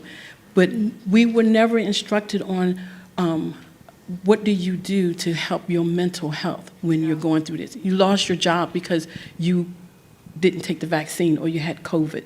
So what do you do now that you don't have money and you don't have the resources to provide for your family and you no longer have your job?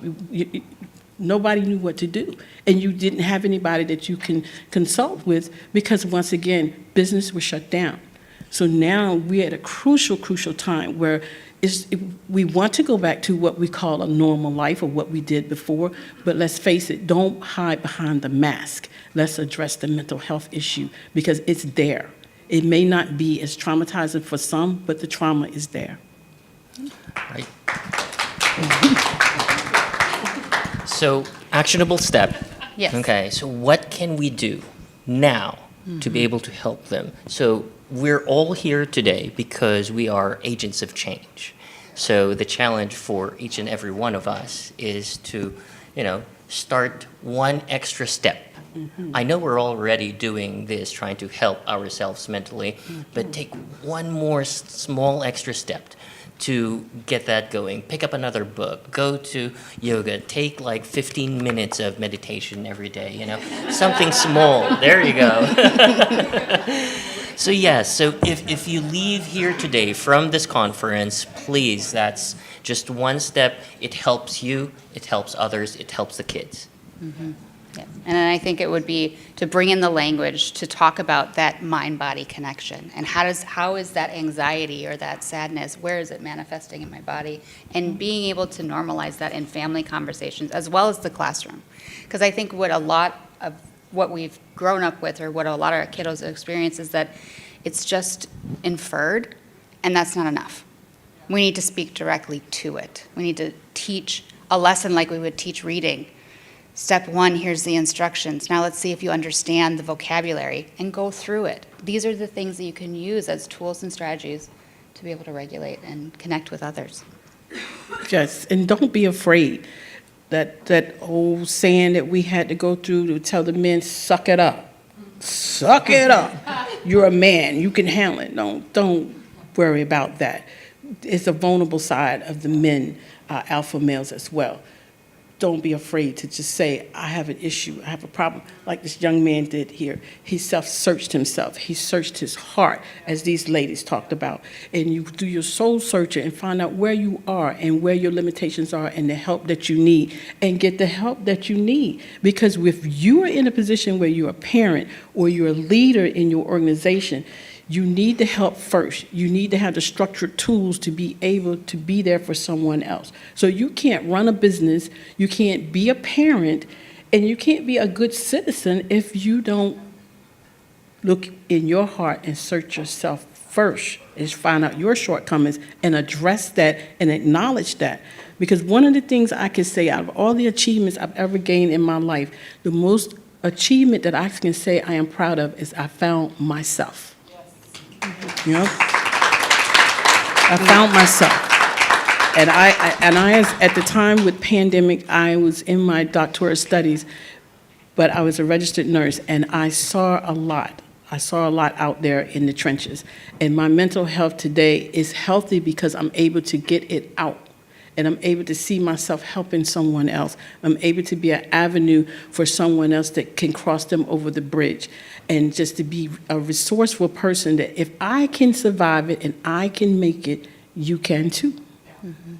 And you were a hub, and that is what we want our schools to be able to be a hub where there's resources and there's networking, and if the solution can't be met there in the school, at least they can send you and hold your hand and walk you to it.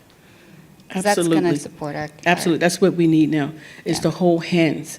I know in some cultures, they have certain traditions that you don't hold or shake hands or make eye contact. And I was talking with one of the ladies here, and I was saying that in order to be able to help a lot of people now, we have to be able to accept the culture, understand the culture, because that's the first step to be able to break the barrier, to be able to help someone heal mentally. It's no more traditionally sitting on the psychiatric a sofa. You have to respect that culture, that person, understand where they're coming from, and then be able to win their trust to help them mentally. So I think we're probably close to time. Is that Q&A a little bit?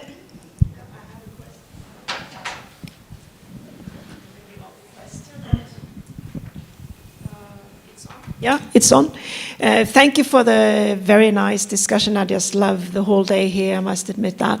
But there is something I have noticed. I don't coach the children. I more take care of the parents, if I put it that way, in career and life and leadership and in companies.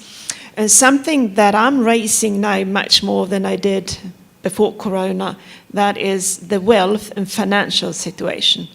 Because I learned that the hard way, that when I was coaching in career transition, and people coming, globalization, different countries, they have visa, they can only stay in the country for a certain way, they can't buy a house, particularly in my country, in Europe, you don't get a loan in the bank, you have children, so you have to move a couple of times, and I know I coach people here in the United States, and they are kicked back to India or to Europe because of visa.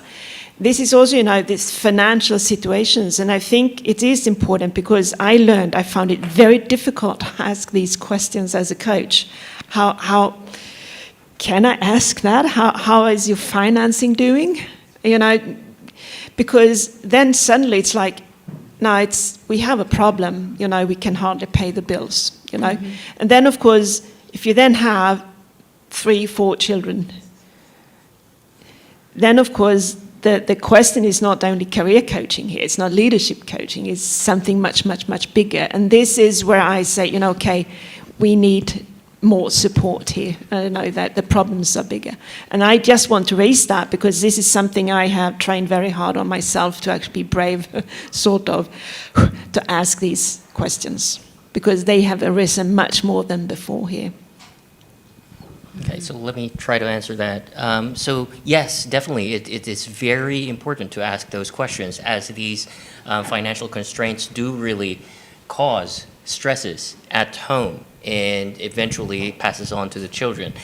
There was a point in my life that I was jobless for 6 months. I didn't know how long that would last, but still, it did affect the situation, the family situation at home. And those are very valid questions that we need to ask every individual, every family, so that we know where these stresses are coming from. And unfortunately, we do have to pay bills, but still, we have kind of this measure of success through the dollar amount, the revenue that we make, right? The income that we make. And we need to start taking that out. And someone mentioned here earlier that the richest people in the world feel satisfied but unfulfilled. Mm-hmm. And, that's really something that we need to look into. How can we get them fulfilled instead of just being, temporarily happy? Yeah. And I think it also speaks to, because those stressors come up, it's even more of a reason, like we know that's going to happen in life at some point, is to teach those emotional intelligence, the regulation skills, and then as well as what I've noticed that's been really helpful when educating young adults that have been through the pandemic or they were in high school and now they have these anxieties, is teaching soft skills. Skills that you can transfer from one career to another because they've already seen that with their parents. Oh gosh, this is so stressful. Dad was in this job, mom was in this job, this one career, and had to totally pivot. It's a concept that if they can understand that's okay, you'll figure it out. You can rework it. It's not the end of life. You'll survive. But building those skills up so that they understand there's options and they feel the power to be able to drive their own life. When it comes to alleviating stress, we want to try to implement listening to music of your choice.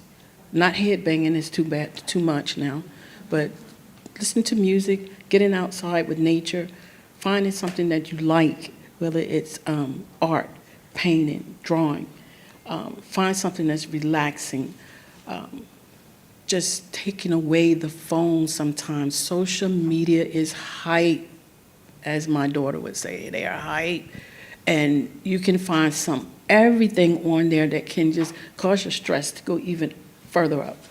just try not to, try to be away from your phone sometime and just try to hear yourself breathe and hear your heartbeat. I think we have one more question over here.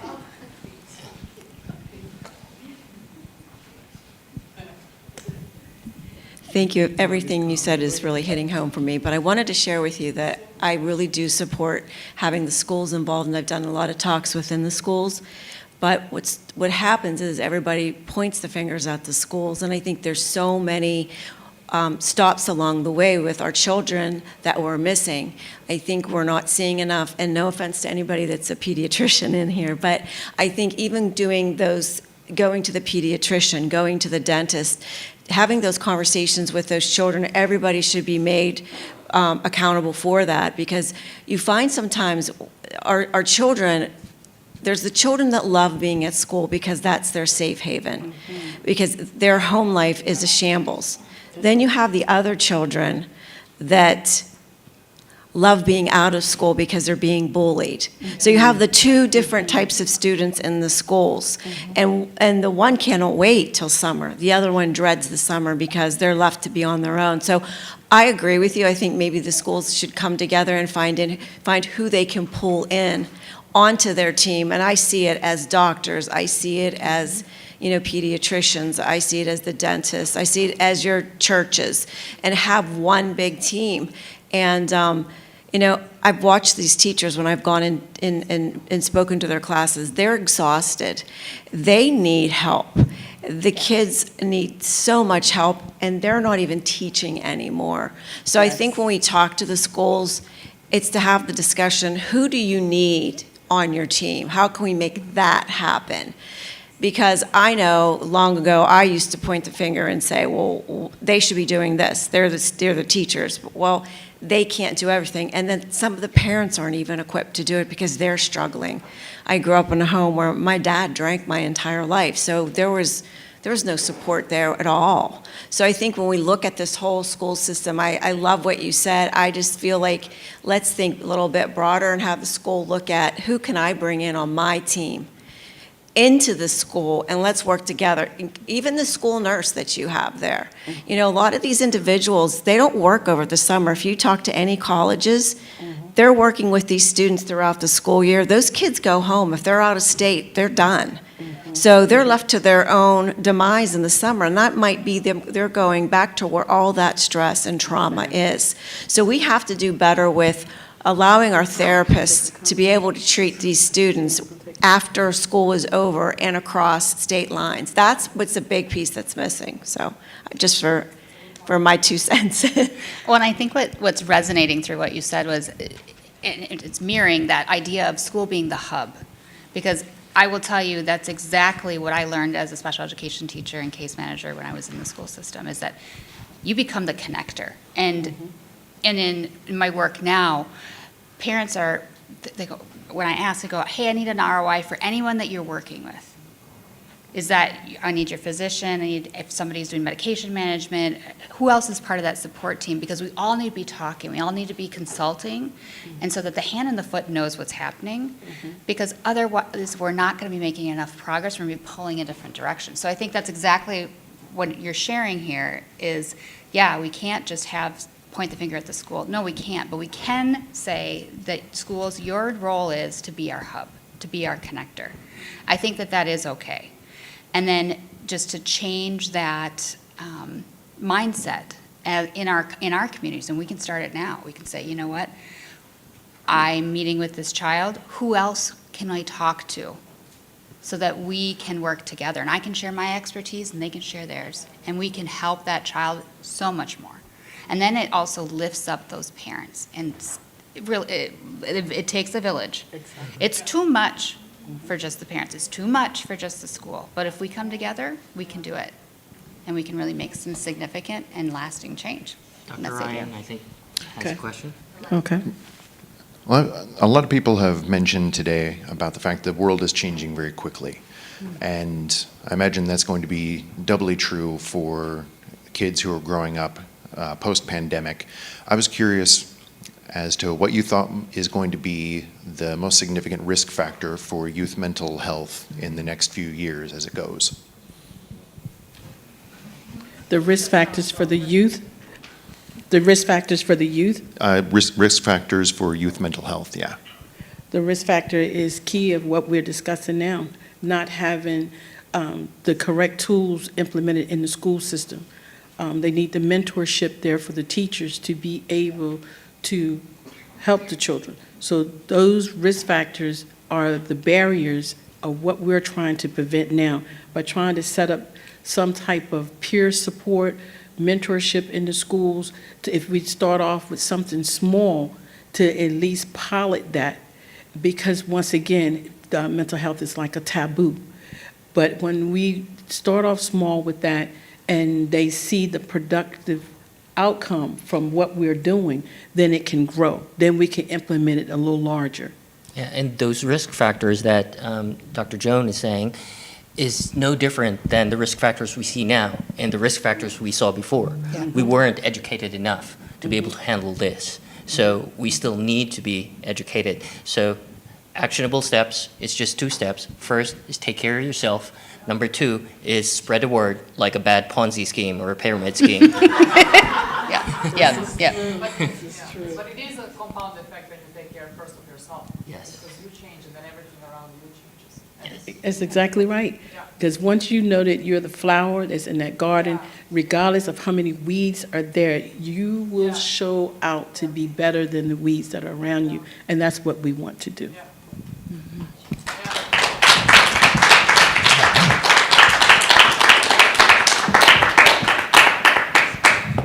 Thank you, panelists. Thank you so much for this meaningful conversation. This is a topic that is really near and dear to my heart. It is how I became a mother, because one of my students was going through mental health crisis.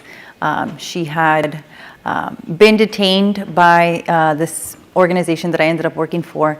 But in a long story, I'll tell it a little bit more in another day, you can see the pain of children, right? If you really take a moment to look in their eyes, you can see what they're going through. And my Natalie had all the answers. She knew exactly what she needed. She just had been telling the wrong adults, or adults who didn't yet have the capacity to show up for her. And so just knowing that it's okay if it's not us who becomes the person helping the young person, but bridging with whoever can really forge that connection, and knowing when to step in and when to lean back. So just thank you all panelists, because the work you're doing is tremendously significant and important.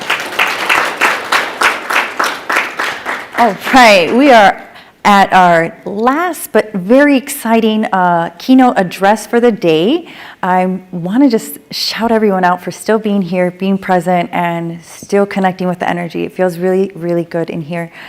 We have Richard K. Williams, who will be joining us, is the co-founder and co-inventor of Hypersphere AI.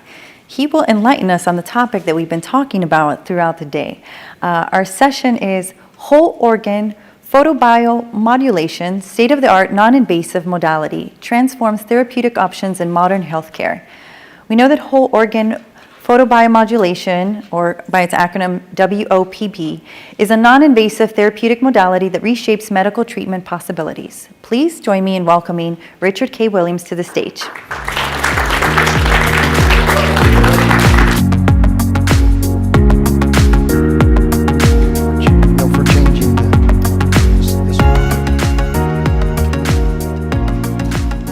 Well, thank you for staying and all the way to the end. I know we have dinner coming after this, so I'll try not to take too long.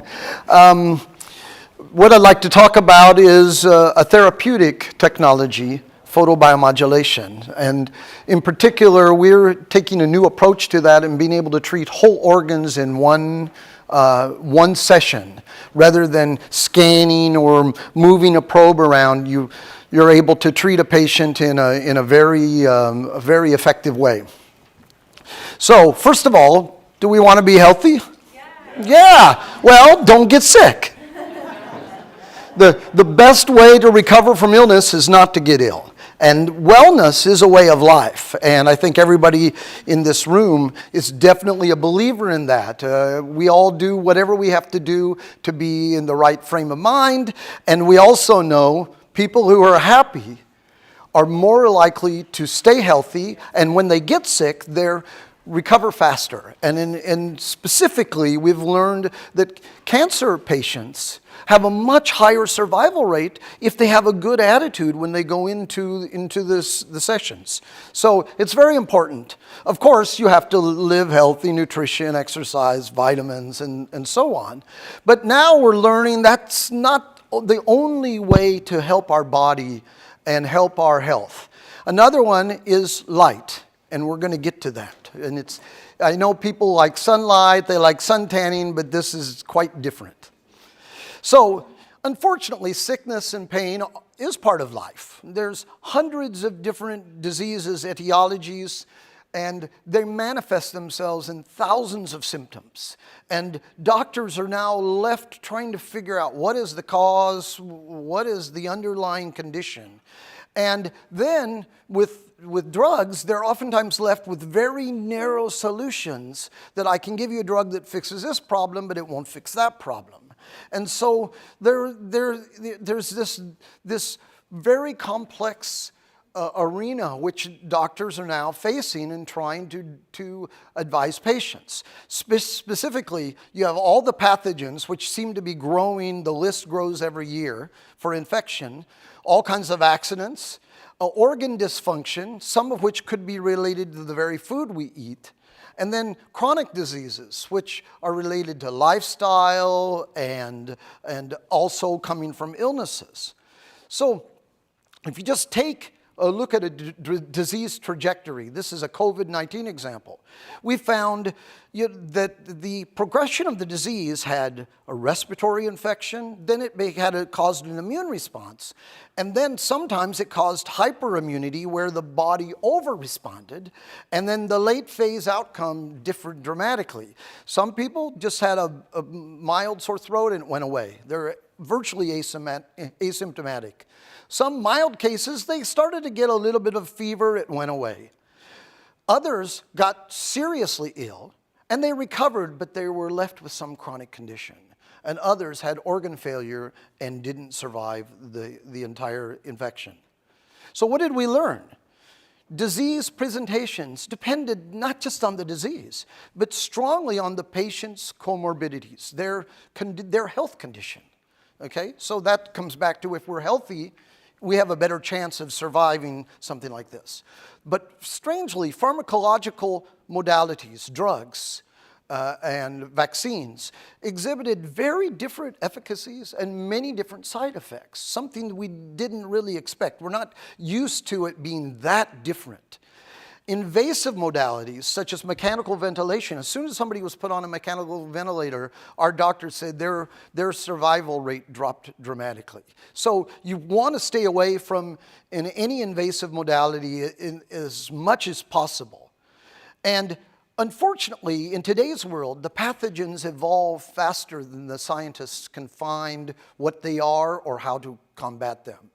And especially single-strand RNA viruses, they're problematic because they build a platform for immunization, and as soon as they immunize you, the RNA component mutates, the proteins change, and it can't identify the virion anymore. Also, there's many genome-specific medicines, not just vaccines, and they also lose their efficacy as soon as there's any mutation. But worst of all, what we learned in the COVID crisis was when the hospitals were overrun, only the most serious ill patients got treated. Other people had to stay home. Basically, they said, we can do nothing, we can't bring you in, and even if we did bring you in, we might make you worse because we have no therapeutics for you. So they had to fend for themselves. So this begs the question of what do we do when we can't get help? So if you look at it, there's surgery, and anything that was invasive is very problematic. And then the pharmacology industry is, well, we can solve the problem, okay? But again, aside from the fact that the drugs and the therapeutics didn't work, they weren't able to even access the patients. So you were left kind of on your own. People used nutrition and vitamins and other means, Homeopathic means to try and reduce their a chance of becoming infected or to shorten the time of an infection. And then we introduced another area, which is a few companies, about 3 of us, promoted using non-ionizing radiation, that's red and infrared light primarily, to stimulate an immune response to help the body fight the contagion. So both the nutrition and the biophysical mechanism of light gives you a homeostatic, that is a pro-health effect on the body. But the light can also be truly therapeutic. However, the pharmaceutical industry has been fighting this as becoming a successful modality for, well, 30, 40 years. Okay, and fortunately, we are now starting to get the respect that we deserve and getting into a lot of peer-reviewed papers talking about all the different modalities that we are able to address. So this is a whole new field, and it's called photobiomodulation.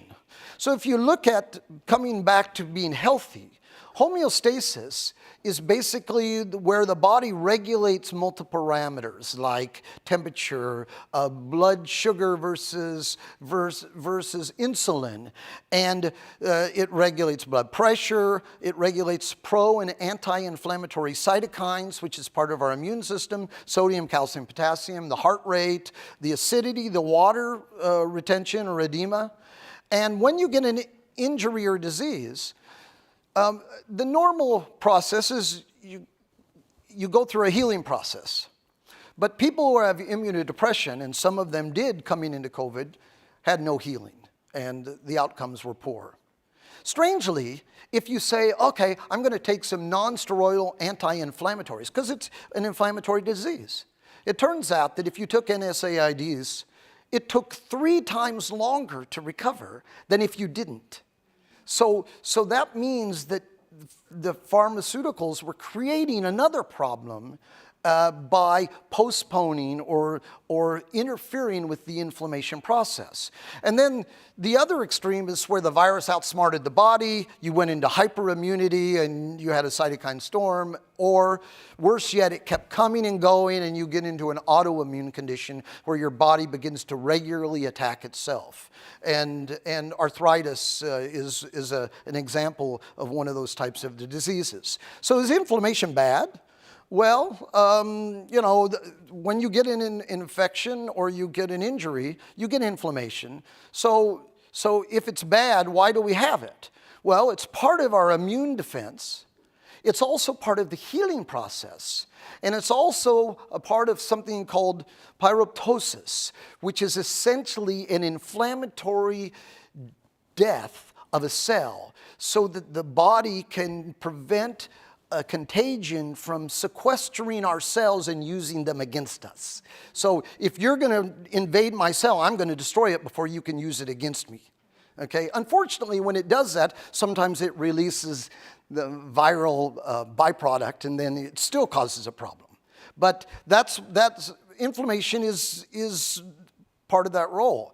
But it's also a natural part of healing. Inflammation starts with neutrophils, leukocytes trying to remove contagion. Then it starts handing off the work to proliferating new cells, contracting injuries, laying down collagen, and then turning around, growing new arteries, growing new nerves, cleaning up all the mess, the cellular debris from the entire construction project, and removing the type 3 collagen and putting down type 1 collagen until finally you return back to the health state.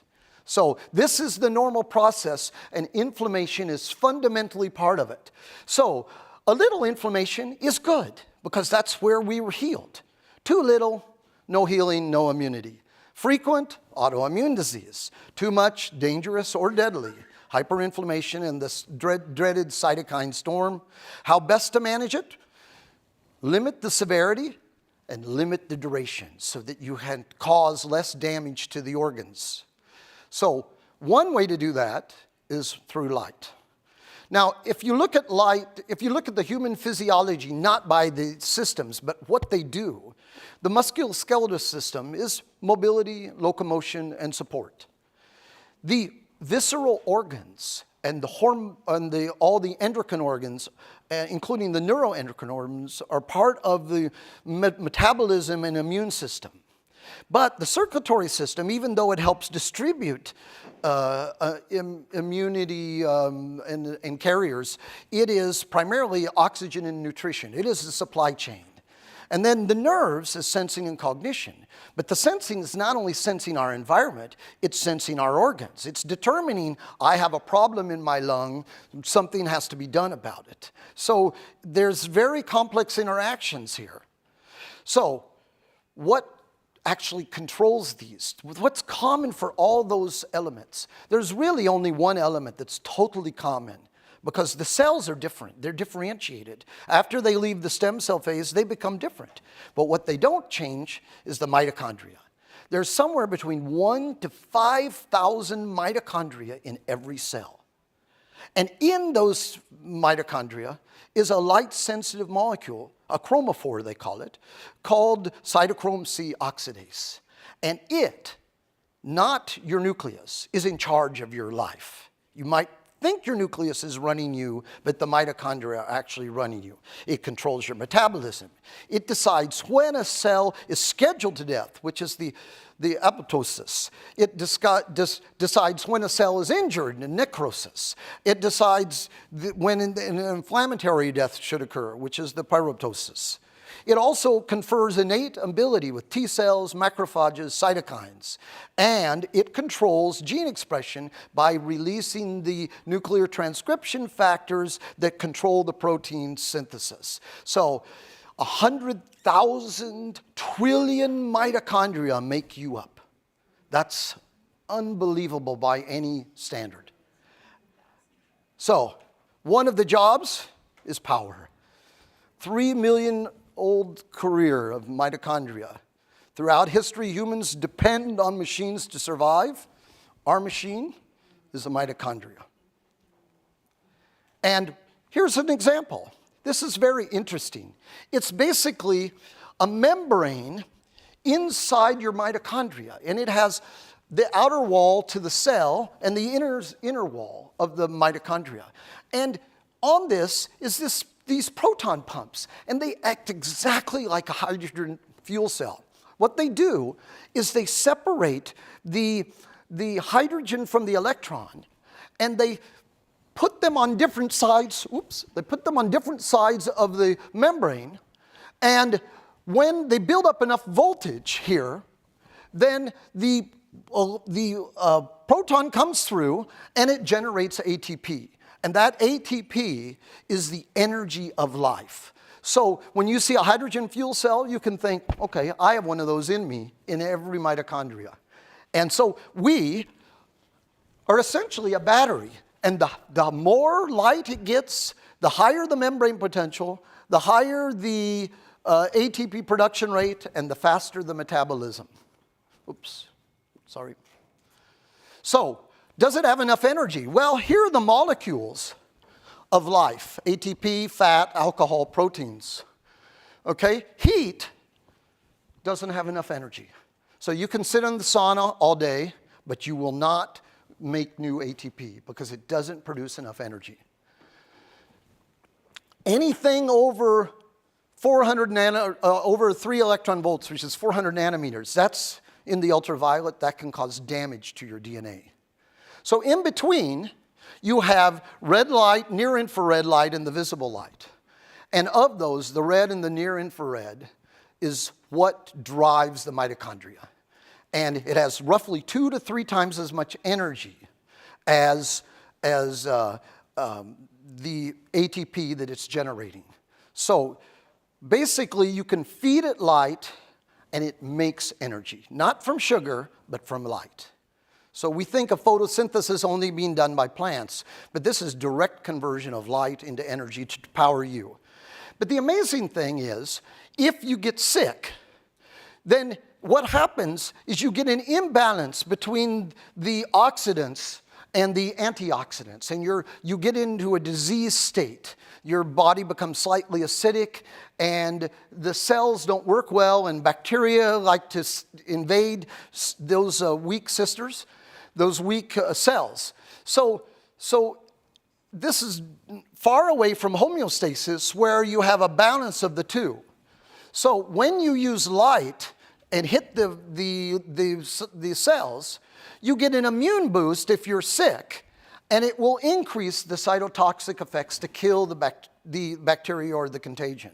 But if you're already in an oxidative state, if you're already infected, then it will reduce the amount of inflammatory cytokines. So this is not like a drug where it either increases or decreases the amount of inflammatory cells. It actually modulates it to the middle. And so pharmaceutical industry cannot achieve what Mother Nature already knows how to do. And I won't go through it, but it basically uses your T cells and your macrophages to create both types, and they constantly stay in balance. The other thing is that the ATP, along with nitric oxide and reactive oxide species, then control the nucleus, and that controls the proteins that are running your cell. So those are growth factors, repair factors, phagocytes. So everything is basically being modulated by the cytochrome C getting the light. And if you do a treatment, basically you find that within 10 minutes of the treatment, you get neuromodulation. That is the pain, you get an analgesic effect. You shut off the pain receptors the same way as analgesic does. But it's doing it by basically telling the nerves to ignore the signal coming in. Then, 20 minutes in, it starts releasing these reactive oxide species, and they act like a disinfectant. We call it an anti-infective. It's not necessarily antibiotic because it works against viruses. It also works against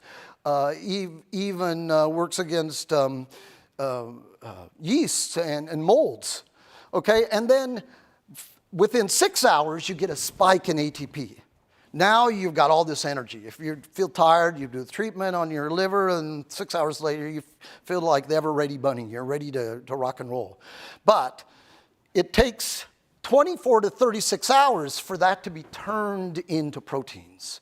And so that's the real repair mechanism. So no reason to do light therapy on the same organ 2 days in a row. No reason. Because it won't even be done with the first treatment for a day to a day and a half. Then you keep doing it 1 to 3 weeks and you're done, and then you'll be back to homeostasis. So what are the benefits? Well, it's agnostic to the injury.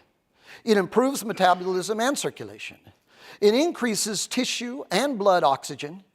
It kills invading pathogens. It kills and replaces the weak and defective cells. It reduces or accelerates that inflammatory time so you get faster healing, and it removes the cellular debris. Finally, it combats hyperinflation and cytokine storms, and it upregulates or downregulates, depending on what your body needs, the immune response. So it is smarter than the doctors are because they can't possibly know all the things that are happening. They're guessing what's happening in your various organs. So one challenge, though, is if you use a little laser probe, you can't possibly cover a whole organ. You might double treat one area and you might miss another area. And areas that you didn't treat could reinfect the whole organ. So if you don't treat it all, then you don't know what the long-term prognosis is. So the solution is to cover the whole area at one time. And here is a device that has a programmable system. It has energy at different frequencies, and it covers up to 1,200 square centimeters. So you can do a one-touch session where it will run through a whole sequence of programs algorithmically, and it allows you to target specific tissues, specific organs, all hands-free, and you don't have to do anything. Basically, you put the pads on, the nurse goes into the next room, treats the next patient. She doesn't have to hang around. It's not like a probe where she has to sit there. And during the COVID era, this was a real problem because anything where the nurse had to sit with the patient was very problematic because there was almost guaranteed that they were going to be infected. So this way, we treated about 75 patients, and nobody got infected during the height of the ancestral surge in COVID, which was 2020. Consistency. Because it's covering the whole area, then it doesn't depend on the therapist. There's no missing spots. There's no overdosing. It's precisely controlled power, energy, and it's safe. It's eye safe. You can put it over your eyes, and it won't hurt your eyes. In fact, it will help you with your vision. And here you can see examples for the face, across the chest, or across the back, covering all of the lungs. So that is no doubt that it wasn't treated. And we've had doctors in treating COPD, ARDS, COVID, all doing all these different therapies. The key is that it's got to penetrate. So the pads must bend to the body. If they're only an inch apart, doesn't work. It'll work on your skin, you'll still look pretty, but you'll still be sick because it will not get into your lungs. So you might look good, but you still feel lousy, which is not a good thing. And the funny thing is, because we have to put the light up very bright to get into the deep organs, that actually put too much dose in the top layer. That doesn't hurt it, it just doesn't help.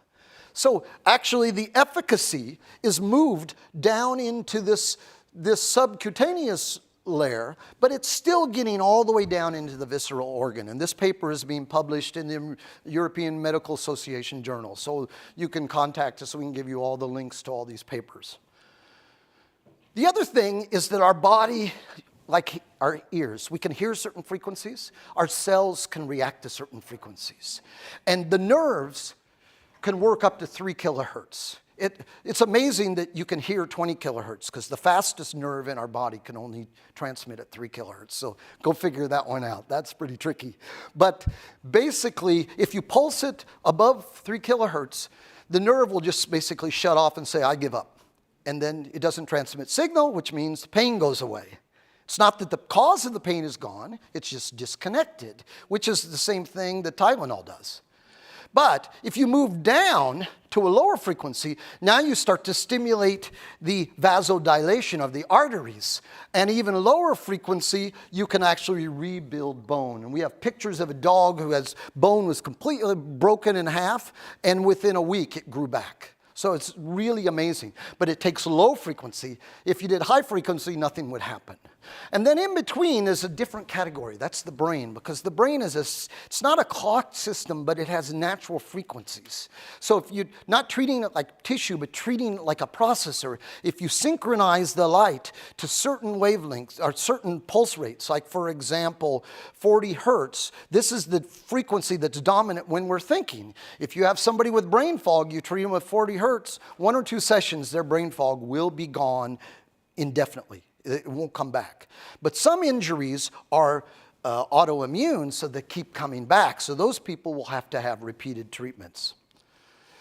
So all these are targets for photobiomodulation, but we don't really need to do that. We can take 2 or 3 pads and cover every body in just a few sessions. And if you put these pads right down the central core, we call it the shell core, named after the guy who came up with this idea. It covers virtually all the major organs of the immune system, including part of the vagus nerve, the major lymph nodes, the thymus, the parathyroid, the stomach, spleen, and liver. You get a piece of all of them. The brain is different. You have to put them on different angles depending on which part of the brain you're trying to get.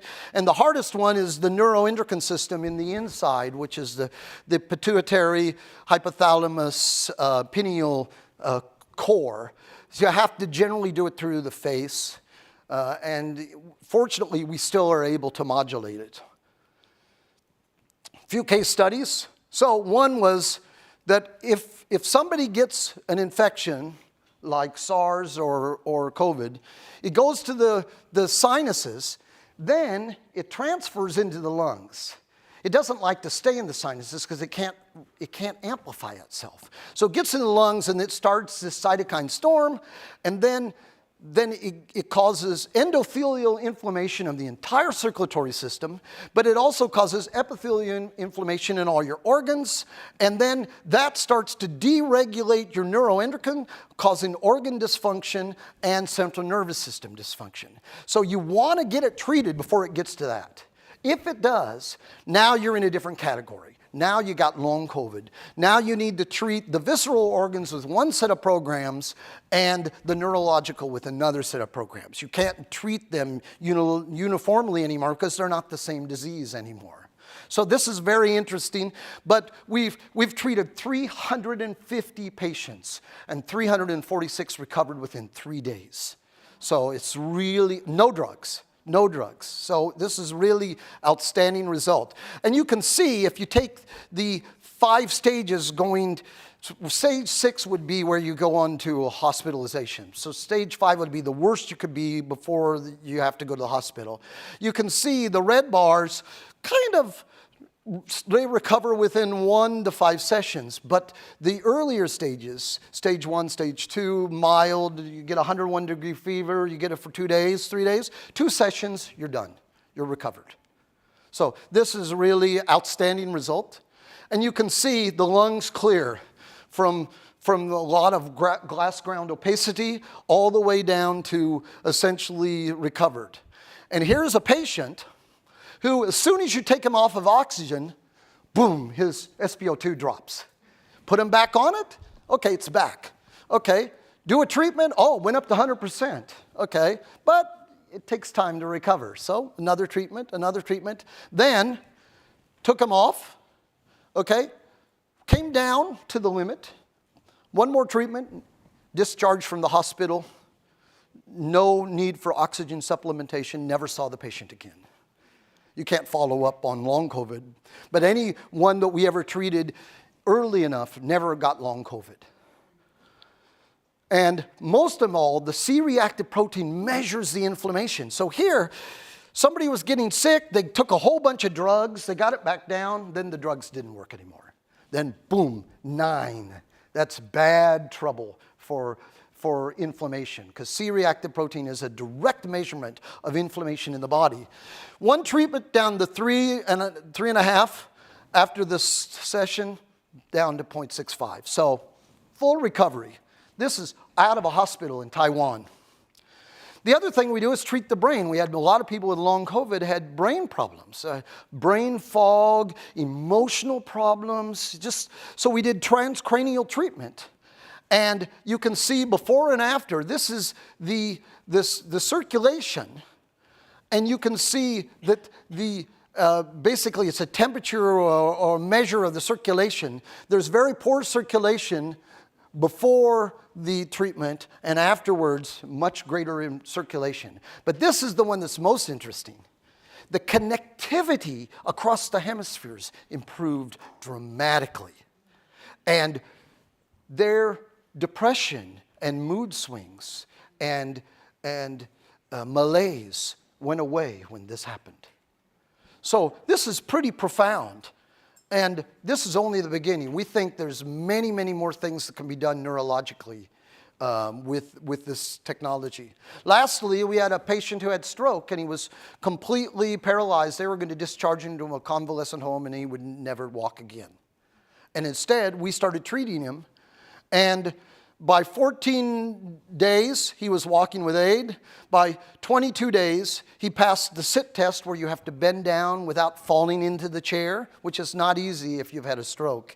And then was able to walk up and down steps. And by day 52, he could do the test where they make the leg move laterally, like on an abacus, to see if you can control the lateral movement. And he's able to do that. So he was discharged fully recovered. So, broad spectrum of uses. Start with skeletal and sports, chiropractic, sprains, strains, tears, joint pain, myositis, arthritis, edema, stiffness, physical therapy and rehabilitation, and age-related mobility and muscle atrophy problems. And then it's also used by the Chinese swim team to win the Olympics in Rio. And they did it for stretching, warm-up, and what we call warm-downs, which is it's a kind of cool-down warm-up between two events so that they don't get all the way down to being cool again before they do the next event. Elasticity, flexibility, and also and then to do cramps and recovery. Visceral organs, cardiovascular disease, inflammatory disease. We talked about COVID-19, but we also treat lupus, Lyme, inflammatory bowel disease, Crohn's, liver ailments. Infectious diseases, we've done a lot of H1N1 and other bird flus. Respiratory distress, cardio-obstructive pulmonary disorder and acute respiratory distress. And hormonal issues, very many hormonal issues, including those involved with menopause or involved with some kind of age-related effects. A new study starting on immunodepression and on the kidney. Neurological, Alzheimer's, dementia, we have a lot of success with that. MTBI concussion, one of our docs is a team doctor for the San Francisco 49ers. He's treated 200 MTBI cases with essentially all but one successfully recovered. Even long time after they got the injuries, he was able to remove the scar tissue and restore movement. Stroke, spinal cord injury. There, if the injury is too bad and the nerves are too far apart, they won't grow back together. If they're close, then they will. Neuropathies, long COVID, brain fog, neuroendocrine dysfunction, and new studies on depression, anxiety, Parkinson's, and neurogenesis. So I got to thank all the different doctors who provide all the independent data, because none of the data is taken by us. It's all taken by doctors. And they're from all over the world, from Dubai to Asia to across America. So anyway, I'd like to thank HEAL and all of you for staying to listen to me. Wonderful. That was wonderful. Thank you. There's so many things I want to say, but I have about 2 minutes to say it before I got to let you all go. Sorry. The first thing I want to say, there is never a need to apologize for existing, for taking up space, because this is a place to do it. So I want to say that to everyone. For me, no apologies, Ned, because what you did was you spoke to my heart. I'll just share this very briefly while you're still here standing next to me. My father, while he didn't pass away from Parkinson's, he was fighting Parkinson's for 11 years. And his Parkinson's is a direct consequence of being a political prisoner in South America. This is the 50th year anniversary of the dictatorship that shifted his life and our life. What you did was reminded me why I was a biochemist, just like him. And life intervened when I was 20 and I became a teacher. It was my purpose at that time to be like him. Everything that you are studying and you're doing is exactly what he was doing up until the last days that he was here.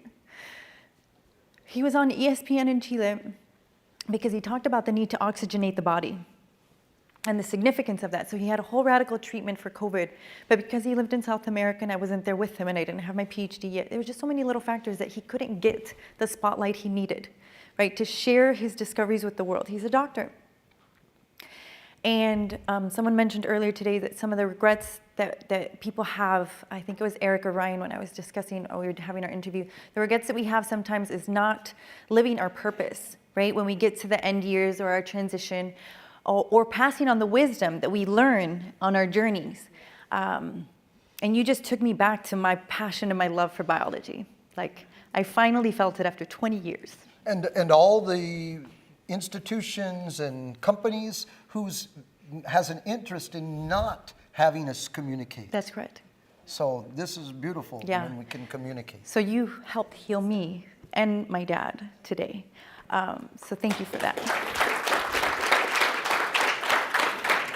Whew. When I say I feel like a profound connection to everything I have heard today, because I am exactly where I'm meant to be in my life. And I have said yes to this calling, yes to doing this work, yes, just like all of you have had to say yes. So thank you from the bottom of my heart, from everywhere that, whatever higher power you believe in, there is more than synergy going on here. There's synchronicity, there's divine timing, and we are all experiencing it collectively together. So thank you so much, Richard Williams. Thank you for Light MD for being here, for offering me a session as well, because I will need this. And I want to continue doing this role, yet also honoring the need that I have myself for self-care, right, as I'm doing everything that we're doing today. So thank you so much. Absolutely. And in closing, in my 55 seconds that I have left, I just want to congratulate all of you. I want to celebrate each and every one of you, because I truly see your hearts. I see your auras, and there's some of you I've yet to have a moment to chat with, but I know that we will have opportunity throughout the weeks. But I've been writing down in my notes, like, who I know will be dream teams together. And while I can't shout everyone out now, I do hope that Mark G., Dr. Ryan, Richard Williams, Jeff, Dr. Westcott, and Dr. Natanya get together to form a phenomenal team. They're just going to figure it out, and I already know the other teams that are going to be working together. So one of my gifts is being a seer. Some of you may know what that means, and it's okay, we can talk about it another day. Yet I see so much potential in this room with the things that some of us are saying we need. The need is here, like the partners are here, the people to collaborate with are here. Thank you all for a great first day. Today was just day one of the first inaugural HEAL conferences, and we hope to have many, many more of these. So please let your colleagues know, please post about this. Let's get the word out, and let's all heal together. We'll be seeing everyone tomorrow morning. Please feel free to take pictures, connect, and self-care. Love you all. Okay.